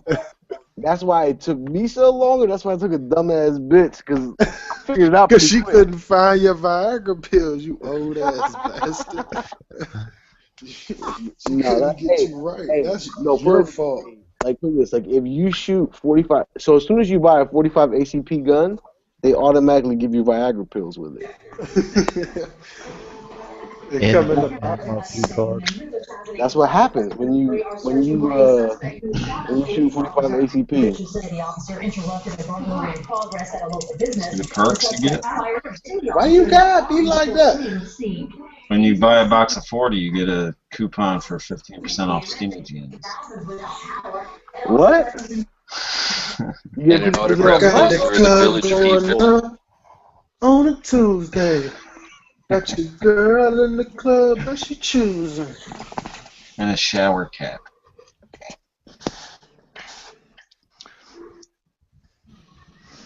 Hey Marco, you getting them orphan tears, bro? And if you buy the bonded 40s, you actually get the invitation to Rahm Emanuel's private bath party. Hey, has anybody found out where you can buy that RIP ammo from yet? The store. Hey, no, but Gert, you know what I saw at the gun show a lot? Everywhere, matter of fact, was that copper bullshit. What copper bullshit? Copper, was it copper something projectile? COP? Oh yeah, I know you're talking about. No lead. Green, like, look, almost like a Lucky Charms, like Irish looking box or whatever. But I have shit was everywhere. Gert, the last place I saw. I have that in my USM4 ammo though. That's like a all fucking like copper fucking nickel plated whatever fucking round. Like I don't, you know what I mean? I want that rest in peace shit. Just for The last place collection, I bro. saw that had rest in peace in stock was ammo2go.com down here in Texas. It's like they're not producing this shit. Like I don't mind paying that fucking $40 because I'm only fucking buy one fucking box and never shoot it. Like, but I can't find it. ammo2go.com.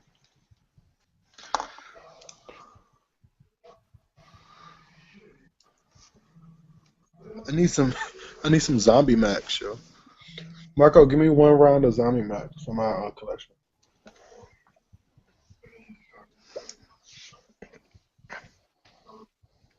I think that our RIP stuff probably ain't gonna last too long, considering how much they got torn apart. I know that's why I'm trying to get it. I still need black top. I still have some of the first Ranger tees that came out. And I got some of the new ones. My last 10mm that I sold when I got rid of all of them went with 500 rounds of Black Talons. And the guy was just like, I don't even care if you give me the gun. He's like, that's just a bonus. Hey, you see my new Ranger tees? I have Ranger tees. Well, no, you got the new my Ranger tees or the old Ranger tees? Dogs, that's how I know you off it. Dogs, see, like that's why we can't be friends. Why? We can't be. So go to my Instagram. Yeah. Dog, you know why I don't see your Instagram pictures? No, real shit. Because I follow like 300 something fucking people and they post constantly. If you don't post constantly, I'm never gonna see a picture. I'm not. I don't live you saw my. Oh, okay, but it's not about catching most of my pictures. It's man, and you posted that shit. I put up one picture a day. Yeah, I have those. If that. I have these. I have it. But did you like it though? So you didn't see my picture. I just gave you a fucking like. You ugly motherfucker. Thank you, like 10 days late. So go look back and see all the ones you ain't like. Go back and see all the joints you ain't like. I've seen everything else. Except for the Bama mayonnaise. That's dope. Hey, you ain't see that shit, right? Hey, do me a favor. At people on me on this joint. No. Why? You at people. No, because, all right, so that's going to be my new thing. Like, whenever I pull up something like Bama mayonnaise, like some shit that I think, or whatever, I'm going to tell everyone who follows me, like, hey, if you think someone deserves a spoonful of this, at people on me. Like, just asking for the at is not that hard. So, like, if you find that funny, you should at other people on that joint for me. Only person I'm at is you on that, my friend. No, because you eat spoonfuls of that shit, right? I hate fucking Instagram videos, man. I had a couple ideas for my for Glocktober. I have like 3 or 4. What's that? You gonna buy me a Glock? Nope. Then what? Then there should be no other ideas.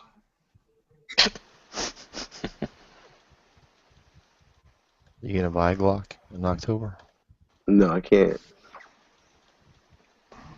Can't buy a Glock in the state unless I get a permit, and I refuse to get a permit. That's what my shotgun is next. Shotgun. As long as I live in the state, I can either build another AR, 2 more ARs, or as many as ARs uppers as I want, but 2 more lower ARs because I live in the state. Shotgun, lever action, single barrel shotgun. Lever action? Yeah. What are you gonna go play Brokeback Mountain with Chris? No, but if you have a 357 Magnum revolver, having a 357 lever action carbine is not a fucking bad idea. And I'm not, and at that, I'm not talking about a Rossi. I'm talking about. You might as well be having a Civil War reenactment with me. No, but that's time coldness. Because honestly, like if I were to buy that, because honestly, all right. So, but like, there aren't that many things that you could do to it, but I would tactical it out as much as I could, just like an AR. So I would pay a gunsmith to put a short stroke on it. You know what I'm saying? Play with the trigger, play with the internals. It'll have a 20-inch barrel and a 44-inch extendo tube magazine. I wouldn't put an extendo on it. No, I wouldn't put an extendo. The guy can poke his eye out. I wouldn't put an extendo. But you know what? I've always been curious, and I don't think it would work unless you put it in there sideways. All right? So obviously, stripper clips work with revolvers, but what's the fastest tool or mechanism other than your hands and fingers to reload either a gate loading or a tube fed? I mean, like, is there anything quick? Tube fed is obviously out the question. Let's just talk about gate loading. You gotta make it semi-auto. For shotguns, they make that ramp you could put underneath. I've seen like the guys in competition use. Now, because of that, I would use a 357 case holder, not shell holder, for like something like a Beretta. That would be cool, and that would make more sense. I wanna pose a question though. What's your thoughts on this shit? People cutting their fucking grips so they're like Glocks and shit to make them like the size of the baby Glock. So they have a full length Glock with fucking. Did you see what Ralph did? Like where he cut. That's dumb as shit. No, but did you see Ralph's picture? Go to Ralph's picture. Go look at Guru. Let me go. All right, but that's so fucking like dumb to me. Did you see how like his finger notches cut up there? I didn't. Like, okay, so I understand, like if you're just putting your fingers in there or whatever, like it makes sense, but aesthetically it's disgusting. You talking about that? Talking about that? Hold on. Yeah, you see how like that's cut up? Okay, I understand that. I understand that. That's okay. But that shit is like, I mean, I get why they're doing it, but to me it's dumb. I think you're making your gun like top heavy as fuck and like. I don't know. This shit looks fucking retarded. You got a 17 but hold on, with a 26 grip. That's fucking retarded. All right, but let me ask you this. But all right, but do you understand like where I'm saying that Ralph's is ugly but yet tactical? Like I don't like the look. You know what? The only thing wrong with Ralph's is that I think that it's up too high. Like it should be more like it should be more wider, subtle cut, higher. No, I don't even necessarily like subtle, but with cuts like that, I like them how they look when they're more like wider instead of more vertical. And not by much. He's not off by much. It's slight too. But I mean, I don't mind that. That doesn't bother me. That shit does. I'm like, why do people do that? But this guy makes fucking awesome ass fucking. But you know what's funny? The motherfucker that did that doesn't even put a fucking magazine into it to show what the fuck it looks like. So Ralph gets all the fucking credit because he fucking gives you what the fuck it looks like. Right. I'm gonna show you something that's just like so fucking sick. I want this shit done to my fucking gun like as soon as possible. This shit is so fucking dope. Look at this fucking shield, yo. That ain't fucking vicious. Look at them cuts in the slide. Yeah, it's cool. Looks cool. That's fucking dope as shit. I'm just not into putting any more places in a gun where dirt and rocks and shit can get in. Hey, yeah, I was thinking that's gonna be a lint catcher. I don't care about that. I'm not rolling around in the dirt and rocks, so I'm not worried about that. Hey, Girk, did you see that teal blue stainless steel brush slide M&P? Nah. Alright, so that joint was floating around Instagram, and I added like 2 girls on that, and they were like, I would buy this gun if I could find it. Oh, teal blue, like, oh yeah, the shield, yeah, I seen it like Tiffany blue. Yeah, it had like a chrome slide, a polished slide. No, it's not chrome or polished because that's super shiny. I'm talking about a satin, like so it's silver like that. I know what you're talking about, though. I know what you're talking about. And I know like 3 different girls that would actually buy that gun just because it's that fucking color. Yeah, that was dope. My girl wants a fucking pink one, pink frame. No, she don't even want the pink one. She wants that teal blue turquoise bullshit. She wants the pink one. She likes pink. My wife hates pink guns. Exactly. She likes green guns. For some reason, she wants a fucking zombie green AR. She wants her fucking LC9 green and not like like ODE or like ODG. Not quite as dark as ODE, but not like fucking neon green. Somewhere in between.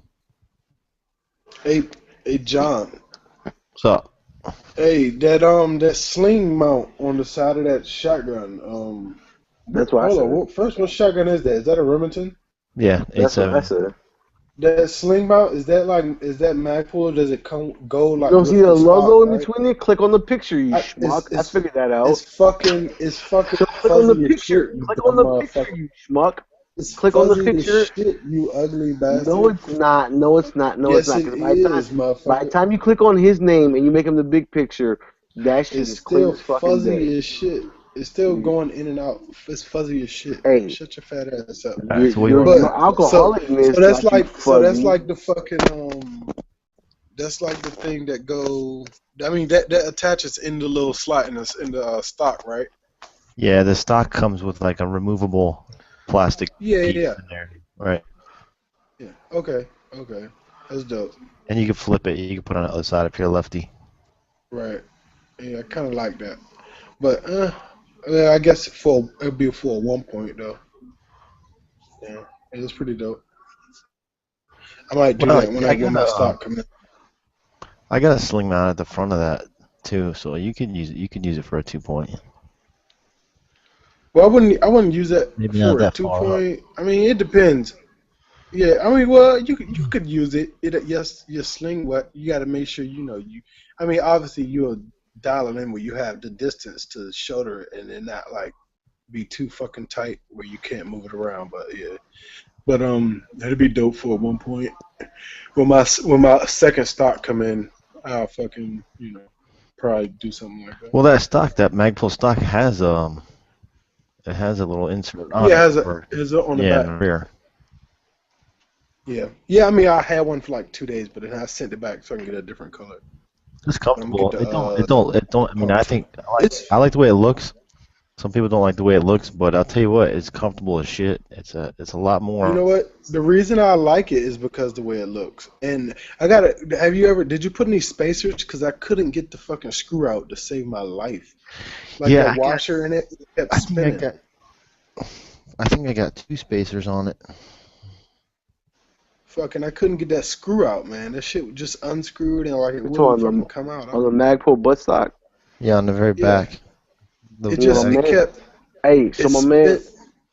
Hey, What? hey, Girk. So you remember my man who had the Colombian girl that you liked? Yep. All right, that joint. All right. So my man's, he bought that joint, and like when he got off the wall, that shit had all 4 butt plates, and he bought that joint and a Danger Defense the same day, and he just put like half of it down. And he's like, I'll come back and just pick up both of them and put down the other like 1,500, like I don't know, like or whatever, like $1,000, because he's putting $1,000 down like at a time.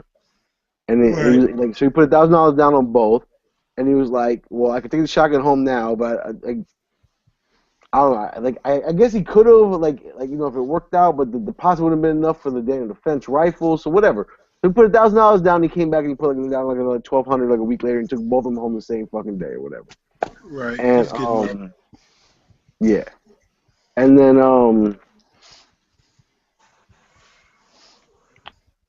oh shit! So that joint had all 4 butt plates on the back, and he literally told him, he was like, yo, like because he's about my height, you know what I'm saying? So he was like, yo, just take all them buffers off, and they just took them off, and by the time he came to pick them up, they was just like right there, like in the bag, waiting for him. So that shit can't be that hard to take off, because the gunshot that he got him from had no type of like armor setup whatsoever. It was like a straight. No, it's not. It's not. It's just the one that I got, for some reason, it was spinning the washer, with it, and I was like, I wasn't really just fucking around with it. I wasn't trying to add the spacers because that one was enough for me. I don't need a super long. The one spacer? Yeah, it comes with one spacer on it. As tall as you are? Yeah, I don't need it. Like your height really, it doesn't really.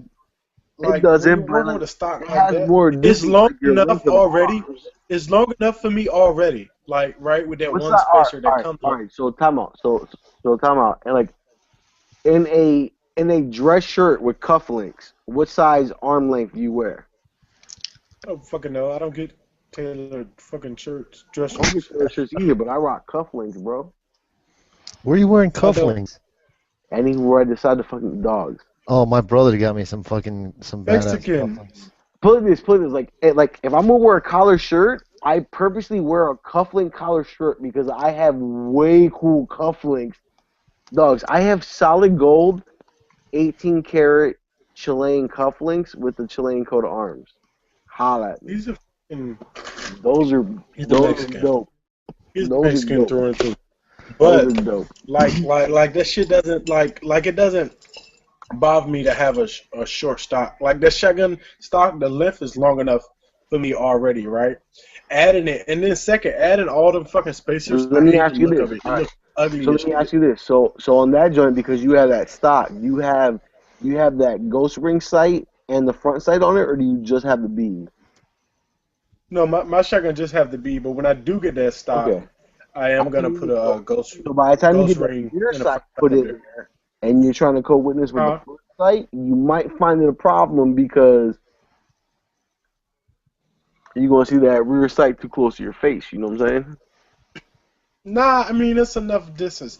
I mean I don't know. That's I what you don't say know for now sure because because I there's no haven't rear did sight it. there. But Yeah, that's what I'm saying. but my face, your face is not like super close to the rear of the fucking gun. Like how much I cheek weld my gun is not.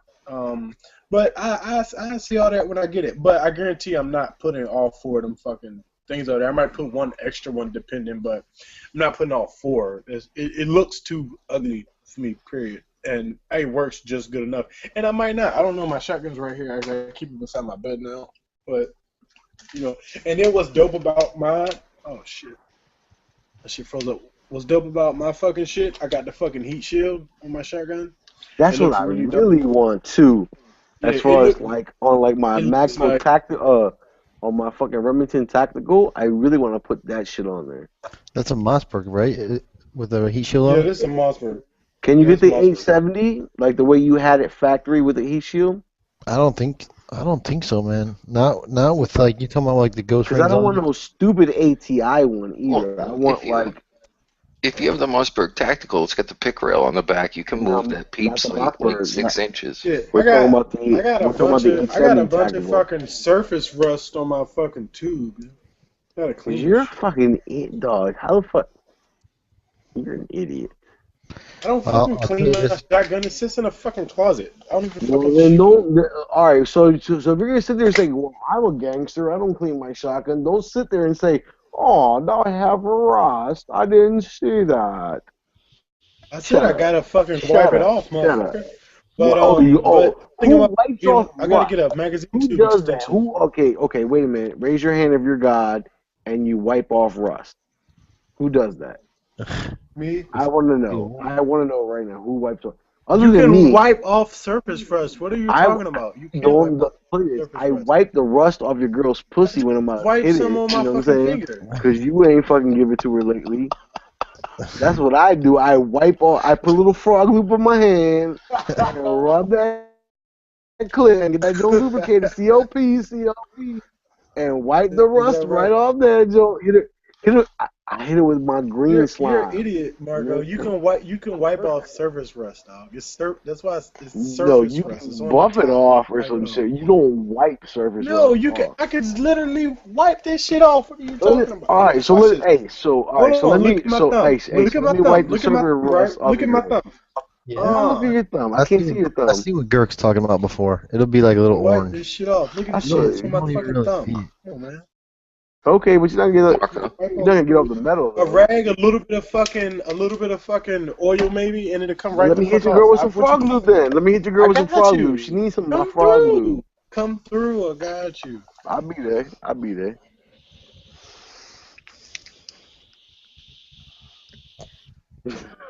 I'm sorry. You're an This idiot, turned dog. to- I'm sorry. This turned into shit talking. That's my bad. But we talking about other people's women, and it's okay here. Hey, Bob was in the chat, No, he and then he wasn't.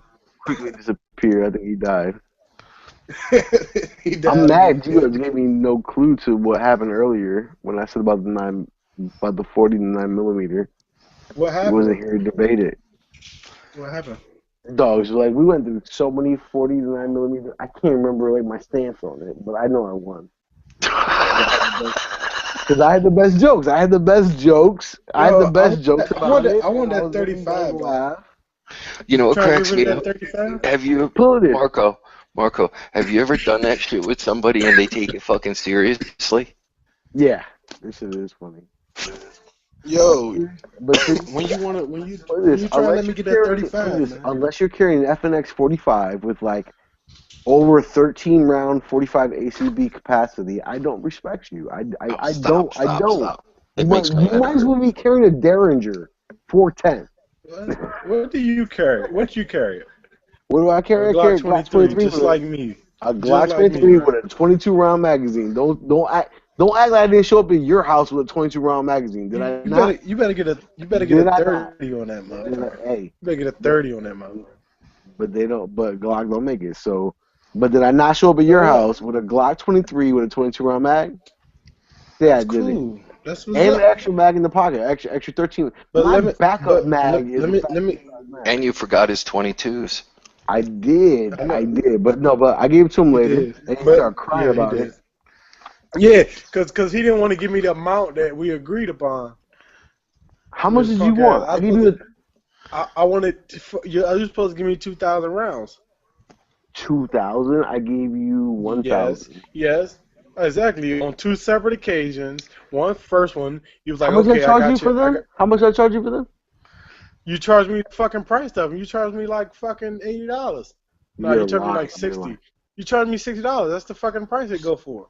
$60 for 1,000 rounds. That's what it goes for. Yes, you charged me $60 for a fucking 1,000 Okay, rounds. Doctor, no. Can you find 1,000 rounds of 22 LR for $60 right now? Actually, the last time I bought 22 long rifle was like a freaking emergency purchase because I had people coming down that wanted me to train them, and I paid $58 for 500 rounds. For 500, not 1,000. For 500, right? For 500 rounds. At the gun show, they sell 1,000 rounds. Exactly. So you gave me $10 off of fucking 1,000 rounds, but I was still supposed to get $2,000 because on one occasion you got 1,000. I was like, save me a fucking case. You was like, all right, I got you. Then the next check time this when out. you up and So got check this all out. them all that 22. I was like, give me another one. You was like, cool. So that made it 2,000 fucking rounds. But I ain't tripping. No. I'm 'cause right. I didn't hit I know that. I'm fucking I right. know. No, because the last time, put this, Exactly, you want to know why? Because I'm so bitter that I sold you that 22. Because I haven't found any more 22 since I sold you that joint. No, That's why I haven't either. I done shot like 500 of that already. I should have only have never like- sold you that. I should have I've only have like- never I have- sold you that. I have what? I have like 700 something rounds of 22 right now. I should have Yeah, shit. never have sold you that. This is all my 22 right now. It's only one box. This is it for 22. That's it. I'm running out of fucking ammos. It's out there. It's just stupid expensive. I wanted to shoot myself. $58 for 500 rounds. Hey Girk, you know how much they were selling? All right, so remember I gave you half of the ammo can, but not the ammo can. How about them shoes, though? How about them shoes? Huh? You said All right. what? So, you remember that ammo can that I have that I said I give you half of? Cause the ammo can. Them ammo cans are going for $250 at the gun show. Hold Only on, one dude has what them. ammo cans? All right, so remember. All right, so what was it? All right, so okay, so that joint was $129 with a plastic ammo can, 2,000 rounds of 22. I sold you 1,000 rounds. Hey, Girk, you lunching? You. Hold on. Girk. I can't hear you. Hold on. Mute. Fuck. What'd you say? Getting dizzy watching that shit. Yeah. My bad. My girl's in there watching fucking Lockup. What happened? All right, so I got a plastic ammo can with 2,000 rounds. I gave you 1,000 rounds, right? Sold All me right, that 1,000. joint was $129, Uh-huh. and I sold you 1,000 rounds for $60. So I kept the ammo can. Buy 1,000 rounds for $129 and then sold me 1,000 for half the price. Then sold it to me for half the price. No, yes, that's exact. I bought 2,000 rounds for $129. I sold you 1,000 rounds for $60.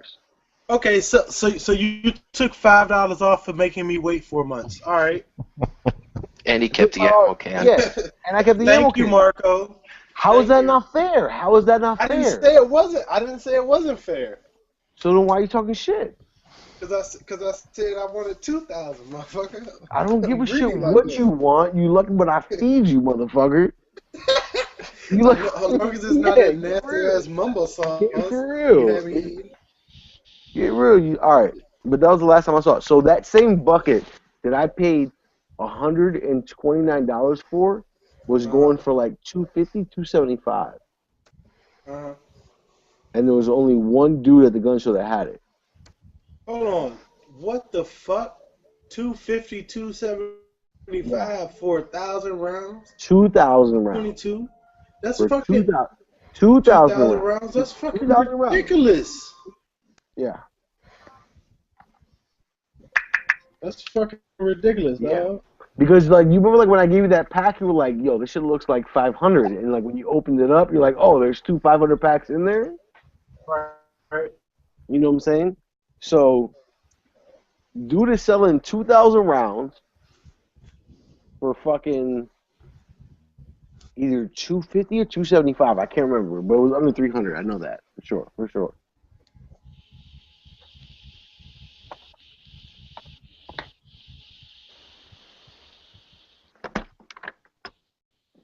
So that's what I think the main problem is that right now is that like if anybody finds 22, They buy all of it. they buy all of it. I mean, think about it. Like if it's me, and even though I have 22, but the fact that I haven't seen 22 in a year, I'm gonna buy all of it. I'm sorry, I'm gonna buy all of it.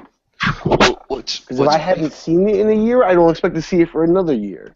What's pretty fucked up is if I don't buy it online, I get it from friends that are dealers, and they're ordering the stuff and they can't get it, and then everybody. I don't know how it is like you, but everybody down here is doing the same thing.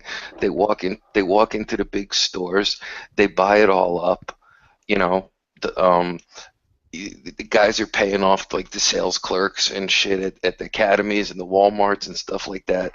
They empty out the friggin' shelves, and then all the local dealers down here that are like friends of mine, they get their orders bumped and they don't get any friggin' ammo. Right. Dog, Blazer, 5,000 rounds, 194. But it's out of stock. Blazer is fucking delicious because Blazer is CCI. Yeah, you're right. CCI do make Blazer. That's Hey. like their cheap brand. Hey, Gurk, send me that link. But Email me that but 5,000 link. rounds for $200. Hey, Gurk, email me that joint. But it's out of stock. But I guess you could be notified. I don't give a shit. I'm gonna stock that joint. I'm gonna stock it. Shit, I am too. You can notify me when available. I'm gonna send that straight to you.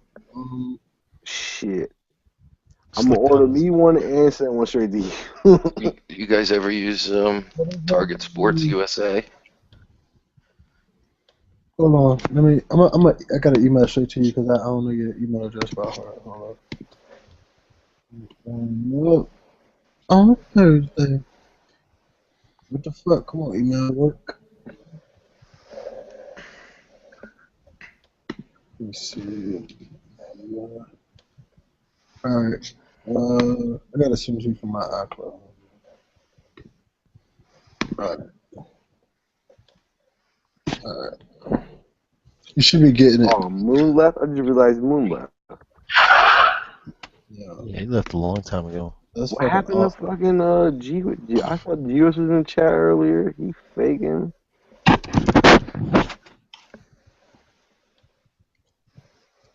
Bob left early.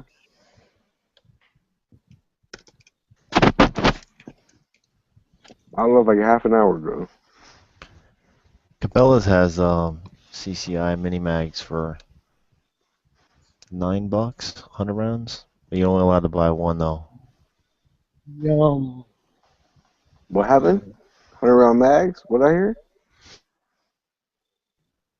CCI mini mags, 100 round box for $9. I heard 100 round mags somewhere. Come on. Remington Viper 22. Like that shit is so much better than shooting fucking regular fucking. You know what it is too? Those online stores love doing that shit because they get to fucking hammer you with the shipping. Yeah. Yeah. Yeah. But you want to know what? By the time you're ordering up, and this is where I stop bothering. So if you catch a good deal, like for example, I caught $2.99 for 40 Smith & Wesson, which is a really good price. $22 for shipping doesn't faze me. But if I'm catching 40 Smith & Wesson, a man caliber, let's just say, If you're a little girly man, I agree. Well, if you have stronger wrist than most, then $22 on top of $3.99, you're talking $32 a hundred, 32 cents a round. That's my that's my best deal. So it's not about all right. So when you shop online, you have to do better than Walmart. By the time you include shipping, specifically for 1,000 rounds. That link that I just put in the internal.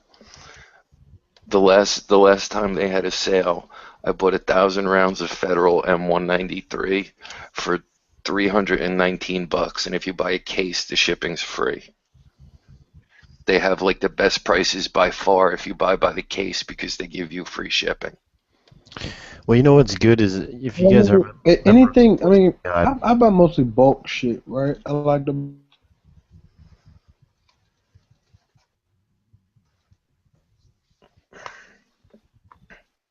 Who's speaking?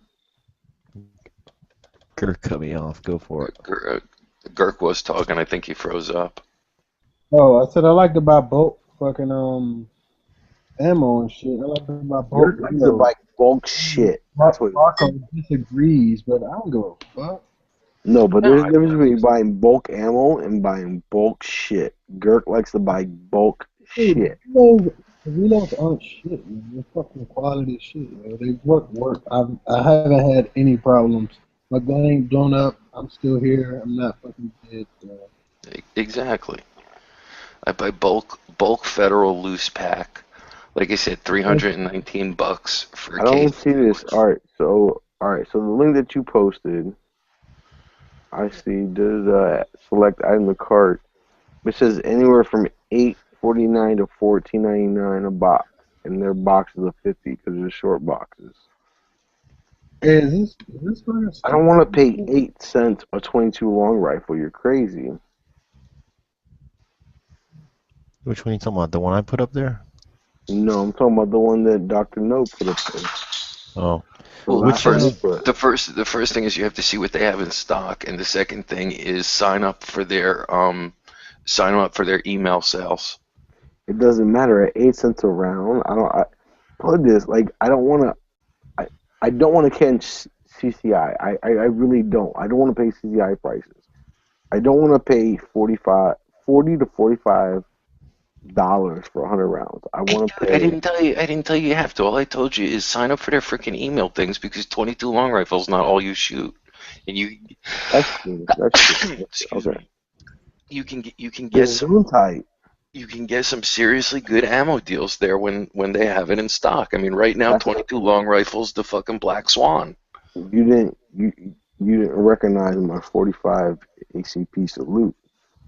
If you're old, you're supposed to say Gesundheit.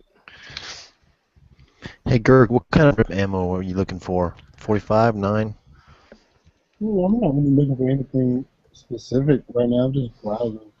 No, the RIP you were talking about earlier. Which 940 and 45. I need all three calibers. No, but you know who usually, as far as a brand, has the best price? PMC. You cannot beat PMC. PMC is a shit when it comes to prices. Fucking,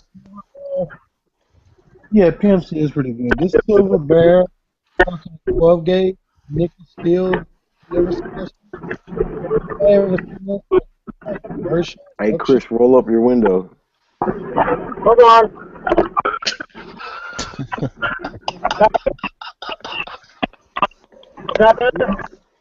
He's doing his car, boy. His windows down. He'd be fucking up.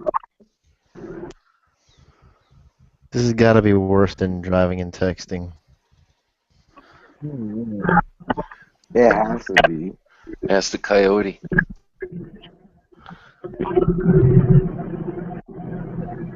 The microphone should be a little bit better now. Is that better?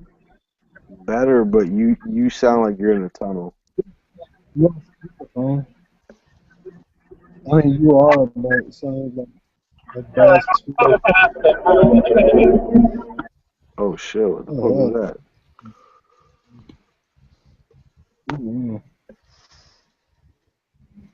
A bunch of race rockets just went past me. Yep. Yep. Oh no. On a Tuesday. G-Web says we're at the 4-hour mark. Oh, he's back in the chat, dude. I shot at G-Webs like 4 or 5 times, and hey, so how long have I been here? Because I know since I've been here, we've been talking about guns, so I like that. I like the fact that since I've been in here, we have talked nothing about what guns. Is there a time limit, or do we have to put another quarter in the DVD drive? I don't know, but put a quarter in Gork's Gap, and maybe you might get something out of him. Was that necessary? I mean, I can do all the old man jokes. I could do the 45 9mm thing. We could pick on girlfriends, but did you have to go there? That's like a fucking low blow, dude. It is, but I know Girk personally, and like we're within driving distance of each other, so I've actually met the guy, so I think I get So I mean, I'm sorry if you have a gap, but we talk like every day. If Girk ever really makes me really mad, I will punch him right in his fucking gap and split his fucking teeth further. I whoop your ass, man. You probably would, but if I get that one punch and I split your gap even further, I'll lose after that. I don't give a shit if I lose after that. I just want the one punch that splits your gap even further. I'll lose after that. You shoot. I'm gonna just shoot you. Fuck it. I got to. You can't make me uglier. I can't live my life like that. He'll feel like his life is threatened once you split the gap. I'll play this. I'm gonna get really mad at Girk and throw a real punch and burn one of his receding hairlines back even further, and then we'll just call it squash at that. And no one got hit, but one receding hairline is gonna be back further than the other. $24. Can you guys hear me? Yeah, I can hear you. Okay. Had to get a new headset. Marco, pink. A box 100. Huh? Yeah, you heard me. No, what did you say? Who, me? $24 a box 100. For what? 257. What are you talking about, Chris? Reload prices? Those are Chris reload. That's fucked up. I think I paid $24 for 50 just right now. I did just buy a box of 50. Half off sale right now. I have no more room for ammo. Is my problem. You don't shoot enough. Hey, you still going out to up north? No, that's out. They got shit coming. Northwest? Yeah, no, that's just out.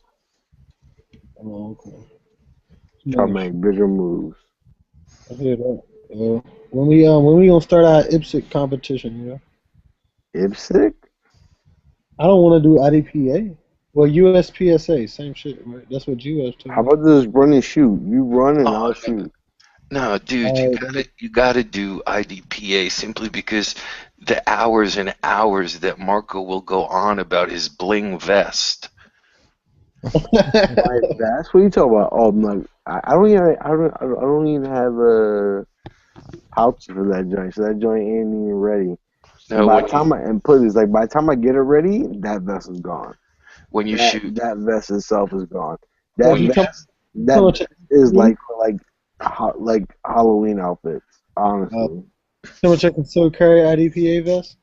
when you shoot IDPA, you have to shoot from cover, and they wear these giant freaking fishing vests. Yeah, that's fucking retarded. That's why I don't like the whole like this is supposed to substitute like real life self defense type shit. No, I don't. I want to do the competition, have fun, and see how fast I am. Not I want to this to maybe save my life. I don't care. I do other shit for that. Like I want to do USPSA, man. I want to be like limited fucking, you know what I mean, race gun type shit or something. Well, plus, too, if you read the rules, they set up all these tactical situations, and then you're not allowed to do anything tactical to solve them. Well, Marco will get the fucking vest, and then the shoes will match. He'll have the flat brim hat to the side that matches the. Fuck you! I don't wear hats. I will pay. They I will pay his definitely will be membership. flat brim, and I definitely don't wear them sides. I will pay his membership fees just to listen to the chats and see the Instagrams of his sequin vest and Tiffany's and. Marco, send me this fucking picture of this fucking OD Green flat bill fitted with like Velcro on. Like, man, you can't do that. You gotta get the strap back with the fucking curved brim. Like, how you gonna do it? It looks like a Yankees fitted. He'd be the only shooter out there sponsored by like Nike. Hey, that would be dope to be sponsored by Nike, though. I'm not gonna lie. Yeah, that would be cool. I had a new line of fucking shoes, like shooting shoes and shit. I like my Merrells for fucking shooting anything. Like, they're comfortable as fuck and lightweight boots. A boonie hat with Nike camo. Yeah, that would be like neon green and orange Marpat. Yeah, that would be kind of dope, you know? I need to get some fucking good gear, man. Like, I need a plate carrier. Who want to donate the B-Gert's plate carrier fund? I'm gonna Start a Kickstarter. Yeah, I'm gonna start a. Help me buy a Glock. I'm starting from leukemia or something. Glock or Hillet. People in that fucking Kickstarter. Shit. Gotta go to Kickstarter right now and see what's some cool shit. Yeah, I'm really interested in making more YouTube videos. I'm starting this Kickstarter. You guys can donate to me. Right? You guys donate to me. Fucking, yeah. Imperial proper coffee drip. I wanna see some fucking vape shit. I know they got some vape shit on Kickstarter.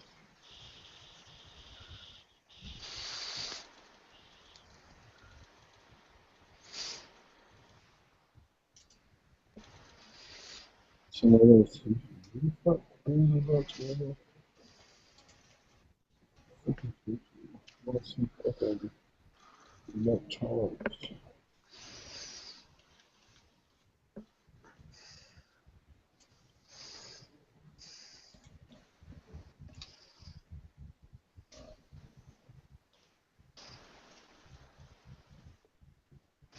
Nigga fucking like electronics.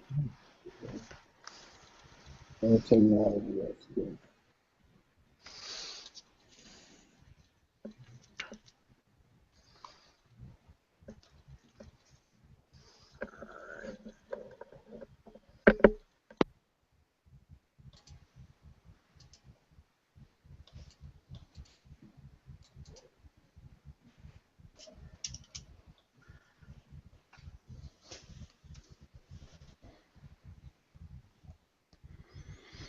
Chat's dying.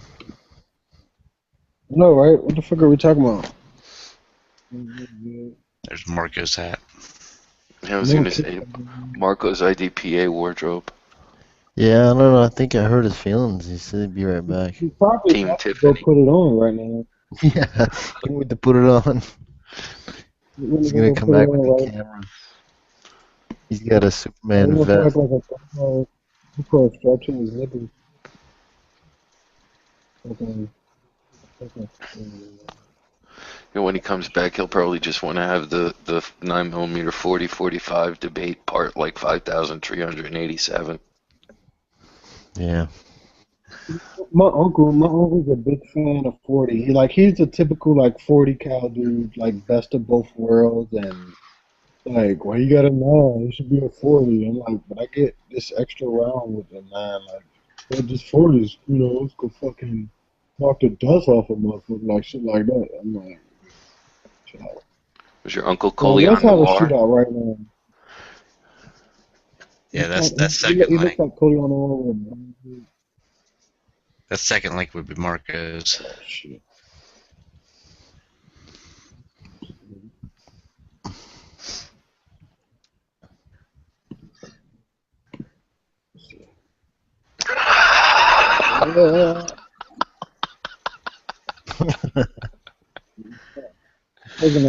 I'm telling you, the scary part about it is if you Instagram that freaking picture, 2 days from now somebody'd post a Glock that's been Cerakoted like that. Oh, shit. Oh, shit. That would be my best fucking hat, too.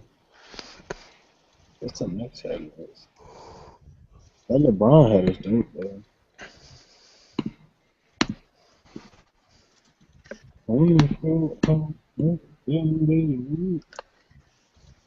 Shit. Yeah, man. Yeah, what gun is that?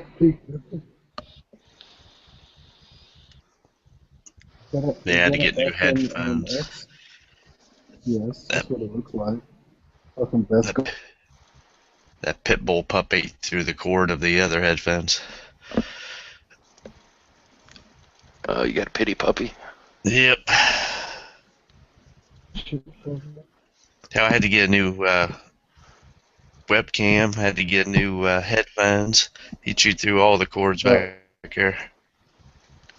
Why doesn't the FNS get any love, man? That's nuts. Like, I don't know. I love this thing. dude, I wish I still had mine. Like, oh man, I love that fucking gun. Like, it's like my baby. 40 cal, 2-tone, that shit is awesome. But it doesn't get any love. Like, that gun that's the best striker fire gun on the market. Like, trigger's awesome. Like, everything. The fucking steel mags and the fucking, like whatever little slippery fucking coating on them. Like, dude, that gun is just shit, man. You know, you can pick up. Safety's super small on it, but it's shit. Like, but you can pick up the FN pretty cheap on like arms lists and stuff. Cause it's one of those guns that not a lot of people you get them know. now because I paid $550 for mine. Yeah, that's not bad. Shit. Fuck, for mine, I think I paid. Matter of fact, I paid more for my XD. I did that. I paid like $7 for mine, but I was in Maryland. So everything in Maryland is more expensive. Yeah. But that gun was just a shit. Like, I still have my box and everything down there, but that gun was shit. Like, they need to go ahead and make the S in tactical, like the 45 tactical S. That'd be fucking. Oh man. But it needs to come out with no safety though. That'd be like the best thing you can do. Well, see, I like the safety on that. You know, I mean, of course, I always liked the 1911s too. So I mean, it's just natural for me to sweep that safety. I'm not a person that minds safeties, but if I can get it without a safety, I'll get it without the safety. But I don't mind the safety at all. I do, it's not a bad safety. It's very fucking tactile and it's small and out the way. And like the FNX safety is big as shit. Yeah. You know what I mean? Like the FNX I couldn't even shoot right because of the safeties in the way. But yeah, but that fucking that gun, like, it don't give no fucking love, man. I can't wait till I fucking get my money rolling and I'll be able to buy a new one. The CZs are like that. There's not a lot of love out there for the CZs. Yeah. I mean, CZs are like, I don't know. I like the CZs, but I wouldn't buy one Today made one with a bigger fucking slide. That slide's way too fucking short, man. Like skinny. I can't fucking rack it right. The Like EAAs, understanding like the inverted way. the EAAs, which are I like CZ the fucking. copies, were still the best 10 millimeters I ever owned. Yeah. I like it's like the little competition copy ones they make. The Spinks. Oh, the Spinks are fucking nice as shit. Yeah, they're nice. Really do. I need to find a fucking USPSA place in that area. I think I found one at Quantico, but I don't know if I want to be on base, trying to bring guns on base and have to deal with that whole fucking process and shit.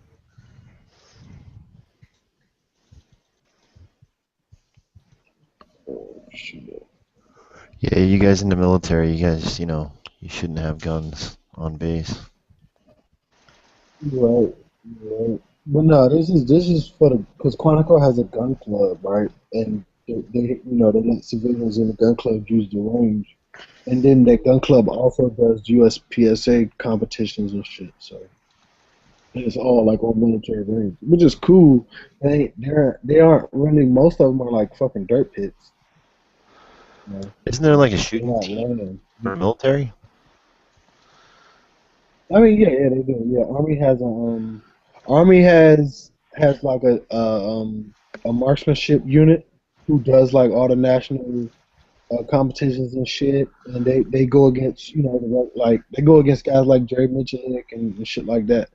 And the Marine Corps has their shit, but I think their shit is more like internal to just the Marine Corps. You know what I mean? Yeah.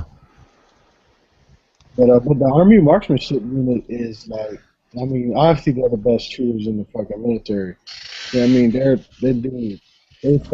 kick ass. And you get a lot of like old a lot of them guys are like old like special forces guys or like shit like that, old like snipers and shit like that. There's a lot of guys who make up that unit. And they just fucking awesome. It's difficult to get in that unit.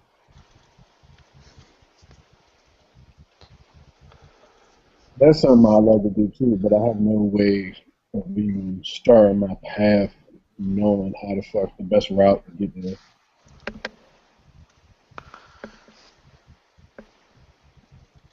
It'd be awesome. I could do 30 years in military being in that unit, no problem. Shit, even if I could be their armorer and I'd be fucking happy. Shit. It's like being a Thunderbird or a Blue Angel. Some jobs just don't suck. Right, I know, right? My job doesn't suck. I'm an armorer, man. It doesn't, my job's pretty cool. But it's repetitive because you see all the same weapons and you're fixing all the same problems. But, like, I just did some training and, like, this guy, like, hands it down to a science to where, like, you're fucking inspecting M16s in, like, 30 seconds, like, each. You know what I mean? The book tells you that it takes an hour. He's knocking them out in 30 fucking seconds. Like, oh shit, nuts. It takes me like 20 minutes to do one. Yeah, my dad was an armorer in the armory. And he was in there. All they had was 1911s. So. Oh, it's a good thing Marco wasn't here. I joke shit. Oh man, I'm fucking. Let me pull up. Hold on, let me not. Cause I have like shit like that. I have. Oh fuck, what's on my drive up there? Let me see if I got this shit. No, I don't. It's on my fucking hard drive. I'm not about to get it, but I have like all the TMs and shit on my computer. Like we still have like old ones, like 32 revolvers and 1911 ones, like hand drawn ones for like the M14 and shit like that. Back when they weren't taking pictures, they were actually drawing all the fucking images and shit, and you know what I mean, copying them on a copy machine and shit like that. fucking all that dope shit. I like it's cool because you get to see like we get what's called MWOs, modification work orders. So when something new comes out, like right now, I think the last big MWO was the one for the saws to get like the um call it retractable bus stops. That was the ones that turn to the side and shit. It's like you know how them PDW bus stocks are, where it has like two little rods on the side and it slides on the rods.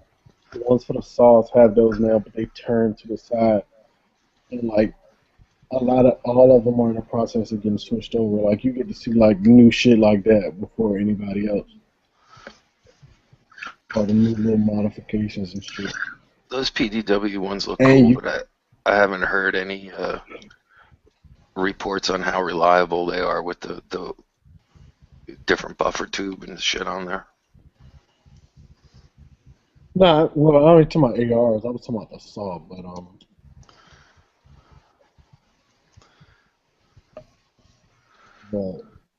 No, you don't have to worry about it on the saw. I just like I just like the idea. I like the way it works. right. But them PDW stocks, they don't have buffer tube. They want piston ARs that use those.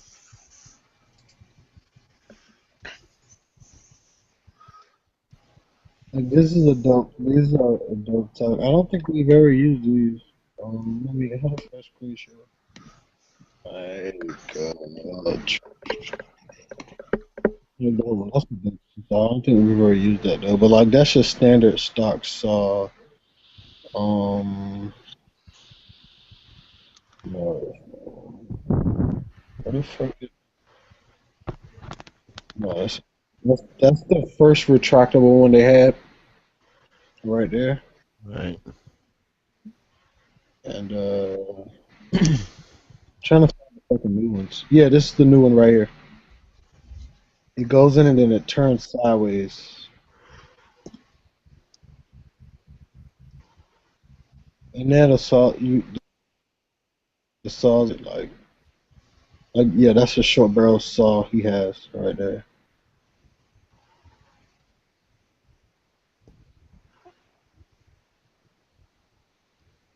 Big bits. I like the fucking 240 though.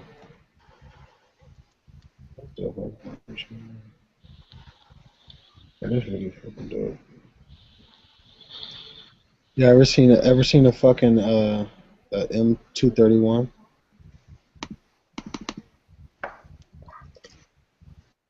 Is it M231? Yeah, there you go. Fucking port gun. I got to fuck around with one of these. These are fucking cool as hell, man. I never seen one with a stock though. That's cool as shit. They screw into the ports of the Bradley and they're only like full auto. Fucking bad. Actually, you got the one right there. Oh, that's fucking awesome right there. I love to have that shit.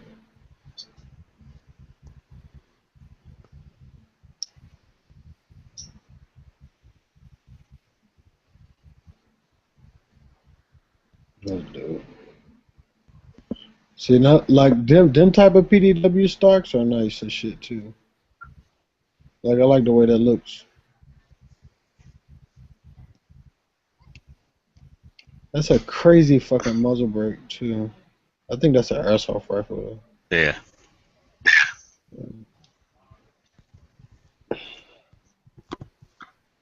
Yeah, that's one of them port guns. That shit is fucking nice. It's a short little buffer. Yeah. I mean, it's not even a buffer in it. It's just three springs inside of each other. It's no buffer. It's full auto only. Just three springs.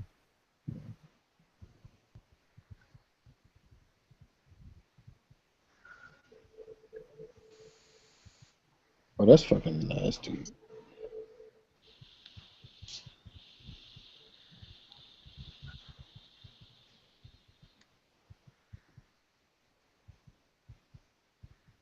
That's nice. That's dope too.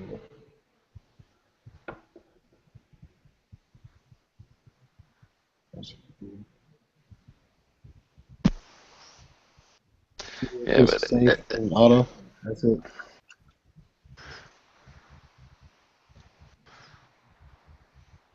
Yeah. And you pull the trigger, just drops the sear, and that's it. All she wrote. Pretty reliable. Yeah, they don't use them anymore. But yeah.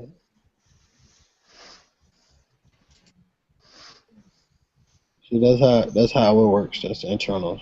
Just drops when you pull the trigger, just drops the sear out of that notch, and the bolt just flies. And it has a weird ass bolt in it too.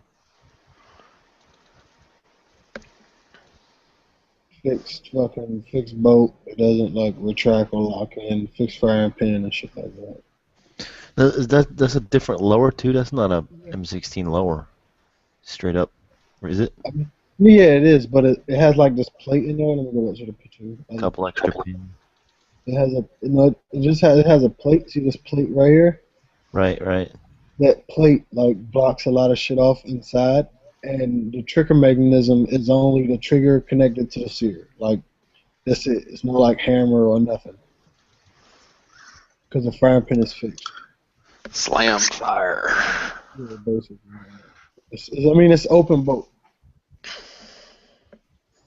Fires from open bolt. So I just thought that was like the coolest fucking military gun I ever got to fuck with. Like, seeing how simple it was, you know what I mean? It just like How about the upper? Upper just a standard M16? Yeah, it's standard. It's different because they make it just to go for that weapon, but it is you can put any upper on it just like any other gun. But they have like that barrel with the twist, with the handguard with the twist in it, because it twists inside of a hole in the fucking Bradley.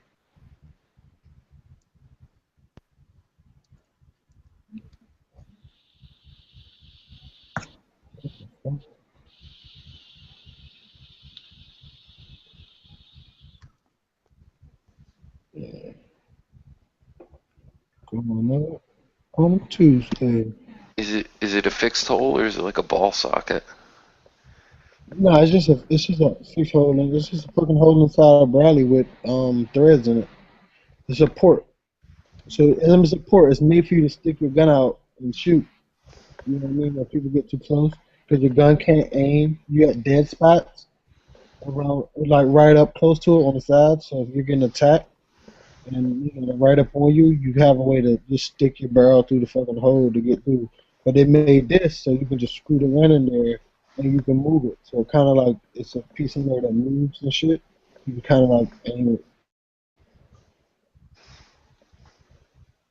But it's just really like last ditch effort, spray and pray type shit. And they stopped using it because it nobody ever got fucking, it never happened where it was a situation where they really needed to use them.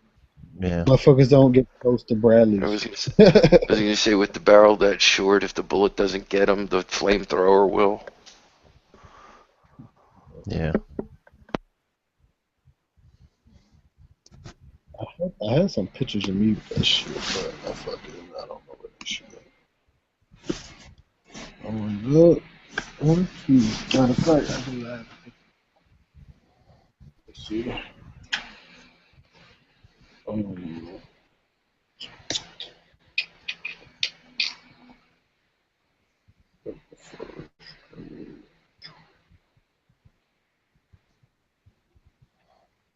My fucking pictures are gone, bro.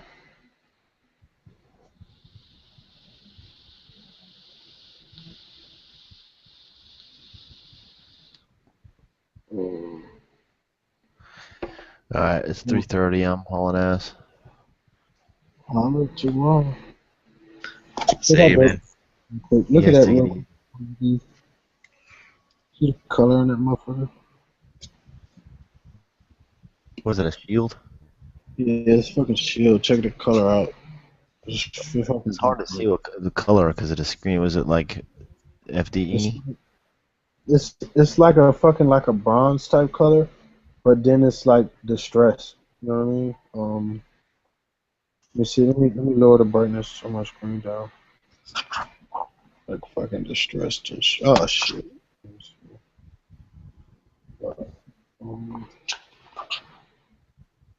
No, yeah, you can't see that. Oh But yeah, I can see a little bit. That's kind of cool. yeah, it looks good as shit. I like all them custom fucking dumb shit people on fucking Instagram. That makes it so good. All right, guys. I'll catch you tomorrow. Yep. See you, man. Yeah, I gotta go to sleep. Holla.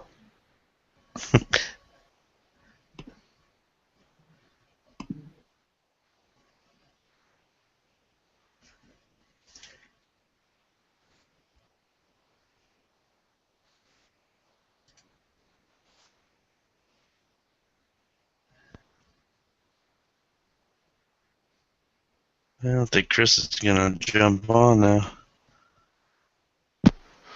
What, man, and go get a cup of coffee and everybody bails. Yeah.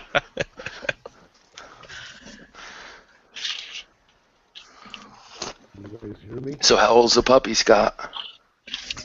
Just a little bit, Darren. He's 3 months. Oh, cool. I have 6. Oh, gee. I have 6 all rescues, and I have 53 more in shelter. Damn.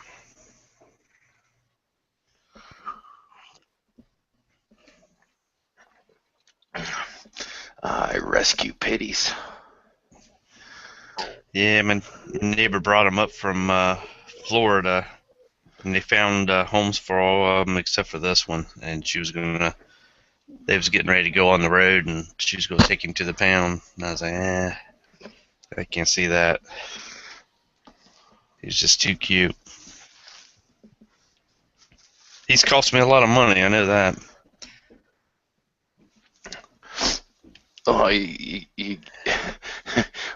when you go through as many as I have, you learn those little things in life, and to me it's normal, and other people like they crack up, but the house is pretty much puppy proof, and you just learn not to leave stuff laying around. Yeah. Well, I don't know how he got them, but he got my glasses off of my face one day, and ended up chewing them into pieces.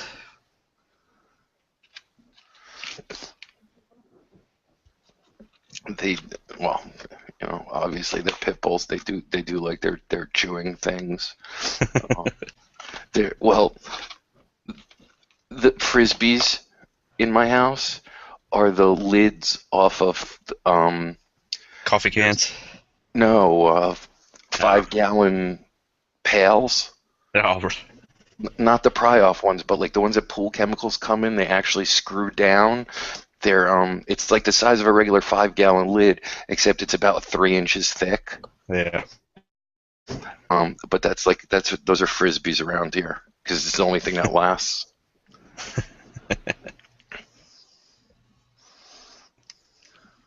Yeah, he's got a bunch of Kong toys that I had left over from my Rottweiler. So. Oh, and if you got a yard, go around to a motorcycle dealership that does any sort of racing. I used to make tire swings out of my race slicks because they're not steel corded. They have nylon belts in them, not steel, and they're like real gummy rubber. So that was the tire swings. That'll keep them busy and tired. So in other words, just any polyglass tires? Yeah, the racing tires like slicks after races, they're good because the first thing is the tire is completely dry. All the oils and the chemicals are burnt out of the tire. That's why they stop using them, not because the rubber wears. So the tires are completely dry. It's literally like a pencil eraser, and they're all poly belted, so you don't have to worry about hurting them. And they've some like to hang, others just like to run around with them. It depends, but they all love to chew on them, and they freaking last forever. And it literally, like, you know, I have two that are hangers, and they'll just jump up and grab a hold of it and just tug and tug and tug and tug for hours until they fall to the ground, and then they sleep all night. Whatever works. Yeah. And then I have one that I call the Navy SEAL. He lives in the pool, literally. Yeah, because I've got a bunch of Redline polyglass tires because of we got a couple classic cars that we take to car shows and stuff. So that'll work. And it may save you some glasses and headphones. Yeah.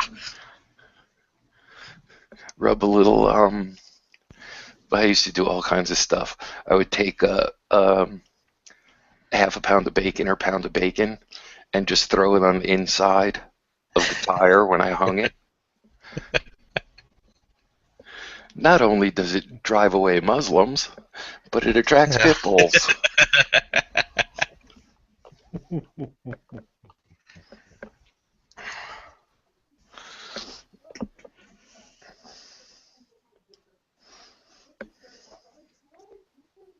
Yeah, he's a little shit there. I know that.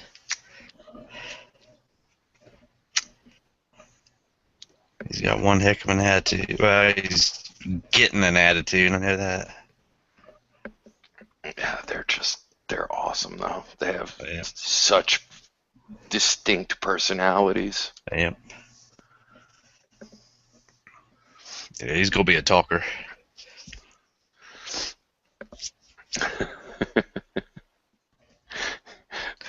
Because they're usually pretty quiet, and that freaks people out.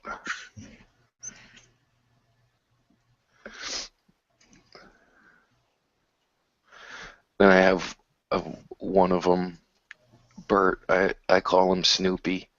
He doesn't bark. He literally howls, and he sounds just like the Snoopy cartoons when he used to howl at the moon. I'm like, what the fuck? Did you take lessons from a beagle or something? Where did you learn this?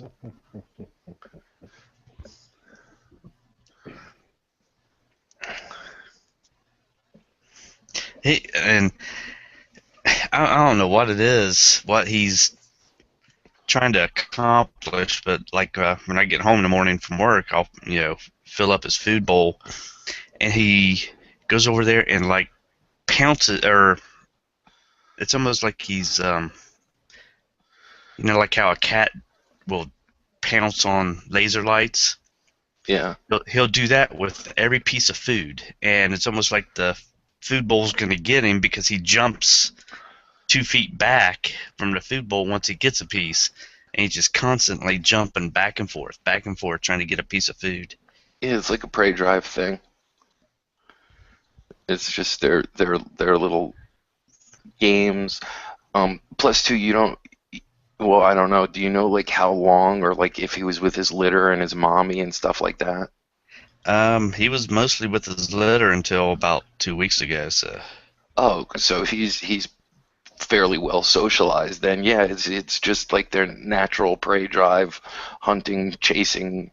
Not so much hunting, but just like chasing down things. Okay. Yeah, his sister lives right next door, so.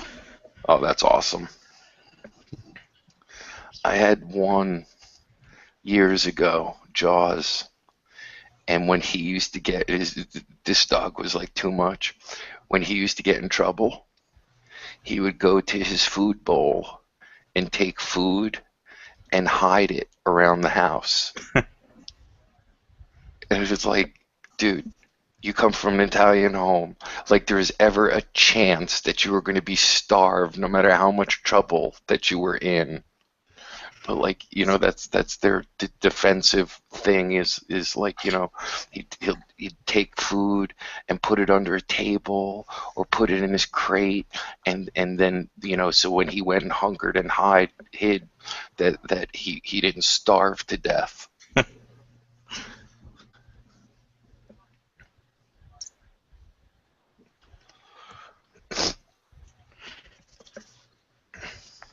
I see Chris made it in again. Yep. Yeah, I'm at home. I'm home. Oh, okay. The coyotes are safe. The coyotes are. It's raining here. The coyotes are hiding. So how you guys doing? Oh, surviving. Okay. Hey, Marco. Oh, he left. Yeah, he must have passed out or something. Hey, Doctor. No, thanks for the advice, man. What advice? You're the what do you call this? Reloading. Oh, I don't know how far we got. Well, we got enough. I mean, you gave me some information, so. Okay, no problem. If you need any more, just ask. Yeah, I shoot 150, and the best results I've gotten so far is 158 grain, solid jacketed bullets. Like I said, which is fine, but if there's no reason why you shouldn't be able to use lead.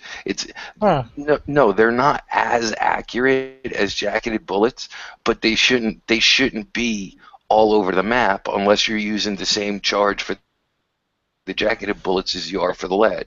That's probably why. You need to just back off. You need to back off the charge on the lead. Because the whole thing is about flexibility. Like it's already hard to find components, so the more flexible you are, the easier it is. Yeah, I think I should experiment on a few lower charges for lead bullets for 38 special. So it makes it easier. Because I'm thinking about casting one day, and if I get a good for the powder I'm using, I want to see if I can get a better one. So. Another lead poisoning victim. Hey, so I got a question. So time out. So I just bought. He's back. Yeah, my bad. I just bought some 357 Magnums that are copper jacketed like halfway up, and the other halfway up, them joints are just lead. But it's weird. So it's not like an FMJ. They're like wait, youngin. It's not weird. It's just a lot older than you. It's a very common load for the 357. A soft lead hollow point is a very common load. I do understand the soft common point, but the point is I didn't know the name of it, and that's the point that I was trying to illustrate because I'm an ignorante. Yeah, we usually just call them jacketed lead hollow points. Yeah. That's what 158 grain. You're right. 158. Yeah, you're right. 158. The jacket goes a little bit above the shoulder, and then the lead's exposed to make but let me ask you this.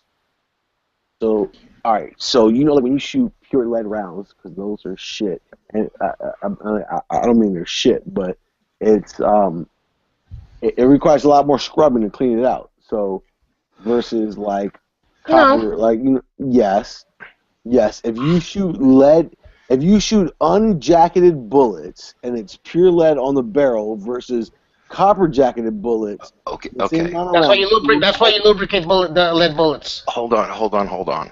Okay, first thing. Residue. The first thing you need to realize is that there's two kinds of lead bullets. There's cast and there's swaged. The bullets that you're talking about are swaged lead. They're dead soft. Okay, you take a piece of wire, you cut it into a plug, and you force it into a mold under like a multi-ton press, and that's what forms the bullet. Those are very soft, and the reason why they're jacketed halfway up is because they will foul the shit out of a barrel. Okay, you will get all kinds of lead in there because it's just pure soft lead. But that's why they leave the tip exposed, because back in the science of the day, that's what gave you the best expansion. Okay, now cast lead bullets you mix tin in with to make them harder, and then you lubricate the bullet. And yes, they will lead foul a barrel, but not that bad. I shouldn't say not that bad, but not as bad as a swaged lead bullet. A pure swaged lead bullet is a lot of cleaning, yes.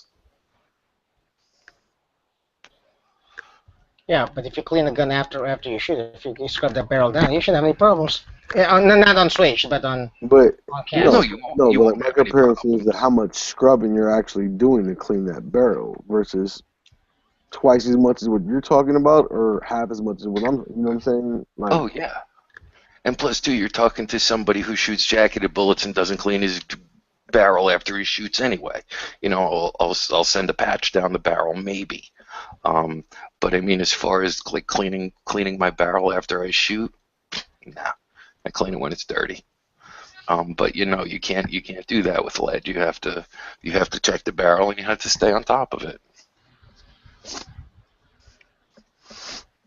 That's why they don't recommend you shooting unjacketed lead ammo in polygonally rifled barrels because of the way the lead accumulates in them. Yeah.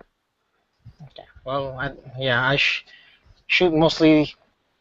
Yeah, I shoot mostly out of my lever gun, anyway. So. Yeah, but would you say that jacketed bullets are cleaner than? Oh, absolutely. No ifs, ands, or buts about it. That's what I'm saying. Like that was my original point. Was that? Yep. Jacketed bullets are way cleaner down the barrel than lead bullets by far. And then they're plated bullets too, which vary based on the plate thickness.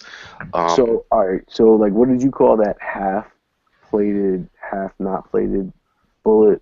357 Magnum. What'd you call it? We call them Jacketed soft points. Yeah. All right. So are those jacketed soft points like as dirty as lead or not? No. That's the whole purpose of the jacket. The barrel is the jacket. You're right. That is pretty sweet. That is, hey, I like that. Yeah, that's the Hornady jacketed self point. See, I don't have revolver defensive ammo simply because, like, I have a lot of little kids that come over my house, and I bring my goddaughter over a lot, and she's, you know what I'm saying? So she's aware of guns or whatever, and I take everything out the chamber, like around her, so she's never had her hands on a gun that had a magazine in it, but she's seen a gun with a magazine in it. But even when I carry around her, I don't carry one in the chamber, like inside the home. You know, like if we go out, okay, I'll put one in the chamber, but while she's home. Well, if it's in your possession, I mean, you know, that's one thing, but you know, just because it's empty and unchambered and quote unquote safe, I mean, you still shouldn't just leave it out in the open. So I was talking to some people here. You know, like I was told never make your own self-defense rounds. Yes, I'm one of the people that said that. No. Well, okay, can you please clarify that? I'm sorry, legal Okay, issue. The first thing is the lawyer that it will cost you to explain that is exactly why you should not do it. Because the lawyer that you will have to pay to explain that is not worth your time in building defensive ammo. Now, if you want to shoot defensive ammo, like hollow points as steel plates, because it makes a bigger splash on the spray paint you put on it, great. But other than that, you better be ready to pay for that shit. Yeah, not many people will recommend it. Look at the reliability issue. Okay, now I'm not saying that you can't make reliable hand loads, but you have factory hand loads that are consistent. They have sealed primers. Some of them have seal crimps. There's a lot of technology and a lot of money that goes into making that ammo. Okay, so unless you change your loads out constantly, there's a benefit there as far as reliability goes. The second thing is what Marco's alluding to quite simply is they will examine your ammunition on a shooting if it goes to court. And this isn't even as much criminal case as it is civil cases. Okay, but here's the thing. They're going to take literally, they're going to take the ammo apart. They're going to examine the ammo. Now, if you carry boxed defensive loads, you have the box, you have the lot number, you can go straight to the manufacturer, you can have all the records pulled out of that whole thing. Okay, and here is the instance to me that stuck it in my brain the most, and this was a Mossad Ayub thing. When you have a hand load in your gun, and I'm not saying this is right or wrong, I'm just saying that this is what an attorney will do. He will say that you manufactured a load that was more lethal than an established commercial manufacturer would have manufactured. You know, that you felt compelled in your own wisdom to deviate in some way to make it more lethal and more deadly, and that you were just looking for this encounter. No, but honestly, that's one of the best way. All right, you can laugh all you want, but that's what these people do for a living. I know. Anyone who's ever told you to carry a defensive round has always told you to carry close to what your cops carry, and that's because, if anything, you have their defense to wrap yourself up into. Well, I better not stab somebody. I better not. What do you call this? Defend myself with the knife I had Huck made me, because he made a knife more deadlier than the average knife.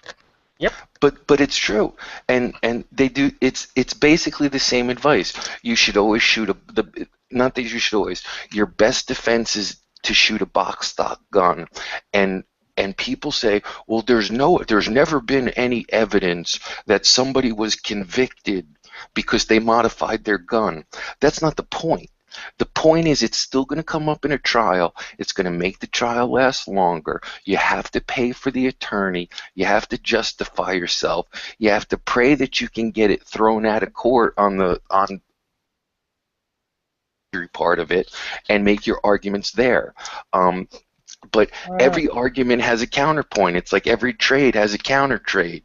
You know, there's two sides to everything. So you can claim that your modification made the gun safer, and somebody could argue that the modification made the gun more dangerous. But you can argue both sides of the coin on these things, and the bottom line is, whether or not it contributes to you being found guilty or not guilty, it still contributes to the cost, to the stress, to the whatever. So once again, if you are going to modify your gun, like a Glock, modify it to the New York trigger. Okay, if you know that's your thing, if you modify it to the New York trigger, then you can turn around and go to court and say, hey, you know what? I did this modification because, like, you know, the New York Police Department science said that this trigger was safer and better. Okay, like a 40-pound pole. Yeah, exactly. Well, but not. I was just using that for an example. Oh, I know. I need to modify my gun to be more uncomfortable. Thank you. What you save in reloading, you can more than make up and pay for defensive load ammo. No, I know. It's not that I really want to do it. I just question the validity. Okay, but the validity is that the cost that you save in doing that versus buying factory loaded defensive ammo is not worth the one box you buy every 5 years maybe is not worth the headache that you might face in a lawsuit civilly. Yeah, not even criminally. Not even criminally because you live in Arizona. If you live in my state, possibly criminally. Here's my argument along Marco's lines. People will turn around and tell you that there has never been an instance where somebody was convicted for doing X, Y, or Z. Whatever we're talking about, whether we're talking about reloading ammunition or modifying your handgun or whatever. People, you know, they blow this shit out of their ass. But the simple fact of the matter is, whether or not that's true is irrelevant. What is true is it does come up, it is presented in court, it is argued on a regular basis, and Murphy's Law says that I will be the first fucking time it gets entered in the books, and I don't need that. Yeah. Ish. All right. I mean, for what gun are you talking about, Chris? Are you talking about your revolver? 357. Yeah, whatever. Yeah. Either 357 30 special. Yeah. Well, the thing is, I mean, they make hollow point molds. Yeah. So, what are they good for? Bigger splash on the metal. Oh God, is really? I'm sorry, Well- I have a low BS tolerance, so it really pisses me off. Well, I mean, you could sit there and reload with a round that's similar to your carry ammunition. I don't know. And that's exactly what I do. Is all my reloads are mimics of my carry loads, except they're with cheaper components. But the ballistics, point of aim, point of impact is all the same. Okay, so if you're a hunter, sure, you can get those fancy cavity molds, you can do hollow points, you can do whatever you want. I mean, that's the beauty of reloading. I spend way more time and energy coming up with long distance rounds on a single stage press. But when it comes to pistol rounds, it's just about consistency, how much I can do, and how cheap. Okay, so you start casting hollow points, it complicates the process. The process is a little bit more difficult. The results aren't as consistent. So it's like, if that's your thing, if you're a hunter, hey, great, awesome.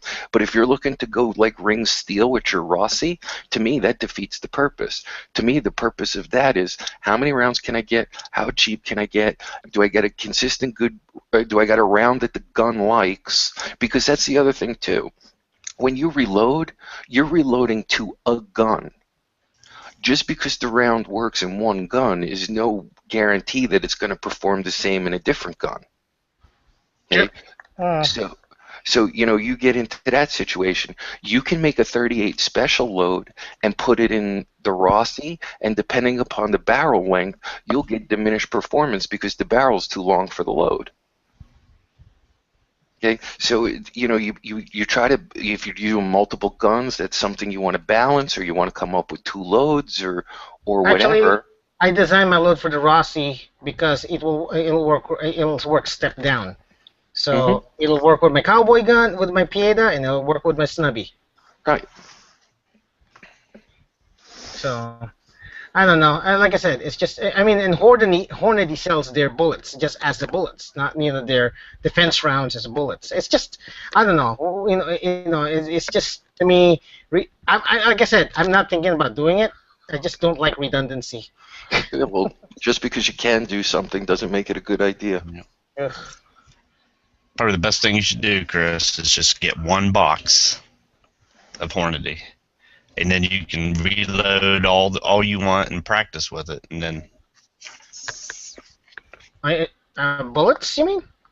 Well, I mean, you can use the Hornady to reload and practice with it at the range and everything, but just get one box for your gun for carry. Well, I have one box. I've had the same critical defense for about a year and a half now. Yeah, well, what he's saying is make up a load that mimics the critical defense so that you can actually go out and practice with a round that feels because here's a situation you don't want to be in. You don't want to go on the range and put 5,000 rounds down your gun, okay, and develop all that muscle memory, and you're doing it with a round that performs completely differently than what you're carrying in your weapon. Right. I have no problems with that. That's never been a problem with me, with shooting one round after another. So I've never had a problem with what do you call this? I know a lot of people buy into that, but me, I mean, my ammo so much as I go with how I'm shooting the gun. So I can shoot. I've shot so many different types of rounds. It's never really, I've adjusted myself to it. So. Well, I understand that. It's a matter of what kind of shooting you do, and at most self-defense distances, it's really, doesn't matter. Yeah. a non-event. It doesn't matter. But like I said, if you do shoot a lot and you do shoot a lot of different rounds, you just can't expect that. You know, you can't expect that if you're shooting 158 grain XS, or if you're carrying 158 grain XST, and you're shooting that once a year, okay, but you're loading a 158 grain semi-wad cutter to 850 feet per second, and you're shooting 5,000 rounds of that a year, okay, your body's not gonna remember the difference when you draw the gun with the SXTs in it. You know what I'm saying? What it's gonna remember is the last 5,000 rounds you put through. I'm not gonna worry about that. So. I can't really worry about that. Well, like I said, I mean, which is fine. I mean, you know, it really depends on. I'm limited to my powder, too.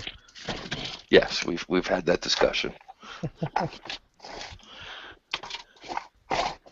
So I only have one powder access to right now that can load my 38s and 357 magnums, and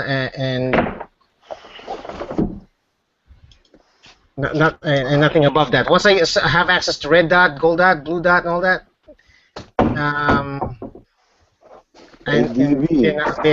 I'll be able to mimic some more, self-defense rounds.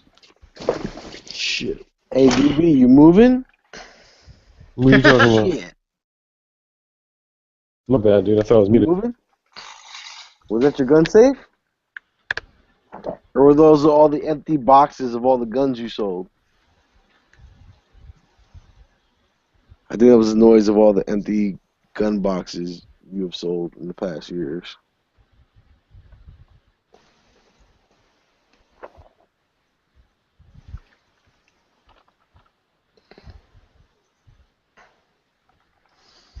You guys fucking patiently waiting, huh? Yeah, patiently waiting my comeback. We talk shit about you, and we're waiting for some type of comeback. I mean, like, you're from New York, aren't you? First of all, number one, I don't fucking. You're right. I don't. Are you not from New York? Why would I have any empty boxes, dude? If I'm selling, Who are you talking to? I don't. First of all, I never. No. I mean, all the guns you put this like you're not even a gun private. Dude, right now I'm you're like a gun private trafficker with as many guns as you sell. You're tripping, dude. DB I'm trafficker. like, dude, listen. DB trafficker is his new name. Yeah, right. You're a cocaine dealer. You're a cocaine dealer, child molester, motherfucker. Nigga. Crazy. What was I gonna say? Hey, seriously, hey, no, whoa, that's a low blow. That's a low. Okay, so wait a second. Seriously, though. Seriously. I'll take the cocaine part. I'll take the cocaine part. But listen to me. Check this out. Call me that. Child molester. Yeah. Fuck you, dude. Straight call me who hate you. Get out of here. I'll kill you. I don't even know. I will shoot you from 300 yards away. Dude, you're gonna shoot Bob, not me, dude. I know, dude. If you call me a child molester from 300 yards away, I will shoot you. I will shoot you. Am I the only person that can't hear DB and it sounds like Marco's talking to himself? Oh no, I can't hear him. Dude, it sounds like you're talking to yourself. Yeah. Oh no, that happens all the time. That happens all the time. It doesn't happen all the time anymore. That happens all the time. Yeah, no, I just saw the fact that DB was in the chat room. I didn't even know he was here because you're doing a monologue. And you know what's funny? Like, he just backed out, and even after he backs out and he comes back in, you guys probably still won't hear him. That's what usually happens. It hasn't happened in a while, but remember, Chris, like, this used to happen a lot. Remember? What? How some people couldn't hear certain people speaking? Yeah. Yeah, that happens all the time. So. Yep, there he is. There he is. Okay. No, what I was gonna say was I jumped in here about times, like even like when people jump back after that, they still can't hear him. I was gonna say I jumped in here for something. I forgot what it was. You can't hear him because I speak over him. And when I speak over him, you can't hear him. That's all good. I'm gonna pull a Bob on you. I'm gonna shoot you. I'm gonna pull a DP on you. Hey, like I'm gonna shoot you. What's your best? Somebody said you were like, yo. Somebody said you were like, if you don't bring me Hennessy White, I'm gonna fucking shoot you. Oh, hey, my cousin's going to the Dominican Republic, and he's gonna bring a case of Hennessy White back. And he promised me. Oh my God, that was He funny. promised me about. That's my cousin. You know? I am so fucked up right now, dude. I'm not even. Anyway, what I was doing was counting mags, which is funny. 'Cause, how many? What's the bare minimum mags you need per gun? Like 2, right? No. Yeah. Per gun you own, like 2 Okay, mags. so for my Glock 23 itself, I think I have like 48 mags for it. Holy shit. Including extendos. Wait. Well, I mean, okay, so like 24 of them are 9mm, and the other 24 are for, well, actually for the 40 cal. So 24 are for the 40 cal, and another 24 are like the 9mm conversion 9mm. What was that? You just admitted that you have a conversion. And another half of those fit my Glock 35. More than half, because if you include all the extendos, that's less. Yeah, so I just bought 2 more extendos. Had to. My extendos were getting low. I'm trying to hit double digits in my extendos. When I hit double digits, I think I can pull out. But then by the time I get a third Glock, like when I get my baby Glock, I need like 10 at least for that bitch. That bitch is gonna run wet. Are you signed up for Botax email list? No. He runs specials every once in a while. Every time he runs a special, I usually pick him up. Like the last one was if you bought 6 of any caliber factory Glock magazines, they were like $21.95. No, I didn't see 20. I didn't see $21.95. I saw like $29.95, like down $30 even. Those were your extendos on sale. Yeah. No, sorry, I'm talking about regular white boy magazine capacities. I don't need those no more. I have the 3 that came with every 4, plus at least 2 to 3 more, both in 40 and in 9, for both size handguns.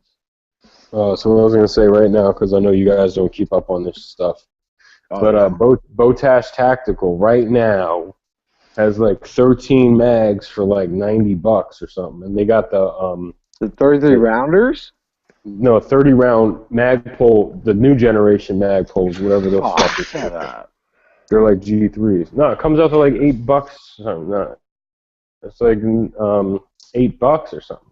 If it ain't and then free shipping. If it ain't so. Windows Gucci, I ain't about that joint. Come on, man. You fucking dude, the window is a flaw, dude. The window is a design flaw, dude. That's... Hey, dog. Hey, might be. Nah, the window's a design flaw. Look at this. I can run better sagging my pants than probably you could. So, if that's a flaw, no, I do the one finger. I do the one finger through the boot. I'm fucked up. The belt loops. I put one finger in my belt loop and I just start running like a fat fucking. Oh, dude, I look crazy. I look like a fat walrus. That's cool. That's all good, dude. Okay. Like a fat walrus. 501 sagging. And my supers. 501 sagging, you mean? The butt fly sagging. Fucking schmuck. Yo, no, for real though, gun talk. Oh, check it out, because you were talking about me selling guns that I own and shit like that.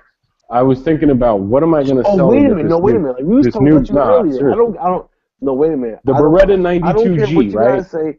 I don't care. Very limited run. Wait. Decock only. Just like Marco likes that shit. Decock only. 92. The Beretta 92G. Very limited run is out there, and I really want to. I never owned a Beretta before. So anyway, go ahead. You know what's even funny is that since it's a new letter designation, since it's a limited run, I couldn't even touch it until 6 months later. That's no. What's fucked up is that it's not a limit. It's not new. It's an old thing that they stopped making them. But it's like a Beretta 92, but there's no safety. You just decock it, you rack the slide, and decock it. Are they running them in a limited number now, or are they just flooding them right now?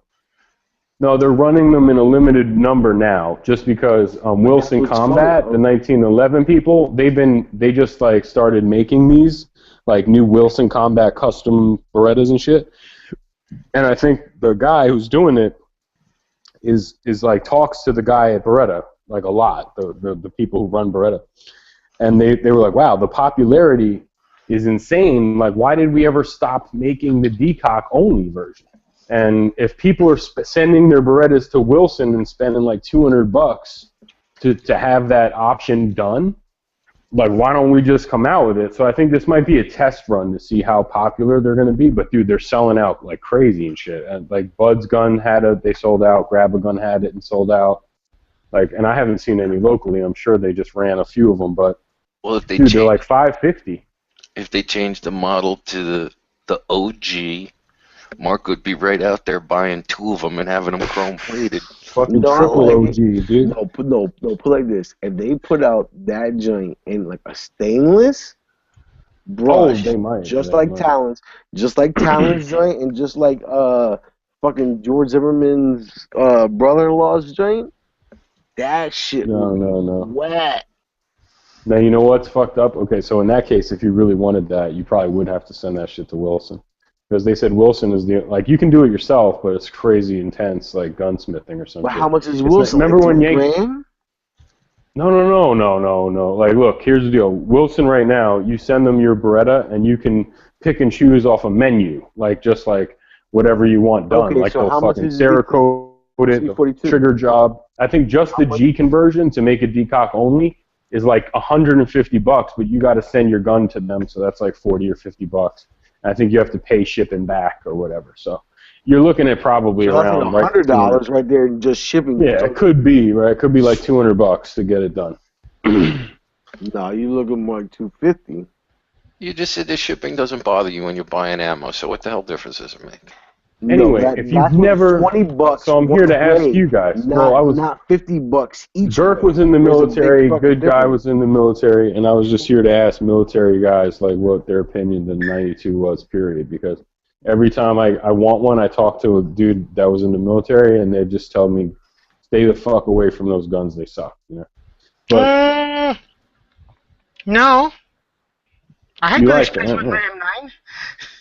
because what's funny is when I pick it up, I love it. Like it feels fine, you know. But everyone's like, "Oh, that doesn't matter," you know. But then I'll speak to some people in the military that were like, "Oh, like work at gun shops," and they're like, "Oh, they're fucking unreliable. They're fucking blah blah blah. They're you know." You want to hear something? You want to hear something funny?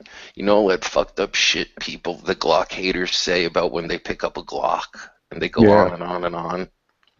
That's the same way I feel about the M9. Well, you know what's fucked up? Okay, so the people who go on and on about a Glock, like not like Chris, but like other people, a lot of them they never fucking shot one. Like, you know, they never even, they pick them at gun shops, but they've never had any experience with them. But at least the guys from the military, they fucking at least trained with them and know the Beretta a little bit, like from shooting it. Oh, I've shot it. It's like I said. I mean, to me, it's just like I said, all the fucked up shit that people say about how a Glock feels in their hand and triggers and stuff like that. It's the same thing with me. It's uncomfortable. It doesn't fit my hand well, and I hate the fucking trigger. Okay, Yeah. You talked me out of it. Thank you. The trigger Where's Moon is Food? I something- want to get a CZ now. Fuck. The trigger is something. The trigger is totally something foreign to me, but there's something about the action of an open barrel pistol like that. Just like, I don't know if you ever shot a DE, and just the action slide of it, of just you racking it. It's something different. It's something different that happens in a Beretta, and it really only happens in the Desert Eagle. There really aren't that many open barrel action pistols, and the action of itself is beautiful. It is a nice gun to It may not be your best go-to defense or whatever, but whatever you give it, its artistic value as a firearm itself. If you really honestly appreciate firearms, It's embarrassing not to have one. you appreciate, and honestly, like I'm kind of curious to, like, are there? I mean, there's probably a couple of machine guns that are open barrel like that, but just open barrel pistols like that, I don't know, like to me that's modernist, and those are the only two that I can come up off the top of my head within the next The 30 Walther, seconds. like I the mean, Walther, like Megatron Walther, you know, like what was it, the PO8. I think they stole it from that pretty much. They modified that Walther design and was like they went with it. But so many of their guns had that. If you like it and it's comfortable, all I have to say is this: it's Italian. You can always justify it on that the alone. grip is too big for me personally. Like I play this, like the Beretta grip is just way too big for me. I don't know. Like it was polymer, I guess like they can make it thinner. I don't know, but just the Beretta girth itself, too much girth for me. It could be a chat topic one night. It's like one of those guns that like. No, just like those guns that, you know, you're not really in love with, but as a gun collector, you know, fuck, I don't own a 1911 right now, and I don't own a 92. Like, that is honestly like me in 1911s, and that's what I said earlier as far as the Browning or 1911, because both of those guns I really don't want, but if I can own and collect them, great, and I would probably take a Browning 1911 for $900, way over a $900 1911. Even though I think the 1911 still looks better. Sure, I want one so bad. High powers are like the 1911s of Europe. Oh yeah, for sure. The Brownings, they're awesome, dude. That's another gun. Like, if I had an unlimited budget, I'd have definitely a Browning high power Beretta 92, a nice 1911, like a high end one. Yeah. And I probably wouldn't shoot them a lot. I wouldn't carry them. Everything, bro. I want one of everything. I don't have enough yet. I want to have like 3 safes full, and like I still don't have enough room. You will, man. You get this money. Get this money. Get this money. I heard Chris getting his money though. Saving money on reload. I can't believe it, man. I mean, no, Masad Ayub is coming to town. So you go holler at him or no? Next month, man. I'm gonna try to holler at him. Hey, we need we need to put a phone call together, a conference phone call together. Yeah, I want to take the class, but dude, that means that's a lot of money, dude. It's not, and especially I keep like doing it like, okay, I got time. The class isn't full up, but it's not a shooting class. It's a fucking 2-day Masada Ayub like talking to you lecture class. Yeah, so I mean it's as expensive as me going back. But listen, if you go walk up to him and taking another put this, like if you just walk up to him and touch his balls, you might get that much particular fortitude in your next shooting situation. Oh my God, Massad's balls. Yeah, just go up to him and cup his balls, and be like, cup his balls, and then cup your balls, and be like, Nowadays, it's Masad Ayub Light. Have you ever seen any of his old, like, radio interviews or videos? Oh yeah. Like you go back 20 years, you'd be like, that scumbag motherfucker, you want to shoot him in the fucking balls. No. Yeah, if a bad guy comes in right now, I'll fucking take this 45, put one in his fucking face. No, but I don't. He's like more mellow now, dude. 460 rolling for his ass, like some high caliber shit.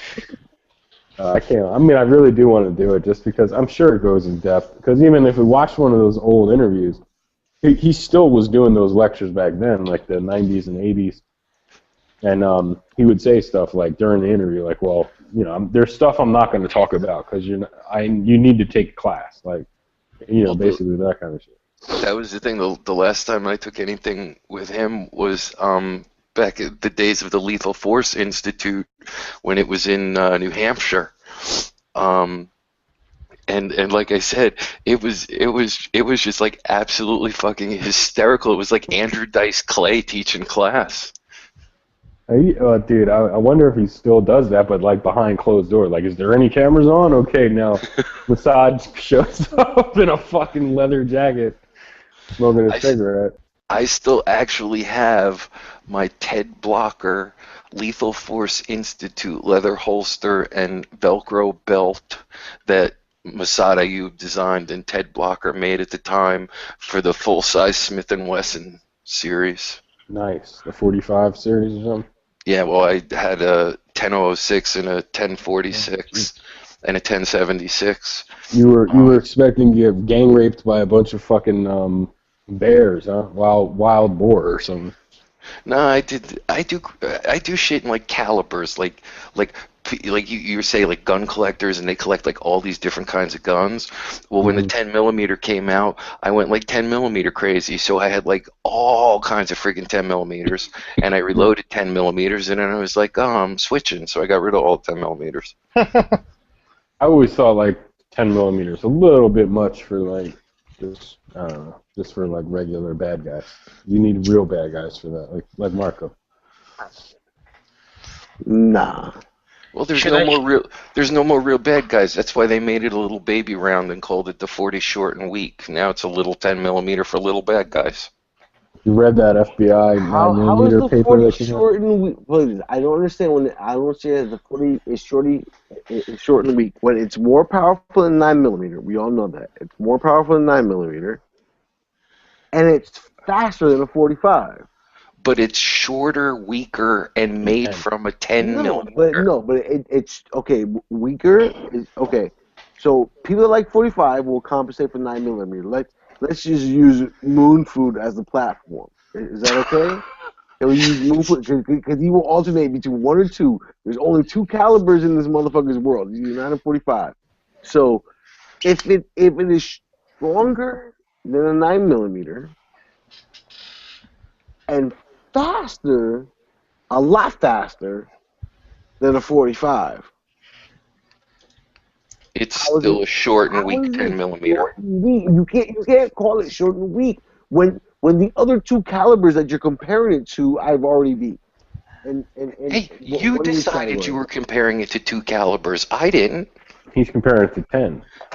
What do you It's made from a 10mm. Like 25? Come on, you're real. It's a 10mm for girls. Oh shit! But listen, so did you guys read this? Go to like Firearms blog and read the FBI's new evaluation on like why they want to go back to 9mm exclusively. You got an uncle in the FBI now? No, it's on the Firearms blog. Well, dude, I'm a CI, dude. You know what that means? I know that. I'm a CI. On the phone. You I know know what that means. CI. That means I can't talk to you live on the internet no more. I'm getting everybody's info, Bamas. No, you were paid info. By the way, I would just like to point out that while Marco was gone, I said the second that he comes back, we're going to have this debate, part 5,486 again. About what? Caliber? About what? This is about the 5th time tonight we've had this argument. Okay, well, no, I'm just saying, look, the FBI just came out with a paper, like a study, or whatever, a justification, I think is what they call it, on why they're going back to 9mm, like, period, because they're saying, like, modern 9mm had caught up so much that there's almost no difference, that they can see no difference. And, yeah, I'm serious. That's what they said. That's what the FBI is saying. It's funny because the FBI is the reason we have 40. Because, because you're not reading those you're not reaching. Even at 1100 feet per second, you're not even close to 1,300 feet per second, and at that you're talking about 1,100 and 900. There's like no difference. Well, no, there is. Okay. I think 9mm is what, like 9mm is like 1,000, right? Play this. I can reach 1,300 and 158 grain. You're only reaching 1150 and like 124. I only have 124 plus P. Yeah, I only have 124 plus P mostly, and that stuff is flying. It's really flying. So at what? 13 and a half maybe? I'll grab a box right now. Hold on, I'll tell you right now. Because yeah, the 9mm plus P is really like 11, I think. Yeah. Okay, 11. At what grade? At 124. So what are you talking about? 158 at 1,300 feet? You're lunching. Oh no, my bad. Okay, so this shit is this is federal HST plus P. It says at the muzzle it's 1,200 feet per second. Okay, so maybe like 1180. Virus database has been updated. So, CI computer systems. So 1,200, and then it says at 25 yards you're at 1150. And at 50 yards, you're at 1100. So I don't know, what is 40? So How many grains is the HST? 124 plus P. Okay. It's decent shit, man. They're saying this is like the shit. Box of Rangers. I was gonna say I have Ranger plus P. I think I have Ranger 147 plus Ps, and then 124 plus P pluses. My shit, I gotta get some more of this shit. $9.90. So what's 40? If federal, because to me this is my grail shit. Like if I could only get this, is all I would get. Plus. This is not a plus. 1200. No, but dude, all 40 is plus P, dude. That's the thing. Like they don't make 40 plus P because all 40 is fucking plus P, no? It's cranked out, man. Like I feel it every time I shoot it. As it is plus P. To me, it feels like it. I mean, they don't need to plus pressure it because it's already. I mean, I know like people say, oh, it's not a high pressure round when you look, but I mean, it feels like it when I'm shooting it. I don't know. Oh. No. I don't know. So I mean, think about it. Why isn't there 40 plus P? Would you let Glock pillow cock for your? Yeah. Those are the people that John Willis sends cocks to. Your order is canceled, bro. You wonder why John Willis made the cock? It's revealed that you they complain about 40. So, you complain about 40 here, you get a free SOE cock. Oh, all those dudes are 9mm freaks, man. They hate for it. They hate all that shit, all that stuff. Anyway, so I'm just saying, like 9mm plus P. I'm thinking about selling my 40, man. Fuck it, I don't need a 40. I only kept 140 around for the 9mm ammo shortage. Hey, so listen. We seem to be out of that.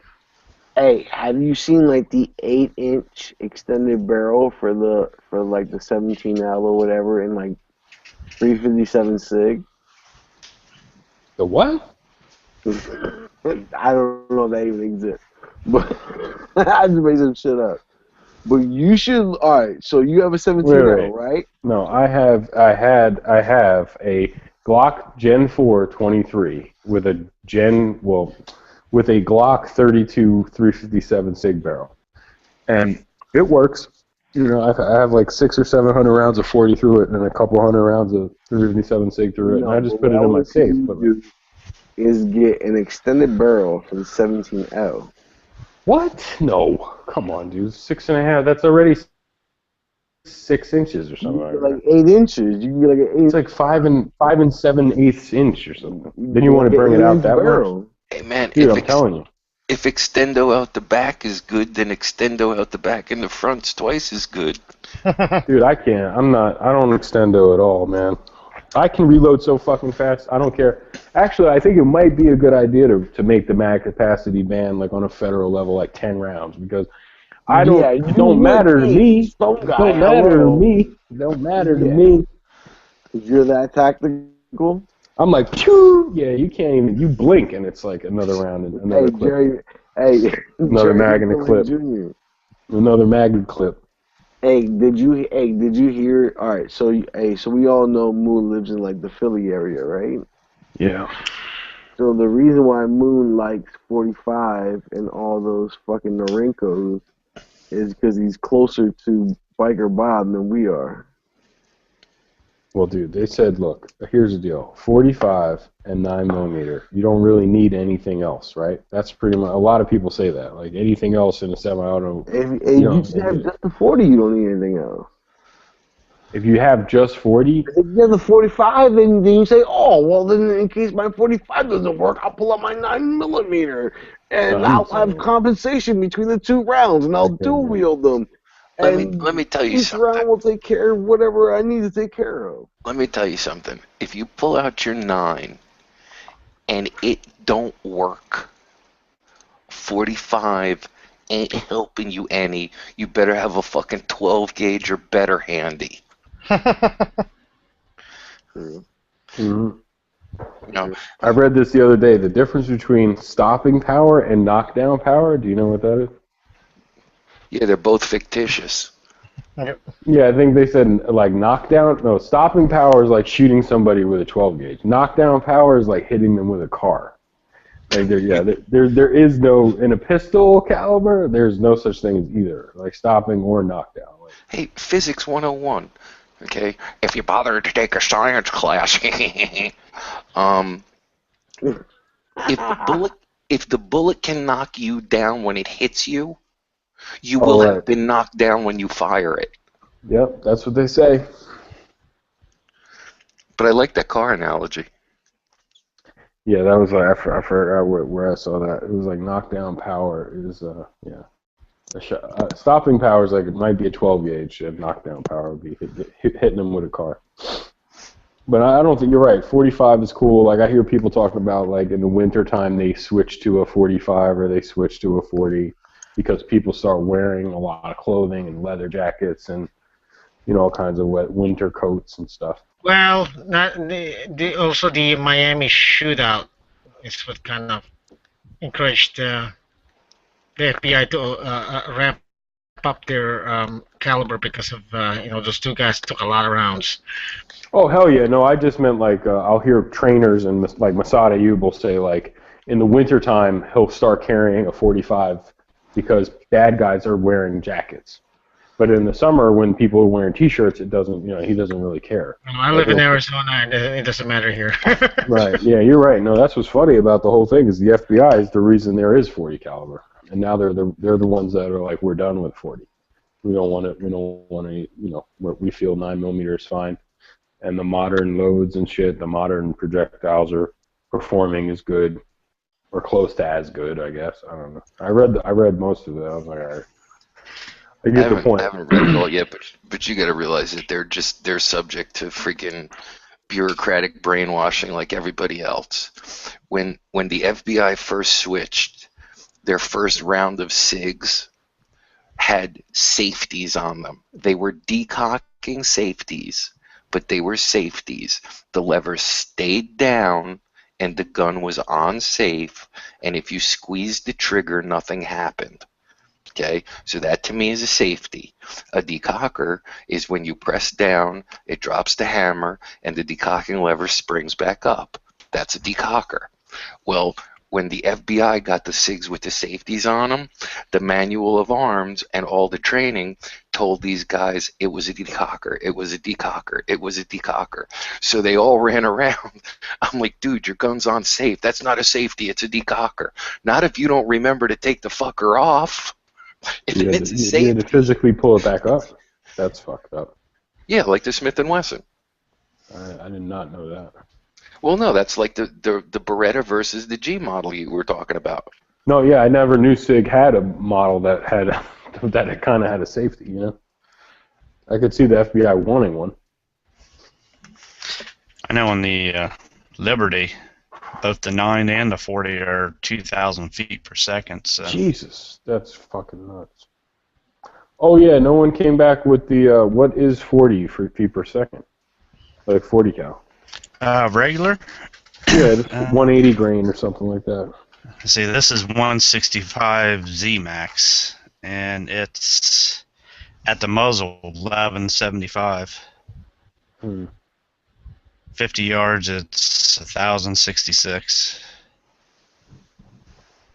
So I guess its benefit really is the weight. It's heavier than the 9 that I'm shooting. But yeah, because this is 1,200 at the muzzle, and then 25 yards, 1150. 50 yards, it's 1,100.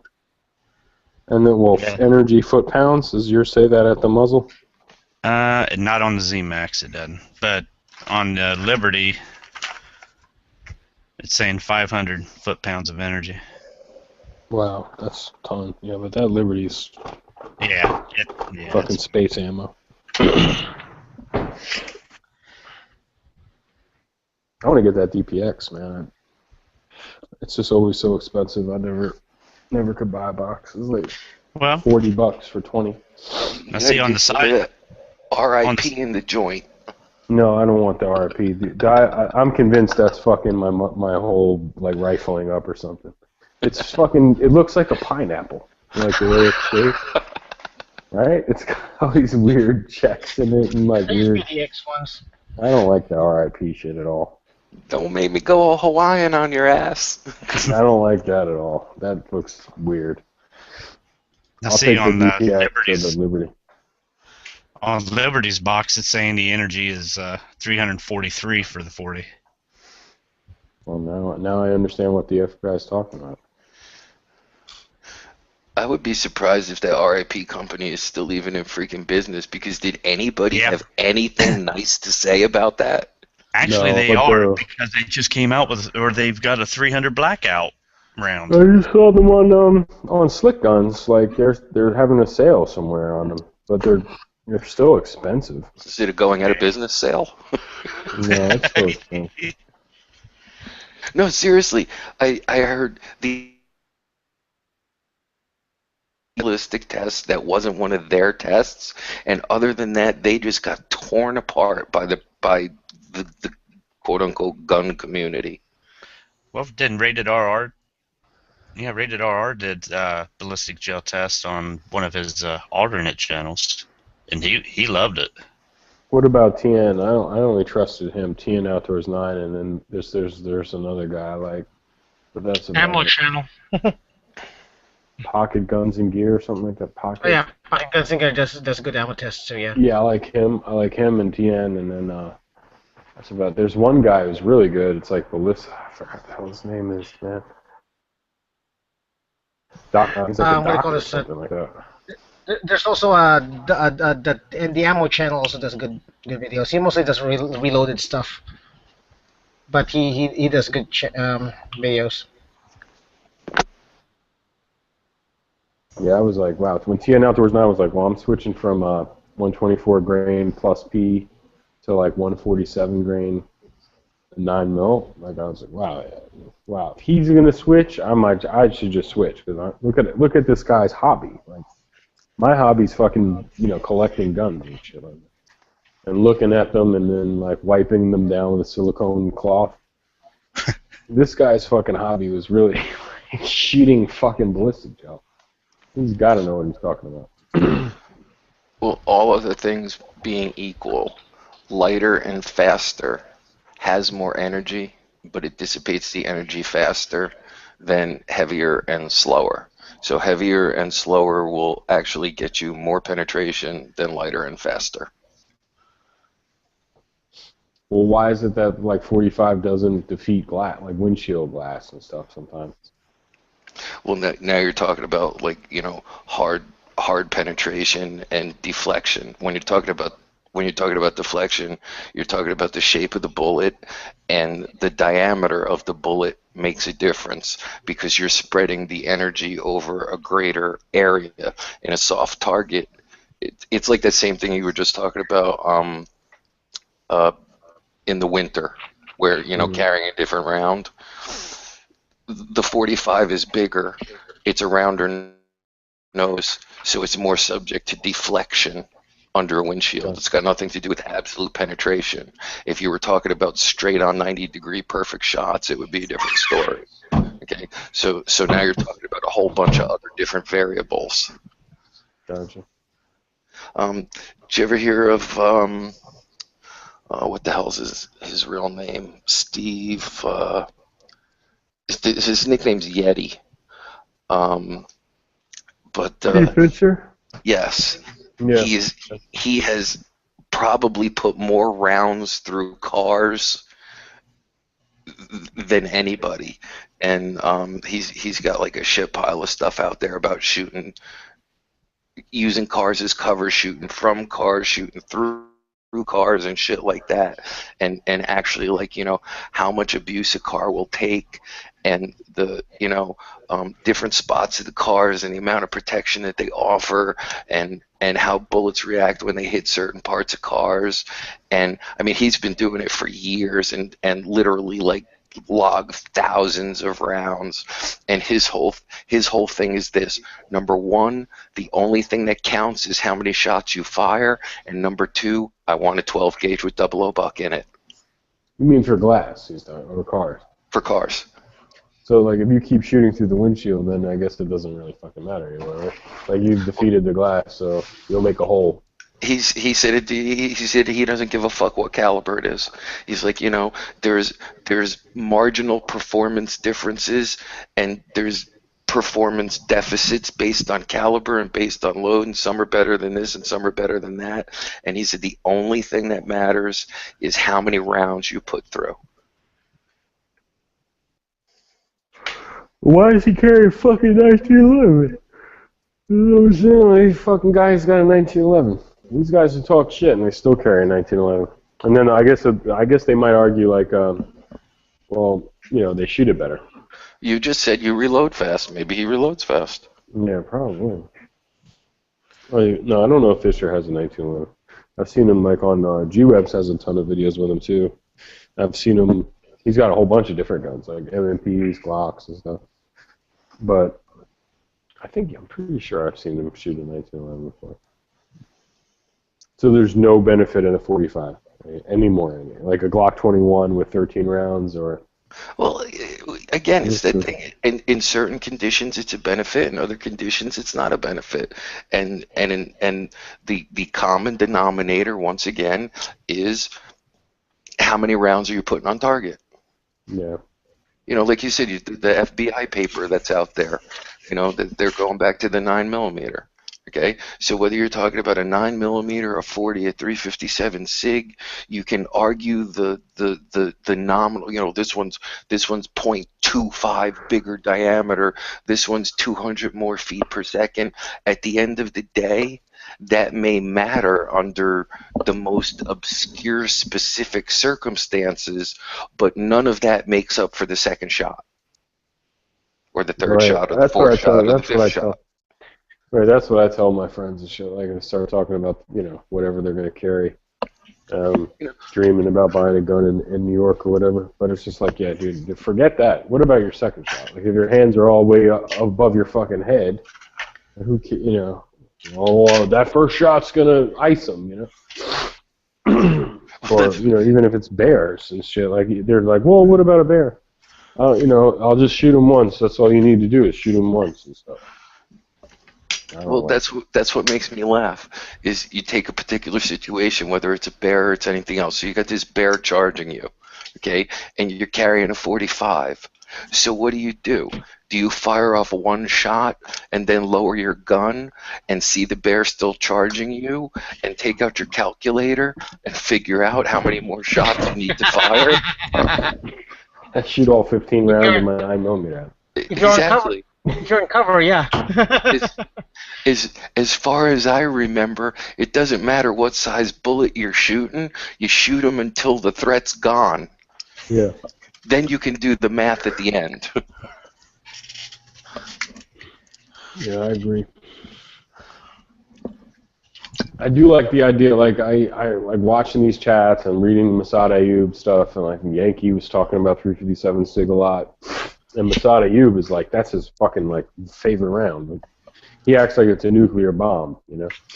So seriously, like, you ever read some of his articles about it? It's like, you know, it's crazy. So I mean, and then you know, he'll say like, well, 357 Magnum's the #1 like one-shot stop in police history, right? That's pretty much the one, right?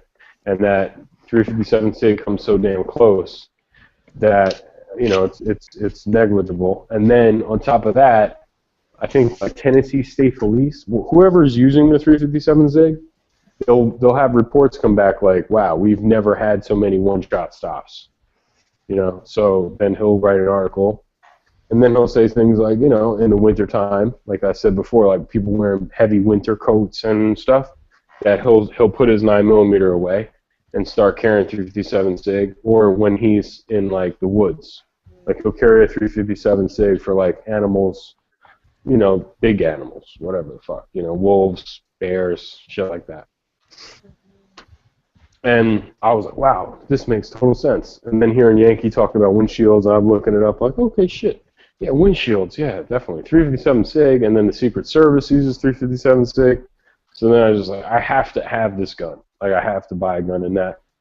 And with the swap out of a barrel, making it that easy, it's like, all right, fuck it. And then there was no 9mm at all to shoot around my area, so I went for it, bought a 40, bought the 357 barrel, you know, and I don't shoot it a lot. I never even bring it out. Like I never carry it. It's fucking not. It's like useless. So that's when it sits around. I want to sell it and get something else that I'm going to use. Yeah. So those are all very valid statistics when you look at them from one point of view. Mm-hmm. But then from the other point of view, look at it this way: 9mm, 40 caliber, 45, 40 Smith & Wesson, 357 Sig.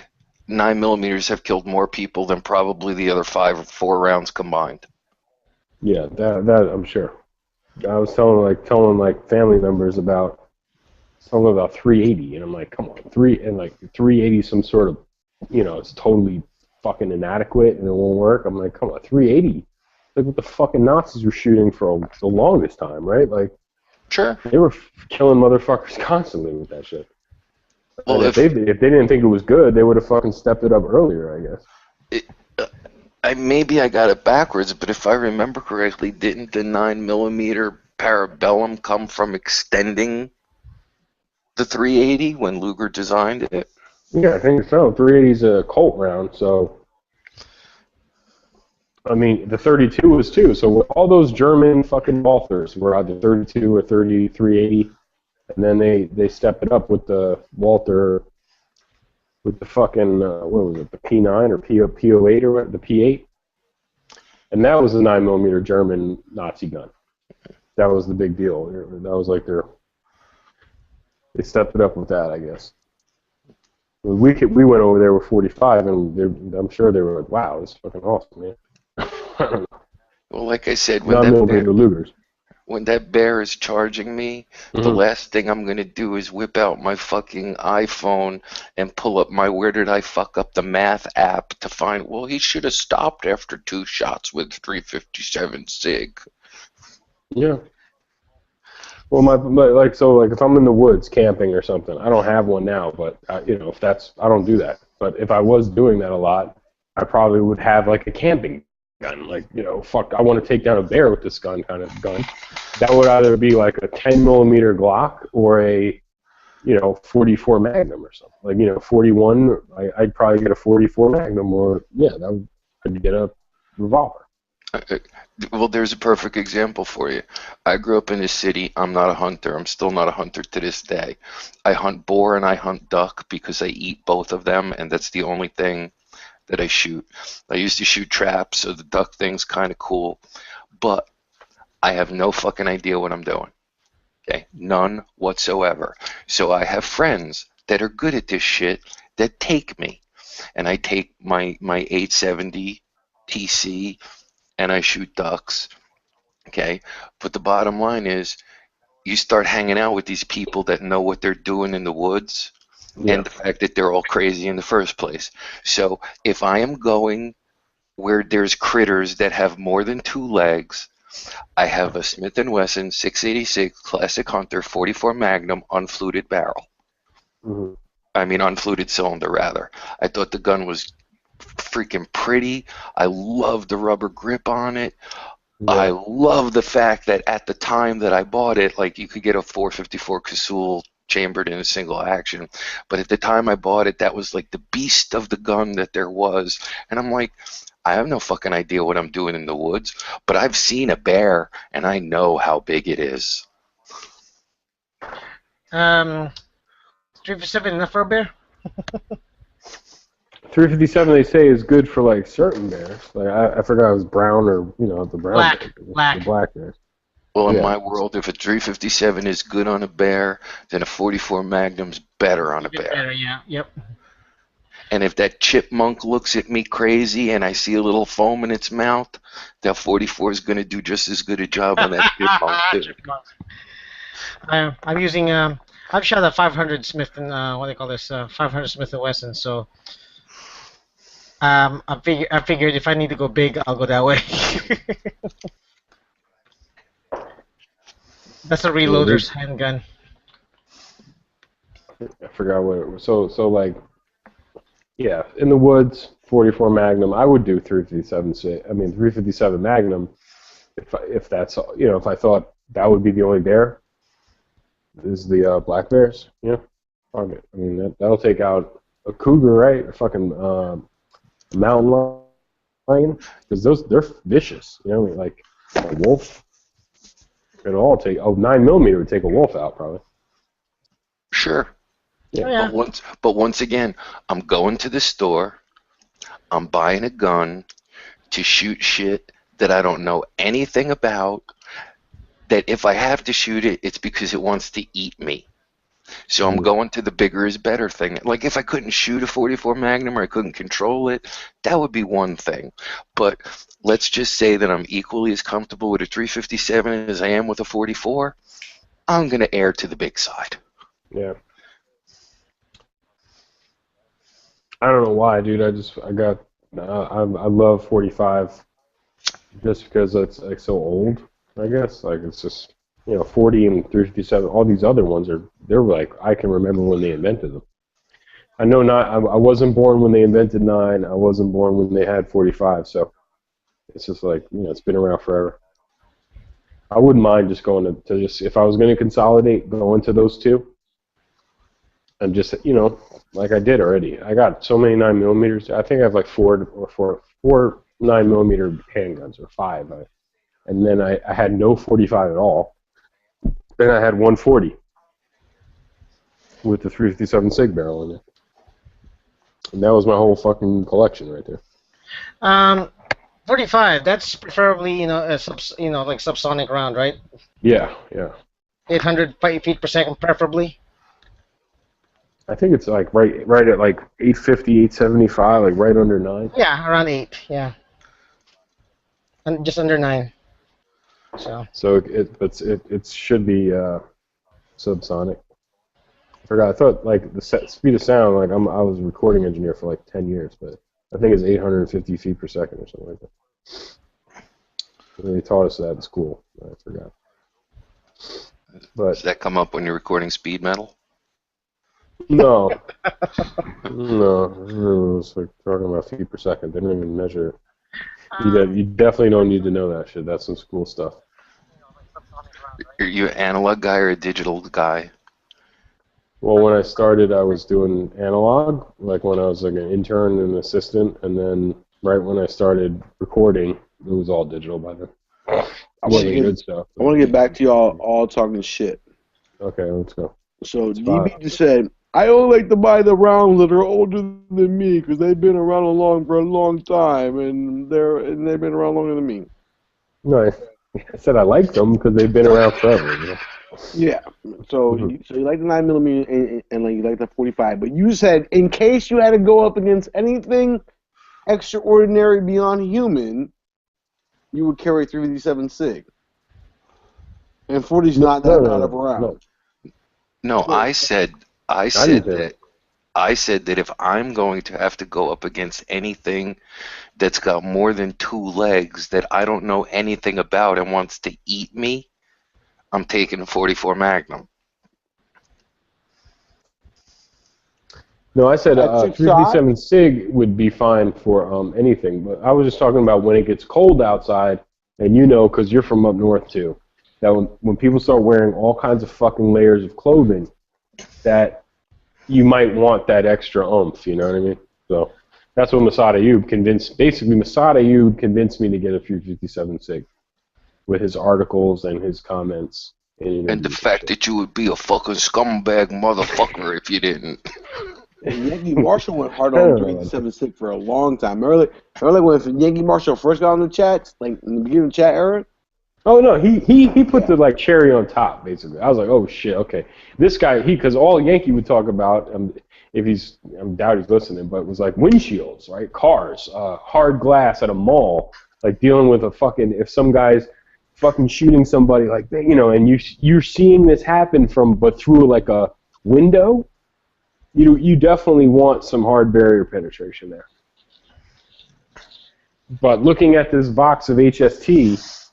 9mm plus P. I mean, this is pretty smoking, dude. I mean, it might do it, but because I remember Yankee always saying 9mm 45 performed the worst in windshields. Period. So in 45, okay, cool. So But no, look, it's not only that. I said this before. Secret Service carries 357 SIG. Air Marshals carried it. Mossad Ayub said it had the #1 record in one-shot stops and semi-automatic handguns, like, from the departments that are using it. It's almost like toe-to-toe, right there with 357 Magnum. So 13 rounds of 357 Magnum in your Glock? Yeah. But the FBI's going back to 9mm. That's true. But what Mossad Ayub was trying to say is, check it out. So it's easy to figure out. Wait a minute. Like, because it's going so fast, much faster than 9mm, it just zips right through you, almost like a 223, like a really small hole, and doesn't expand nothing. Well, no, so a proper 223 should not zip right through you. It should literally explode inside of you. 223, not 5.56. No, either or. They're no different. No, steel core might zip through you. Yeah, that's the problem. Do shit, Grain, that you try to explain to me to get barrier penetration. No. Okay, that's true too. But like the heavier that's grain. True too, right? No. You made a good point. Is that I wanted 55 grain 5.56. That's still 55 grain 5.56. I don't have any 223, but it's still the lightweight full metal jacket with the fucking little. And that shit will still like spread in you. That'll explode inside of something. Yeah, because it's hollow. It's basically hollow inside of it. It's not really hollow, but like it acts like a hollow point. Yes. That's like a frangible round almost. M193.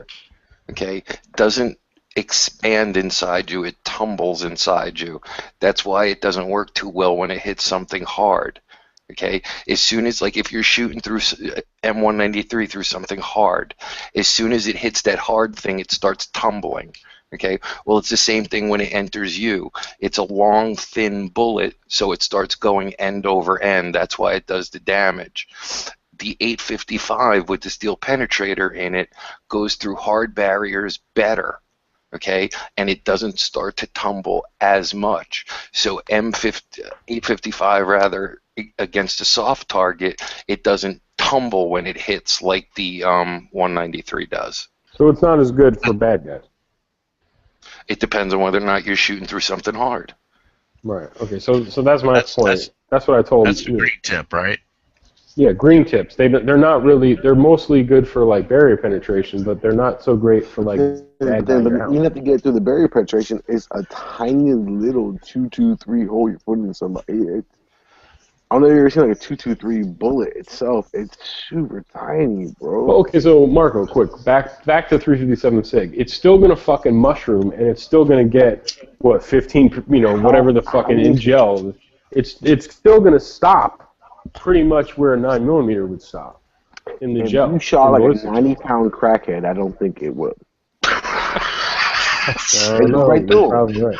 You talking about somebody who like you would meet through like 90-pound crackheads don't get shot. I will beat the shit out of them and just pretend that was like, wow, I'm a tough guy now. I beat the shit out of a 90-pound crackhead. But no, if the 90-pound crackhead had a knife, then whatever. Hell, everyone around here is a 200-pound heroin junkie. Hey, Marco, did you read this, the stuff on the side right there from Nick already? Nah. Dr. No, do you recommend, if I'm going to do lead, do you recommend gas checks for 357 or no need? Say that again slowly. Do you recommend gas checks for lead for 357 or there's no need for that? I mean, stump the doctor. It's like the new segment. Yeah, exactly. Ding, ding, ding, ding. You stumped him. Exactly. I never, like, personally, nothing I ever loaded up I found a need for them. I know people that use them, when they're reloading. The thing of it is, with the powder that you're using, probably not necessary. Okay. But like, do you when you reload, do you check your cases and your barrel? Obviously, you're getting unburnt powder, right? Yes. Okay. Are you getting any indications of like blow by? Because if you're using slow powder, then you really don't have to use a base. Is my point. Okay. If you're using a faster powder, then yeah, that's when it comes in a little bit more handy because the powder is expanding faster than it's pushing the bullet down the barrel, and you can get some blow by then, and then checks come in handy. Okay. Thinking about, I got a handful of 30-06 shell casings here too, so if I get enough of those, I'll jump to that. Do you even have a 30-06? Not yet. Which one would be a good weapon platform system to get for that? Well, I can always get like a, like I can always get like a bolt action rifle for 3-06, so that's not a problem. I saw like at AIM they had the fucking Springfield, the old Springfield bolt actions. Oh yeah. So Well, yeah. Are you gonna go out and buy a gun every time that somebody gives you some unfired brass or cemented brass? Nope. I'm not that crazy, but 'Cause I've we been could have fun with that. No.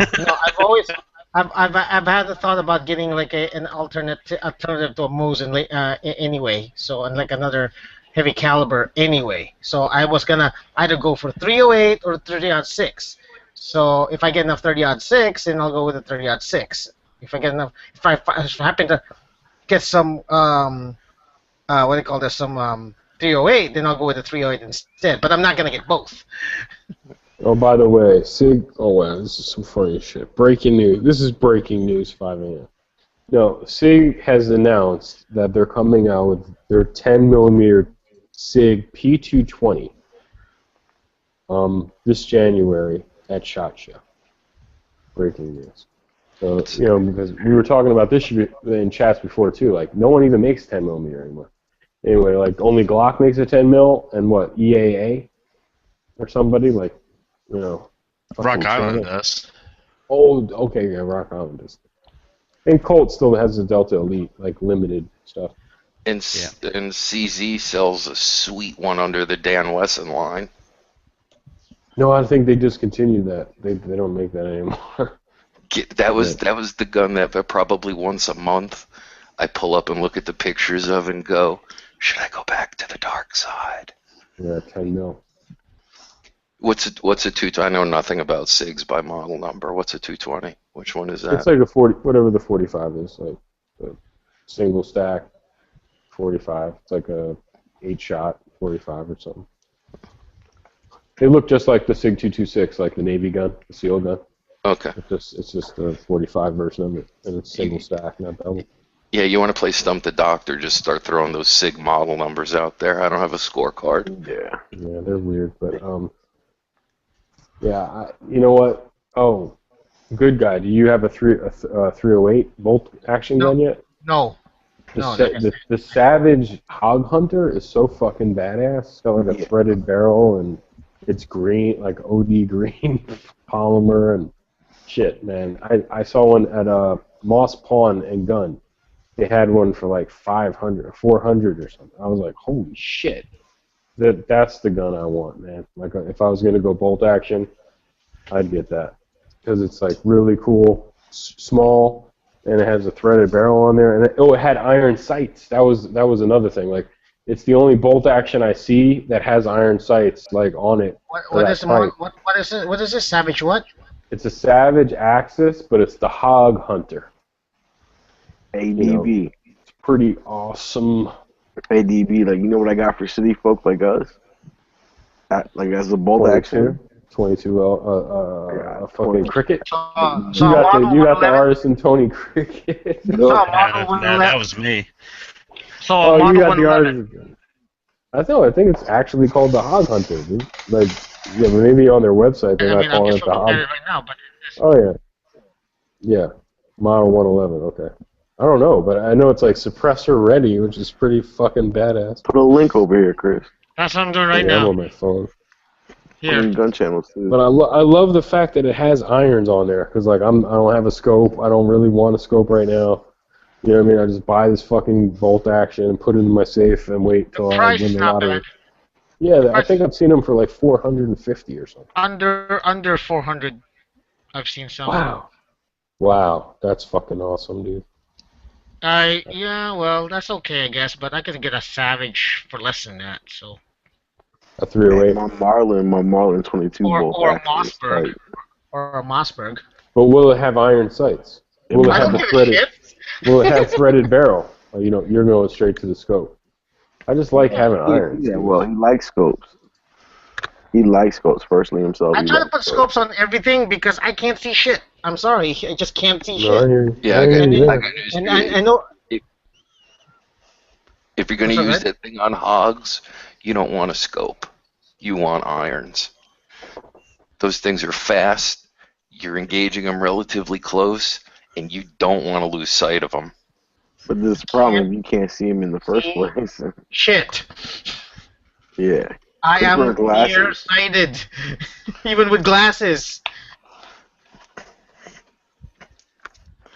I got a cousin who wears glasses, and he can't shoot unless he has glass or a red dot on there. He can't shoot iron sights for shit. But I bet you could point his finger at something. That's all you really need. Point your finger at that fucking hog and just. No, you know what's funny? Like, he's a body man, so he can, like, bondo your car into any smooth line you want. He just does it by touch. So is Glocktober tomorrow, dude? I can't figure it out. No, Glocktober starts the 1st. The 1st. So the big, Wednesday.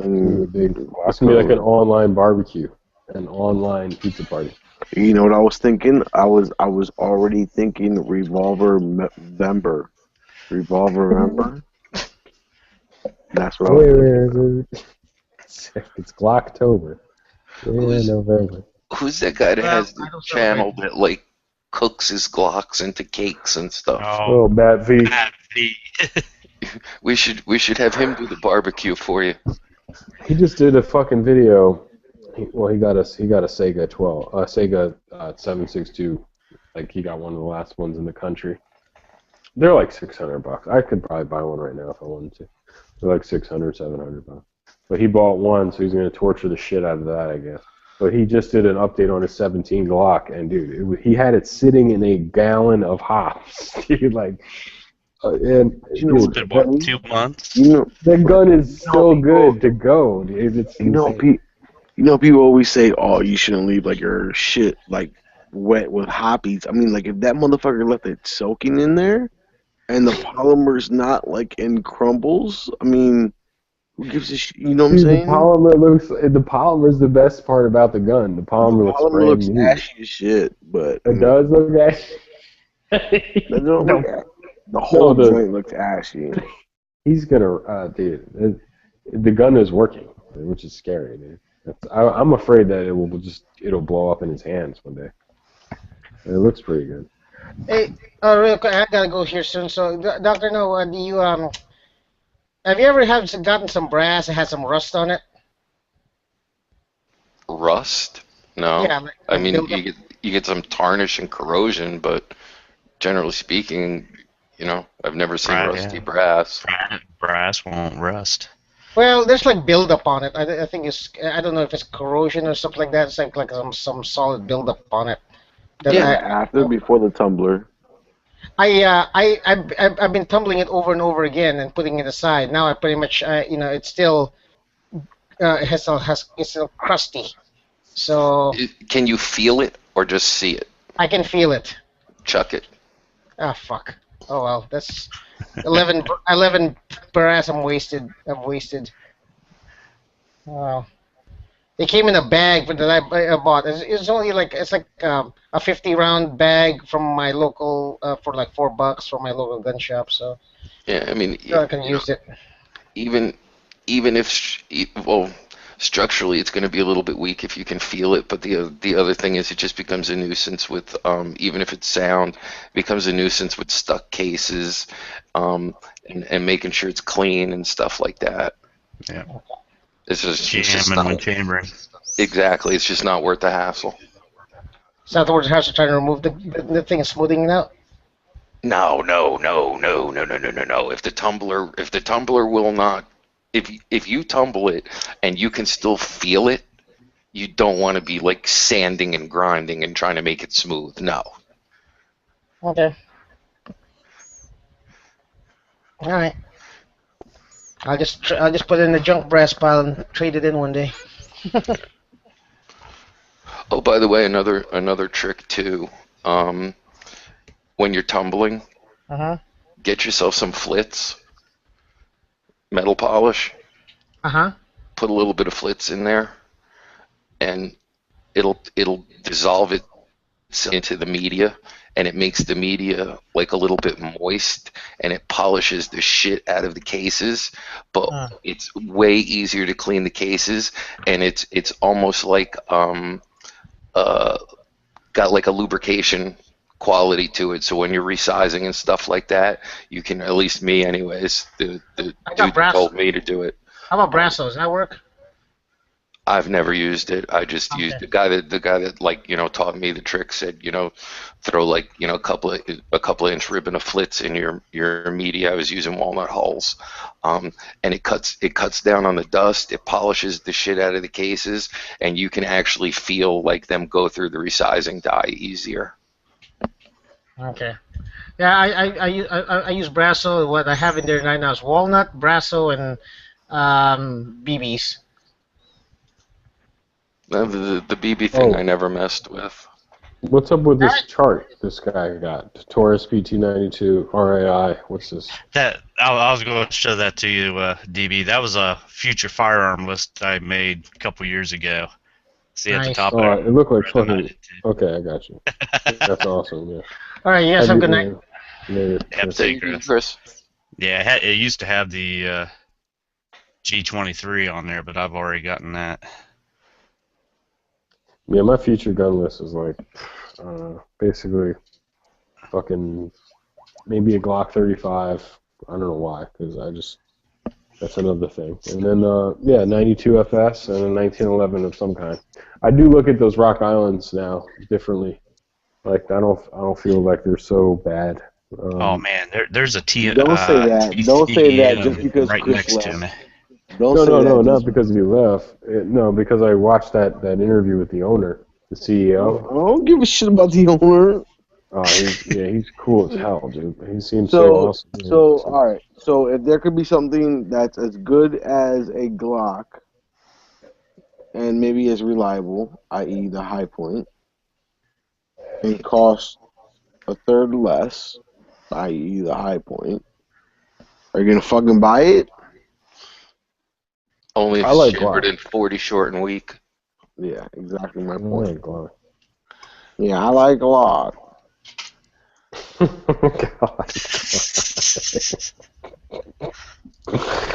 There's a 22 PCM right near me, real cheap, and it comes with a 9mm barrel too. So, man, I'm thinking about getting it. Yeah, I like the Rock Island Armory tactical. It's tactical with the fiber optic front. And the one with the rail, the 2011. No, I wouldn't do the rail. I hate 1911s with rails, but I like 1911s with rails. You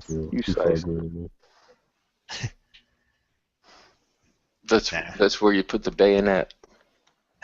Yeah. That's where you better put a light on there. Better put a light on there. Yeah, I'll probably start selling my Glocks now. For what? For more FNs. Oh, yeah. Hey. No. This guy's on the FN tip, yeah. Hard. No. FNX, Oh, man, I love FNX. this.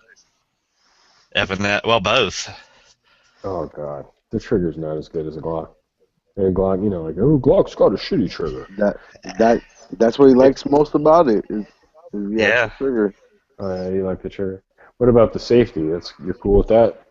Yep. The death, Yeah, because the death I mean, switch? I'm an old 1911 guy, so. Okay, so you can train. You can brainwash yourself. Sweep the Yeah. sweep the knee, sweep the leg. Cobra Kai.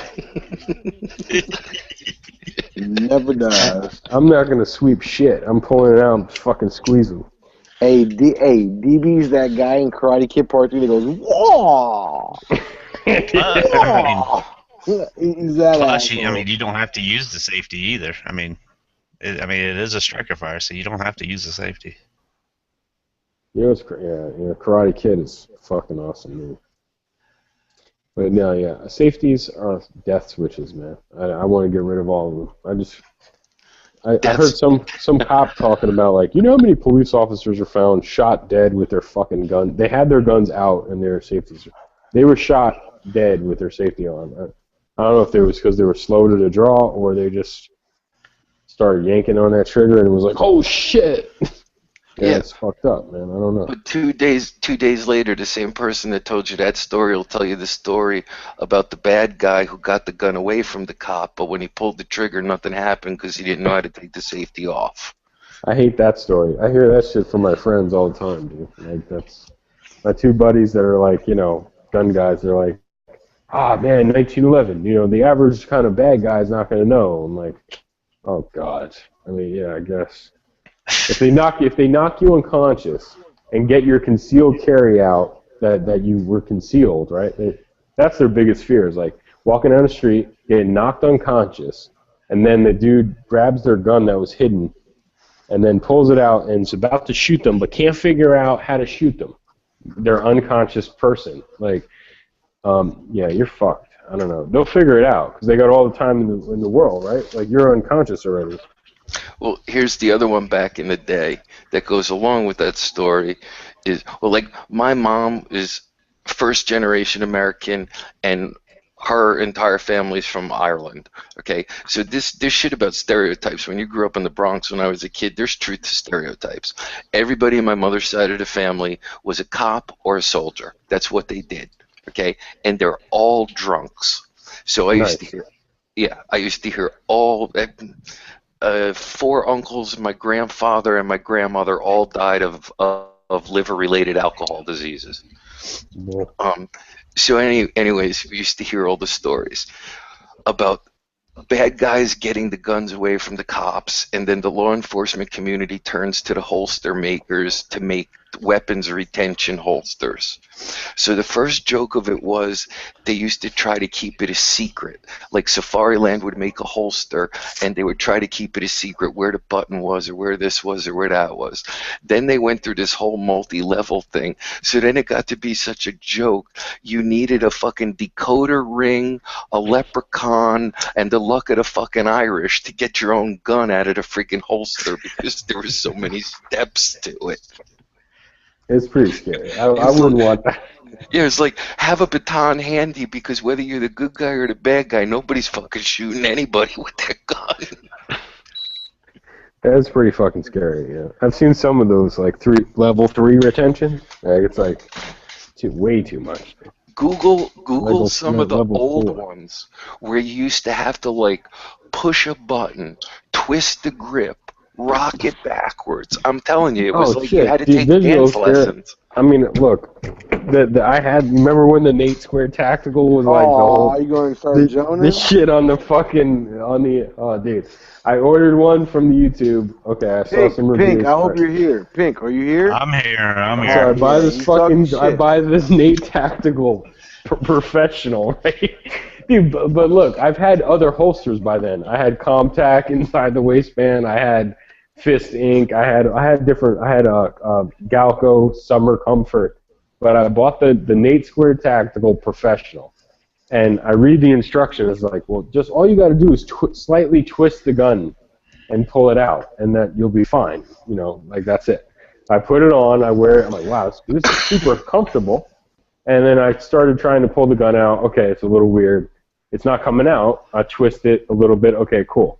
Then I sat in a chair and I was like, all right, let me try this. And dude, there were so many times where it would not come out. Like, I would just forget to do this slight twist, like you push it towards your body and then pull it out. But if you're not pushing it towards your body and pulling it out, it's not coming out.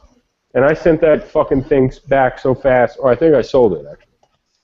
I sold it on on a forum. Obviously, selling one for you was the first option. I said, you know what? Was definitely the first option. In a fucking panic, when 3 goons are about to cut my fucking head off, screaming, you know, la la la la, ah la la la, I'm not gonna fucking be like, yeah, okay, all right, now pull my gun out. Nope, gotta press it towards my fat hip.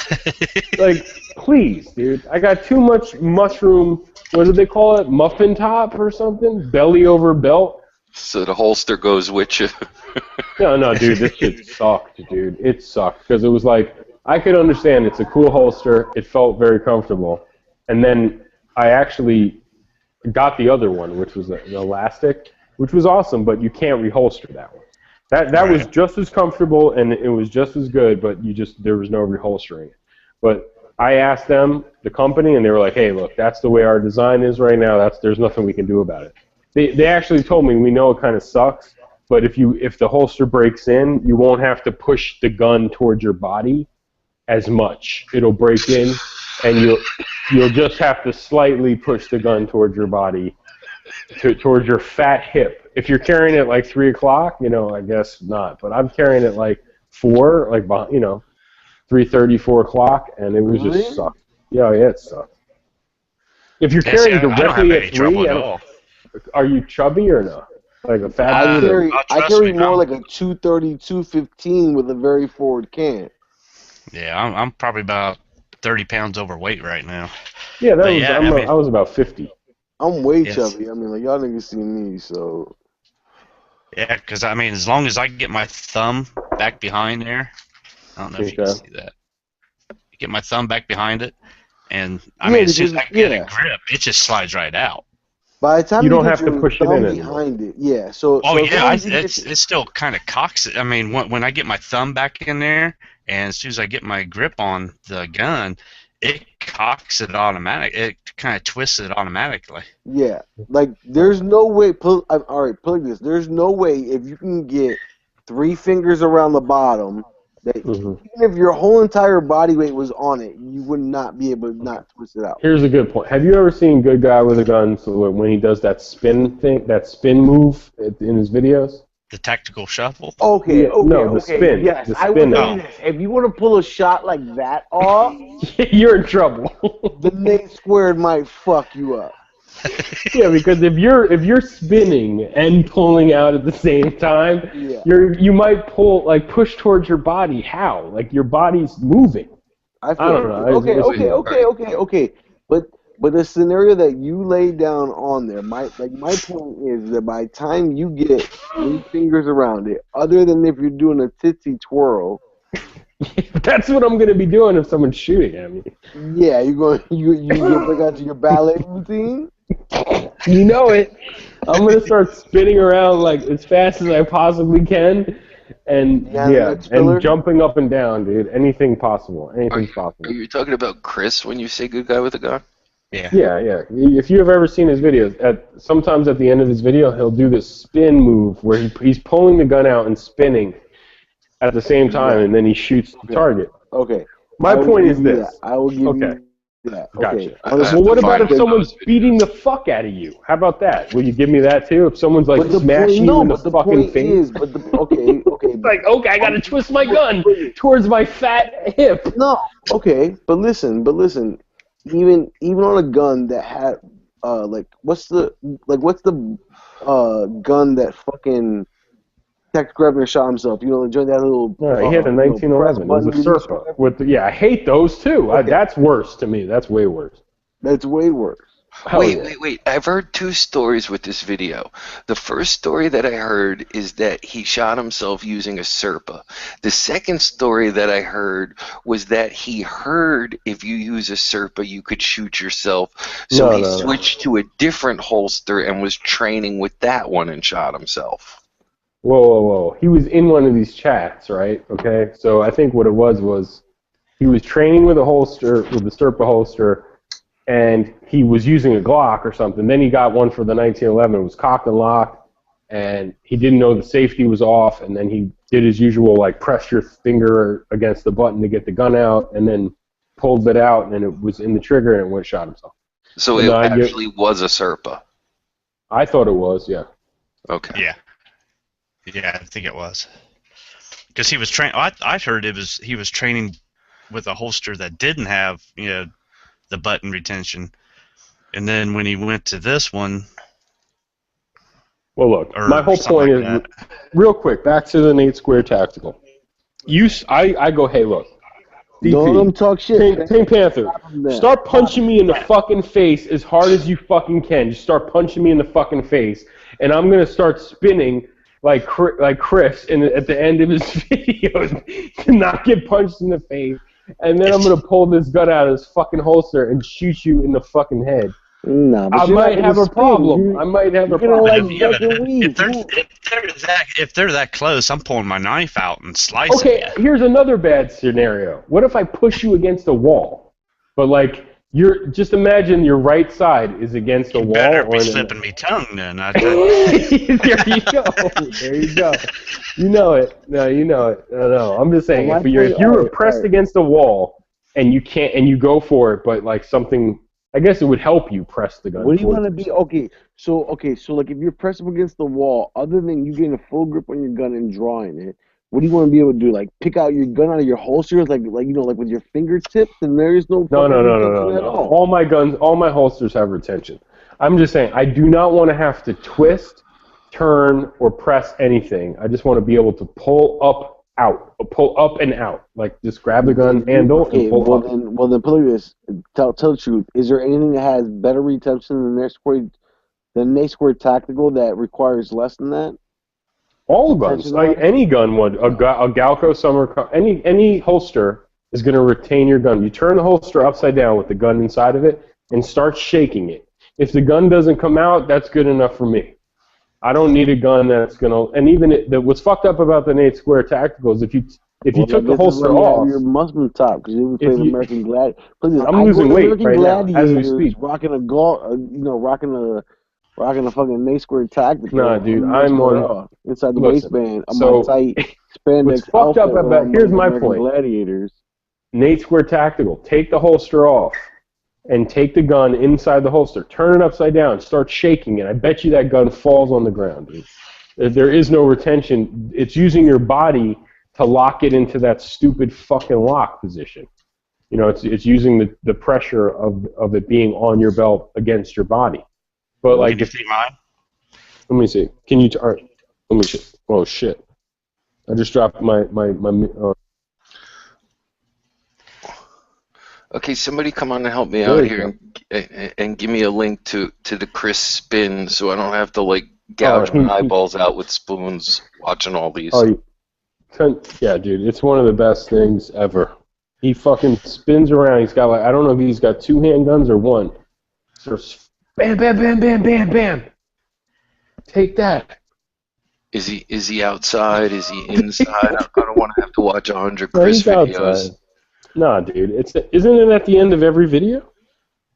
I don't know. It's usually like at the end of like his range videos is where you might go back to like where he was like sighting in his AK or something. I'm sure it's in there. Like, oh wait, he's dual wielding here. Yeah, at the end he's spinning, but he's dual wielding. Is he dual? Yeah. The Rock Island Armory 1911 9mm shooting video opens up with him dual wielding. No, he's wearing a Hawaiian shirt and he's spinning at the end. I thought it was at the end of every video. Or in the beginning. I think it was at the end. Those are the best clips ever. They're older ones. What do you mean? Dude, okay, I like that. I like the clips on the Nate Square Tactical. I have no problem with them. Yeah. They're not as good as Fist or like, you know, there's a lot of other companies that have good metal clips too. But no, that just turned me off because also sit down in a chair, sit down in your car, and this is for all holsters, like all carrying inside of a car seat and trying to get it while being in a seatbelt is fucked up. But I tried it with the Nate Squared. And it worked. It worked like 80. It worked 99% of the time. But there was a time where I remember being like, "Oh shit, that's too much, dude." I just had to try like twice to get it out. And that's all it takes. I don't really care. You know what I mean? Like even if it was 1 out of 10 times, I'm done with that thing. I did not like the way that worked. I don't think they needed it. I don't know if there was a way to modify it. If I had a Dremel and just take away some of that. Not really, because the indention there around the trigger guard is what holds it. The trigger. I mean, it's held in with the trigger guard there. Okay, so check it out. Like, so if you go to like Aegis Armory, it's like AEGIS Armory. They make, it's just like a crossbreed. It's sort of like a, there's so many different ones, crossbreeds and Aegis Armory and stuff like that, where they don't use any kind of special twist and torque the gun towards yourself to pull it out. Yeah, but I those don't think are, it's necessary. Kydex.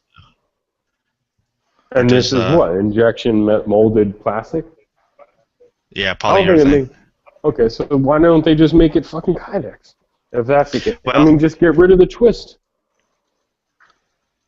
That's all they need to do. That holster would be fucking incredibly awesome if you didn't have to twist it towards yourself. That's my point. I mean, like, if they could figure that out. But those other holsters aren't in the leather backing stiffer to where it holds it against a Kydex more. I guess it's just such a thin piece of leather on those things. Like, it's just a tiny thin piece of leather. Where like these have like neoprene, and I know it's got the cushioning in there, but I just don't understand like why they can't figure out a way to make it a little better. I think they would have sold way more. Well, trust me, maybe I've not, got maybe. 3 of them, and I'm going to buy a 4th. Now they are super comfortable, dude. They really are. And maybe No, it's no, just I where can't- I'm wearing it. It was maybe where I wear my gun is like right above my back pocket, like in between my back pocket and like the 3 o'clock. Yeah. That it was just really sucky. Well, that's You know what I 5 mean? o'clock. Yeah, it was like 4. It was definitely 4 o'clock for sure. I mean, it wasn't exactly 5 because it was more like 4 o'clock, and it sucked. Yeah, I wear But if mine you- right at 3 o'clock. Yeah, I'm thinking maybe if I wore it right there at 3, it would have been easier. Yeah, I mean, because I've got I'm not allowed to have it in my work while I'm working, but I'm always taking it on or taking it out and putting it back in when I go to work and leave. So I mean, I'm taking it in and out all the time. So Well, me too, dude. Have you ever seen my holsters that have like fucking 20 of these things? I'd probably sell you one. I'm just saying, like, I got so many of these fucking holsters. This is it's the same thing. It's pretty much the damn fucking same thing. I'll show you right now. It's called it's Fist Incorporated makes it, right? It's just fucking Kydex. It's super fucking thin. This thing is chambered, so whatever. But I mean, it's thin Kydex, right? I don't want to have a fucking. But it's thin, Negligent it's super thin Kydex. You see? Well, no, I'm not talking about that. This is a water gun. This one right here in my hand is a water gun. But you see like how thin this Kydex is? yeah. So like, look at the See, gun's I mean, profile. one thing I hate is the gun actually touching me. That's why I like the Nate Squareds. Well, no, you can get this with a sweat guard. Like this thing would go all the way up if you wanted it. It doesn't cover the handle. Oh no, no, you're right. Okay, if you want to get technical, but no, yeah, these clips are fucking badass. Anyway, so like to me, I take this on and off all the time, and put it in a safe. I mean, I never have to take the gun out. I take the whole thing out. It's like a package. But I'm with you on the clip and the just taking it on and off. But I'm just not with the twisting. And then this thing is the same way. The retention is through the trigger guard. Now, it's just I a did little- get a couple from Alien Gear. I've got a couple ordered, so I'm going to try them out too. Oh, I can't. Check out Aegis Armory. I met that guy a couple times too, and those holsters look incredible. Like, what's his name? Haas USMC. I know he gets tons of shit for free and stuff, like holsters and stuff. Mm-hmm. But he was like, "Yo, this is by far the most comfortable holster ever." Like, and it's 2 clips. It's sort of like a crossbreed with 2 clips, but it's a little bit smaller in profile. But they're broken in already. Whatever. I think he's using like a better quality, softer leather than a lot of the companies. And I want one of those too. I wouldn't mind a hybrid type holster, but I don't know. With that, like what I just showed you, it's so easy on and off, and I take it off maybe like 3 or 4 times a day. Right. And then put it in a safe and it's whatever it is, and I have them for everything. So I don't know. But the only problem with that company is that you place an order and you gotta wait like 5 weeks. You know, Yeah, that's what I'm doing. I'm waiting for my alien gears. Yeah, it sucks, but Didn't Alien just come out with? They have like a new backing now, like a scuba coverage type of. Yeah, that's the one I got. I got that one, and I got the outside the waistband holster from them. but no twisting, right? It's Kydex, yeah. so it's no retention system. Yeah, Alien Gear. I want to check that out. So they have a neoprene suede kind of backing, just like Nate, or no? Kind of. Yeah. I'll look it up. Well, I'm sorry, guys, for derailing this chat. It was a good gun chat till I got here. Started talking about oh shit, holsters. Digital Profit's been keeping these chats going. No, you turned it into an episode of the pawn shop there. Ironclad triple guarantee. Alien Gear's got a triple guarantee, whatever the fuck that means. Yeah, the Cloak Tuck 2.0, that's it. If you can't draw your weapon and you get shot, we will shoot your attacker 3 times for you. The Cloak Tuck. There we go. Enhanced. Oh shit. I like this. Oh yeah, I can see this. Have you ever heard of Fox holsters? Yeah. I bought one from them. They were like relatively cheap, and it was just for the money. It was just like a freaking great holster. Cause like I'm not huge on that crossbreed type carry, but it comes in handy every once in a while. And I just, you couldn't beat them for the money. They'll, it's good quality leather. They're put together well.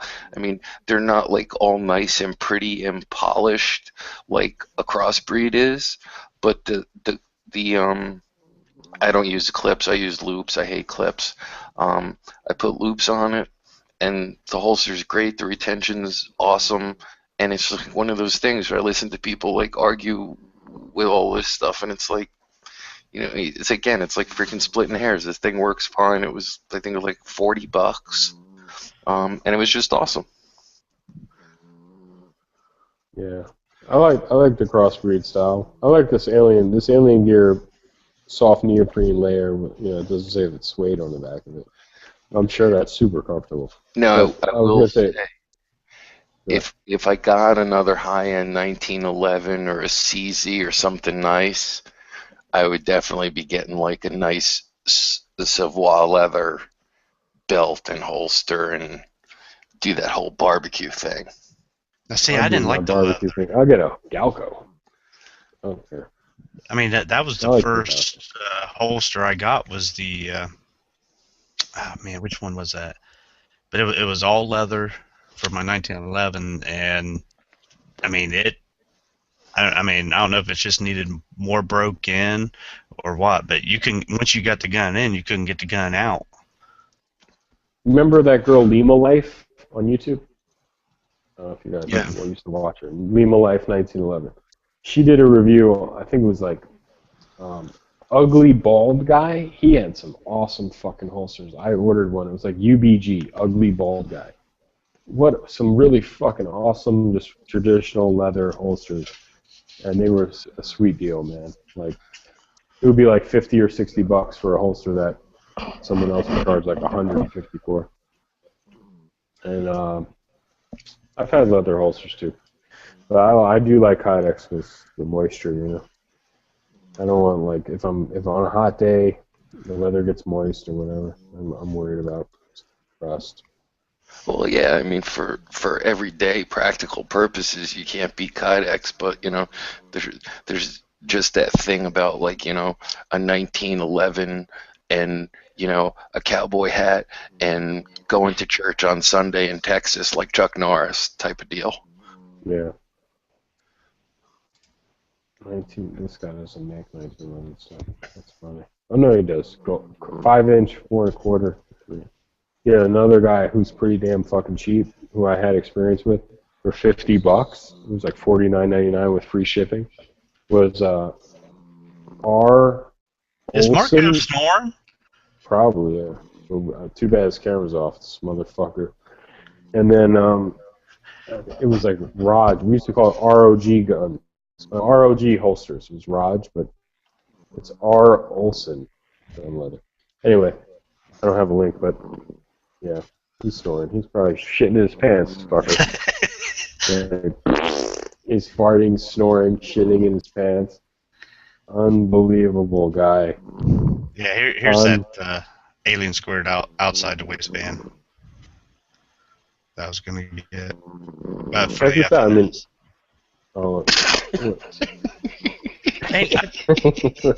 mean, you're not gonna acknowledge Marco's fucking snoring ass, dude? Wake the fuck up! I found the Chris video. Oh, you did? There you go. I thought you were laughing at. Man, I thought there was a way to turn on his camera.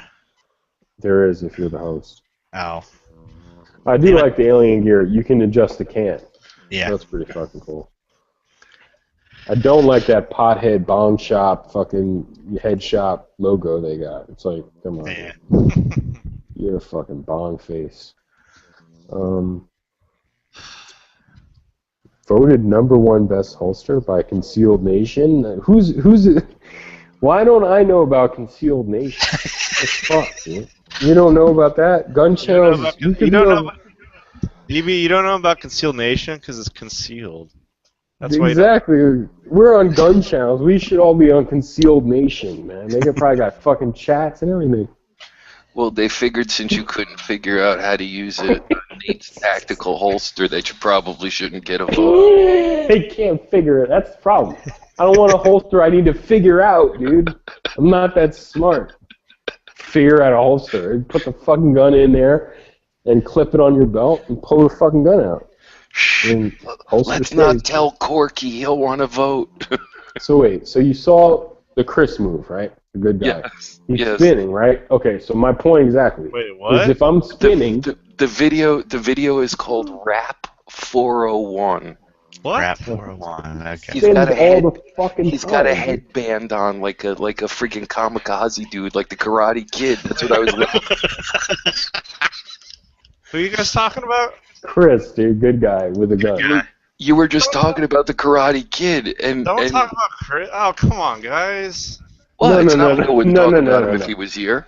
No. I would, dude. He knows what we're talking about. He's spinning around in his video. That was his outro on all his videos. Like for a long. Yeah, that's Dude. not like. Yeah, my Go whole to point was Chris's this. channel. Go to Chris's channel and watch the video really fast. It's 5 minutes, called Rap 401. Go watch the video and then tell us. I'm scared. No, don't be scared. No, it's, Anyway, only, it's only 2 minutes. 2 minutes 48 seconds. No, you actually should be scared. My point is this: if I have a holster and I'm spinning like that, and I have to pull the gun out, but I got to remember to push towards me, right? But while I'm spinning, I might want to pull the gun. Like I might get confused and pull the gun away from me to try to pull it out. Or I might just grab the gun handle, but I'm spinning so fast that the centrifuge starts. Dude, if you're spinning that fast, the last thing you need to do is fucking pull a gun from a holster. Oh, I'm just fucking around, dude. You know what I mean? Like, dude, Nate Squared Tactical. I love you guys, dude. Just don't try a spinning back kick while you're doing that draw. You'll Tex Grebner yourself in the foot. Well, not all. No, dude. Right, He man. fucking 360 rule doesn't exist, bro. I'm not- And dude, that range has no 360. What is the 180 rule? I mean, I'm not gonna look through Chris's videos trying to find this fucking video. Oh, hold on a second. No. at 6 o'clock Eastern. There's pictures in here that make me. Never mind. I don't want to look through Chris's fucking videos. Dude, it was an outro on all his videos. You don't Dude, have to. I like if you're Chris, out there, dude. Chris, get in here and defend yourself because these fuckers are. No. These fuckers. DB is just- a terrible. DB is a terrible person. Get in here. You just said the images are disturbing. I didn't say that. I said they were. No. He just left, and he knows what we're talking about. There's a scene in his video that he used it for the outro on a lot of videos, where he's spinning and he's pulling the guns out while he's spinning. And I use that as a defense to a holster with retention level that's like, it's not good if I'm spinning. That's all. I can't. I don't even know what to say. I'm watching this. I'm already pissed off.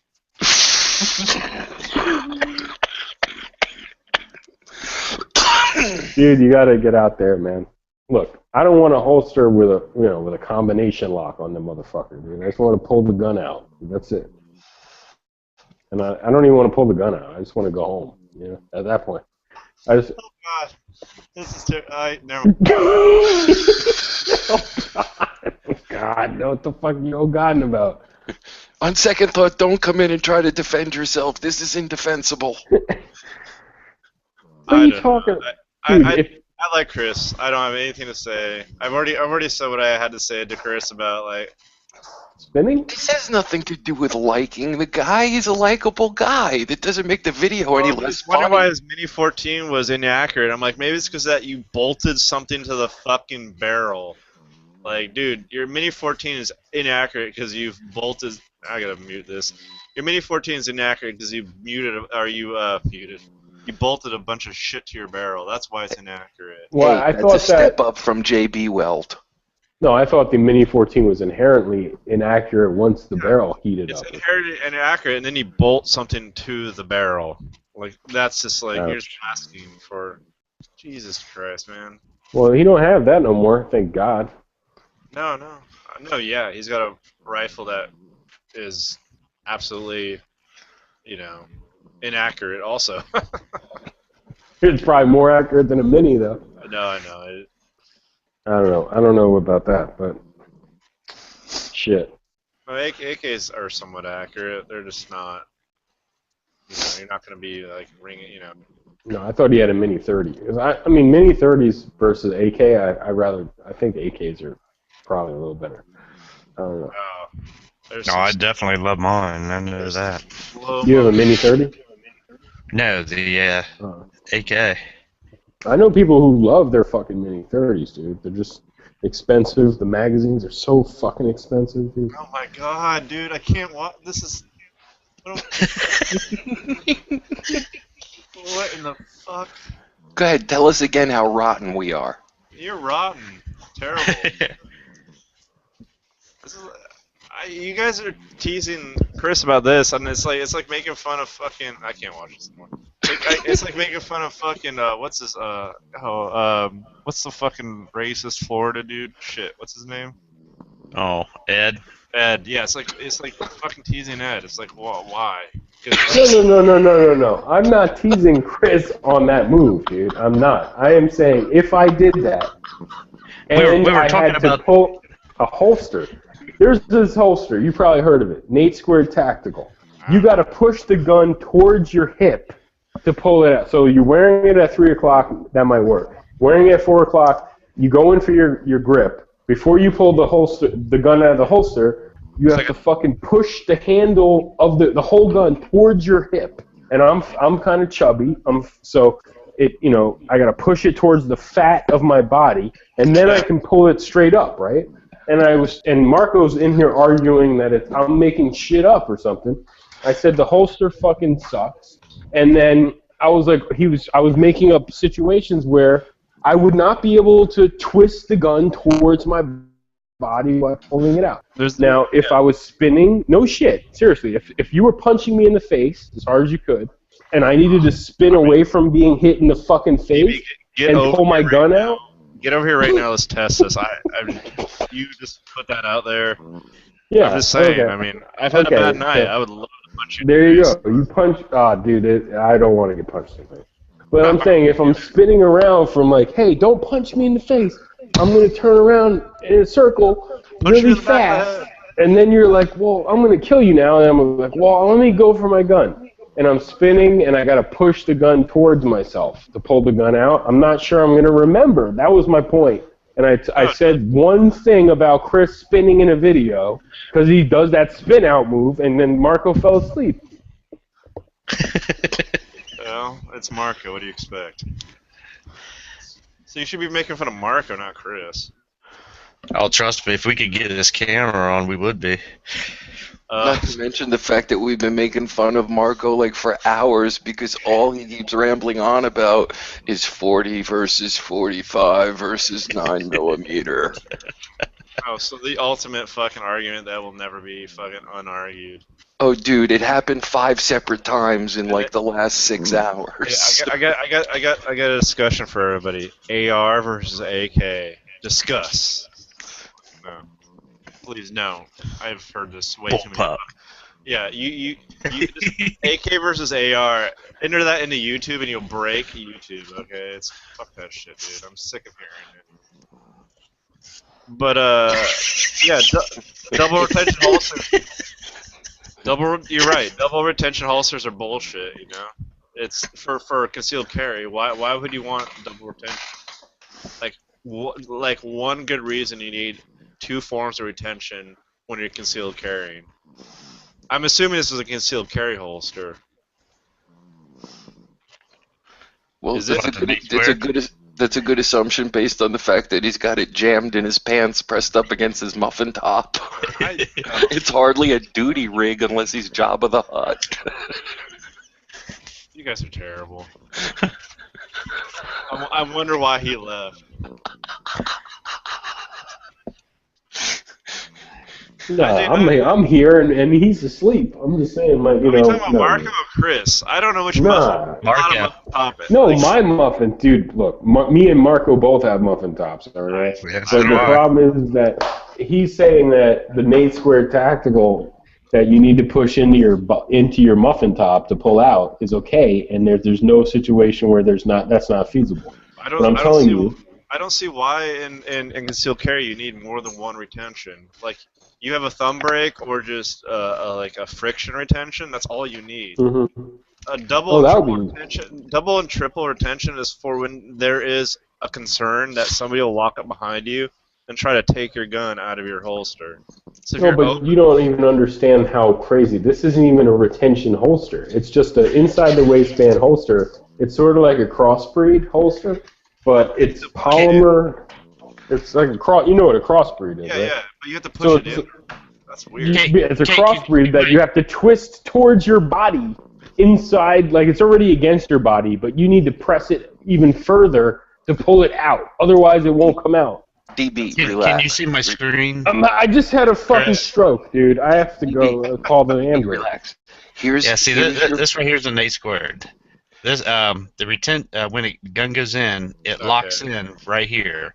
Yeah. But see, like unlike DB, when I grab my holster, it's already automatically twisting because when I get the grip, it's twisting, so it slides right out.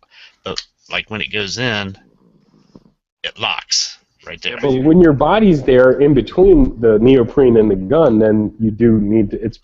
The pressure is pushing towards the other way. That's an FN? Yeah. Does it have a safety? Death switch. It does? Yeah. Oh man. Well, I think the holster's the last thing you should be worried about. Wait, tell us again how we're fucked up? Yeah, I was gonna say. Then you gotta sweep the leg. Don't forget, Cobra Kai guns. Sweep the leg. Sweep the safety. Just remember, sweep it.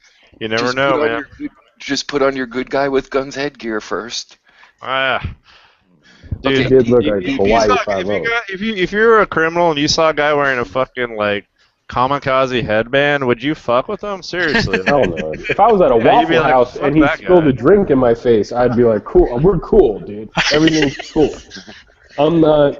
No. You want to spank my girl's ass? Go ahead. DB, your problem with the holster is that you're an old white guy. See, you're taking the holster and you're sticking it in your pants. Okay, Then you're grabbing your gun and trying to twist it into your muffin top and draw. See, now Okay. what Marco would tell you is this. Yo, see, the problem is you got to take the joint and stick it in the joint, and then what you do is you just grab the joint over I was and gonna push say it into it's the probably joint. even. It comes. You're probably right about the joint, but I'm telling you that it's probably worse about if you're skinny. It's probably worse because you're hitting like your protruding hip bone, and you're trying to fight your fucking hip bone. See, you're just using too many nouns. Well, Dude, dude, please. when you're doing fucking helicopter kicks like fucking Chung Li, you need that double retention. You don't want It's not your even- pistol flying out, dude. So when you're street fighting people, you don't want that pistol flying out. You need a safety on your fucking double action only or striker fire gun also. That's a must. I'm Safety carrying cocked and is- locked, dude. Yep, cocked and locked. And you're not even talking about your gun, are you? No. What were we talking about? You missed a great chat today. Dude, I wasn't here for any of this. I'm literally, I'm That's on what my made it good. right now, dude. I'm fucking feeling frisky, man. I wish Chris was in here. Because I'd simultaneously be gets enough. defending him and fucking talking shit. No. He jumped in to ask about self-defense, reloading your own self-defense ammo. So there we go. God damn it, dude. I forgot about that already. Damn it, dude. I love but Chris. I love yeah, Chris. but Doc, I wonder if we were in the same Thank fucking God- army. I think he thank must have God, been in a Chris. different army than I was. Chris, we have the doctor in the house tonight, so the doctor explained it to him, and that was enough. doctor? He was. Well, we have the new doctor. No, I think his name is Doctor. His name He's is a Bob. doctor, sir. He's not a medical Bob's a doctor? A doctor of what? Is there a butt version of gynecology? No, not Canadian Bob. Oh, okay. It's some other guy.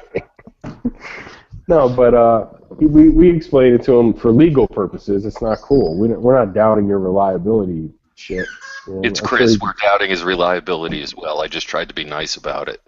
I said if it was possible. His fucking bullets are like meticulously made, handmade. He looks like he's taking his fucking sweet ass time making those Hope bullets. so. I don't. Yeah, dude, that's fine. I'm just saying, like, you don't want to be in a self-defense situation and being like, so, you were in a chat talking to 20 people, reloading your ammo, and this is the ammo? Like, we have you on video. Don't Well, I you don't- hear the I don't comment wanna- that he makes? Like, I don't want to be in a court situation and have your ammo's called the fucking some of the names of some of the fucking self-defense ammo. Like, what is that? RIP, R.I.P. Yeah, fucking R.I.P. Like your ammo's called the fucking like snuff a dude out and the fucking dome ammo. And like, no, dude. I bought the I bought some other ammo. That's a good idea. We could do a Kickstarter and do like our own self-defense ammo and be like, save Kill a a life. No, how about save a life? You know, like, Or that type of not that bad of ammo.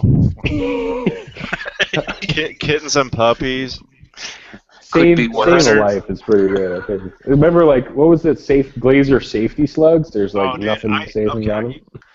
I have a couple of those. I have a pack of those laying around, and I have never shot them. I don't know.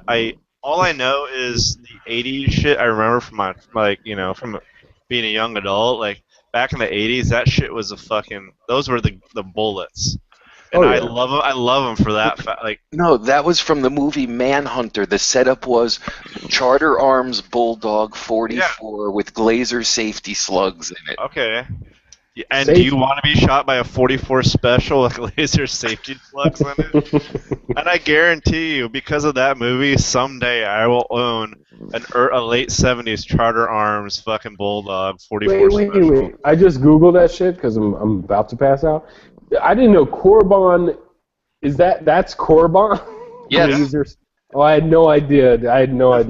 And from everything I've heard, those bullets are fucking nasty as fuck, dude. Like, they do drop people, like, pretty well. Really? But- I yeah, never heard that. What I heard was it was good for like sheetrock, like over penetration and shit. Oh yeah, but they also fucking go into somebody and just completely fuck them up. At the same time, so do modern fucking hollow points. What's the fucking point? And now that they have frangible rounds, it's like even less of a point, They're fucking old school fucking technology, but that's why I love them. Yeah, That was the FBI setup at the time, was the Charter Arms Special 44 with the Glazer safety slugs in it, and then pre-Miami Vice, Michael Mann put it in the movie Manhunter, which was the movie for the Red Dragon. It was the prequel to Silence of the Lambs. Yeah, with fucking what's his face in it. That was an awesome movie. I actually own that. I own that documentary. I own that DVD. It's a documentary. Every Michael Mann movie is a documentary. Actually, pretty much he's got most of that shit pretty spot on, man. And there was a time when the FBI just didn't know what to do with themselves after the Miami was it Miami shootout? Yeah. Yeah, after the Miami shootout, they didn't know what the fuck to do with like what they're gonna carry. They're like 38, 9mm. Hey, this 10mm. Let's just blow fucking. Let's shoot through everything. Well, that was the thing about the Glazers, is they're great as long as you're not shooting through any kind of barrier. Yeah, no, I like I said, I have about I think I have 5 of them, and like someday like I'll own like a cool old fucking like J frame or something. Like I have a new J frame, but someday I'll own an old blue one, you know, something that's like the FBI gun, and that all they're gonna be good for is like like taking a photo, you know. That's like I'm never gonna shoot them, but they're good for some photo op have someday. I used to read those gun magazines when I was like 10 and 11. I used to read like combat handguns and shit. And 12. They were everywhere awesome. back in the day. Yeah. Hell yeah! They didn't care. And I remember Glazer safety slugs was like what was it? The Grizzly, the 45 Grizzly. You remember that? The 45 Grizzly Win Mag or something like that, and like, you know, and then you would look at these ads and like, holy shit! But I remember Glazer safety slug ads, like, they were the be all end all. They were in I think before the movie. They were in Soldier of Fortune also, if I remember correctly. Yeah, dude, shit. I saw somebody making fun of like 80s and 90s like fucking shit, like, you know, the tactical shit from back then recently. I'm like, fuck that, dude. That shit is like what everything is built. Don't make fun of that shit. That shit is what everything now is built upon. Like, I watched this guy prepared the Rambo knife. Fuck Rambo. But he put it. What was funny? Wait, which one? Which Rambo knife though? The one that check it out. They were selling him on. Oh, his name is Prepared Mind is the channel, but he's got this Rambo knife like joke, like survival joke thing from the '80s, and he's talking for a little bit, you know, being a douche, you know, pretending like he's from the '80s, and talking about a Rambo knife. But what he did was he just basically found the original television ad for Survivalist. That's the name of the knife. It was called the Survivalist, and then they run it. It's like an infomercial. It was like call 1-800 number, you know, and they started going through the knife, and I remember seeing that on TV and wanting that knife so fucking bad, and my dad bought me that knife. It was like $10. Is that the one with the hollow grip with the shit in it, or is that? Yeah, oh yeah. It had matches. It had a saw. It had a compass. It had all this weird shit, and it was so cheap, man. It was fucking But like the original Rambo knife, wasn't that designed and made by like a really fucking famous knifesmith, and it was like fortune? Yeah. Oh yeah, that was like a $400 at the time. That was probably like a $500 knife, dude. Yeah. I forgot the name of the designer. You can only fault that thing for not being a full tang. I mean, that's really. I've seen one of the originals. I haven't seen, and I've seen a bunch of like. Cause I was I'm probably the same age as you, DB, and I remember that same knife and it being the one you could get for $10 being a total piece of shit. Oh yeah, for sure. It was a piece of junk. But I remember getting it in the mail, like holy shit. And I don't know if it was like one of these chats or. People were talking about, well, look, dude, don't discredit that stuff because that kind of got us into wanting cool shit. Like that was cool shit, man. They were on TV. Like you don't see that anymore, do you? When was the last time you saw a knife ad on television? You know, Ginsu. Dude, I love all that. You don't even see that. I have a collection of those old movies, like you know, all those like Dogs of War and all that shit. Like those movies, like and all that shit from back then.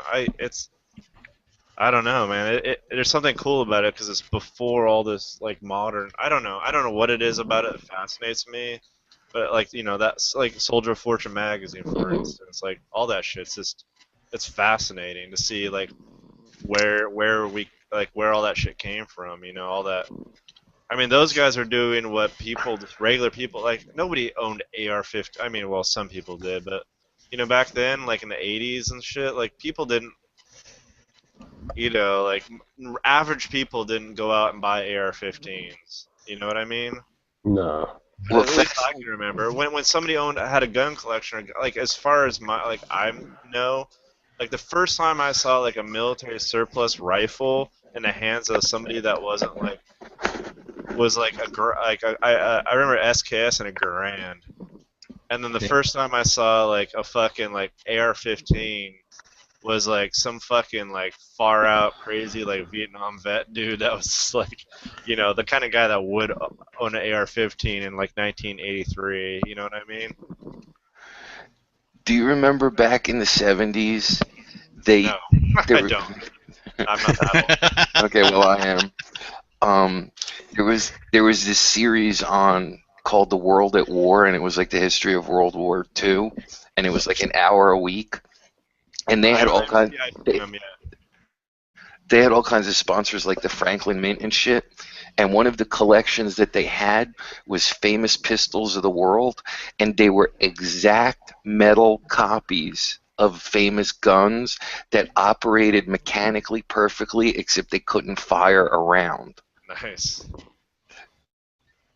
But the funny thing is, like I was watching that thing on Forgotten Weapons when he goes to Simpson Limited, and the Simpson Limited guy is like, yeah, fucking back in the fucking 60s, like I was buying Glugers for $10, $15, $20 a piece. They were just like out there everywhere. Everybody had one. Nobody gave a fuck. Like, what year was this? What's that? What year was it? I think he said it was like 50s, 60s. Like. Oh, I bet. Jesus. Yeah, like nobody, like all these vets have these Lugers they brought back, and they just didn't give a shit about them. Everybody wanted Colt single action army, Wild West shit. Yeah, Jimmy Lyle was the cutlery guy who did the first Blood movie, who did the knife from that, and then I think he was on Rambo 2, whatever the fuck they call that, First Blood Rambo 2, when he went to Russia. Yeah, these knives are so badass, dude. They're fucking incredible. The thing that I like back then, especially with the movies and shit, is no CGI. Like I like manual transmissions, and I like mechanical watches, and I like to see the real shit that they came up with. Oh yeah, they're starting to do that. Well, J.J. Abrams says he's going to try to do as many traditional effects like on Star Wars and stuff like that. I like old school, like that new Mad Max. I know you love that shit. That's going to be a lot of like regular special effects. I've already seen. You can see the videos of the cars. They're all fucking practical. They're all fucking.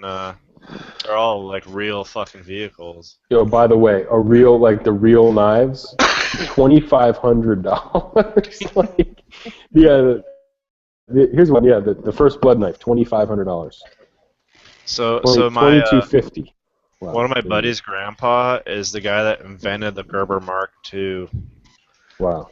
And my buddy has got Gerber Mark II number 2 because Gerber's got number 1, and he's also got 4 prototype Gerber Mark IIs when they were trying to sort out the design back when the blade was at an angle, so that when you drop it, like when you stab somebody like fist down, when that sweeping motion that the knife would go into him.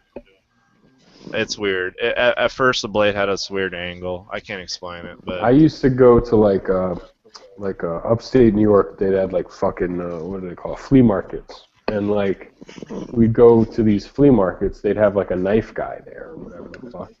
And I had so many fake Gerber Mark II. Like I had no idea what a Gerber Mark II was, but I've had probably like 10 of those piece of shit fake ones, I'd buy them for like $6 or whatever, $7, $8.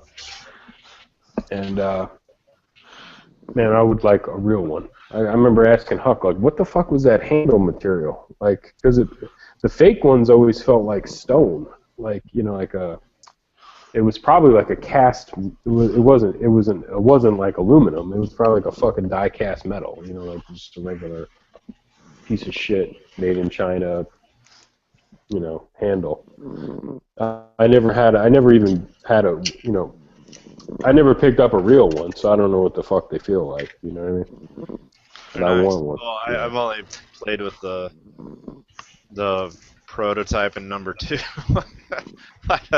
I don't know what a normal one feels like. But it was.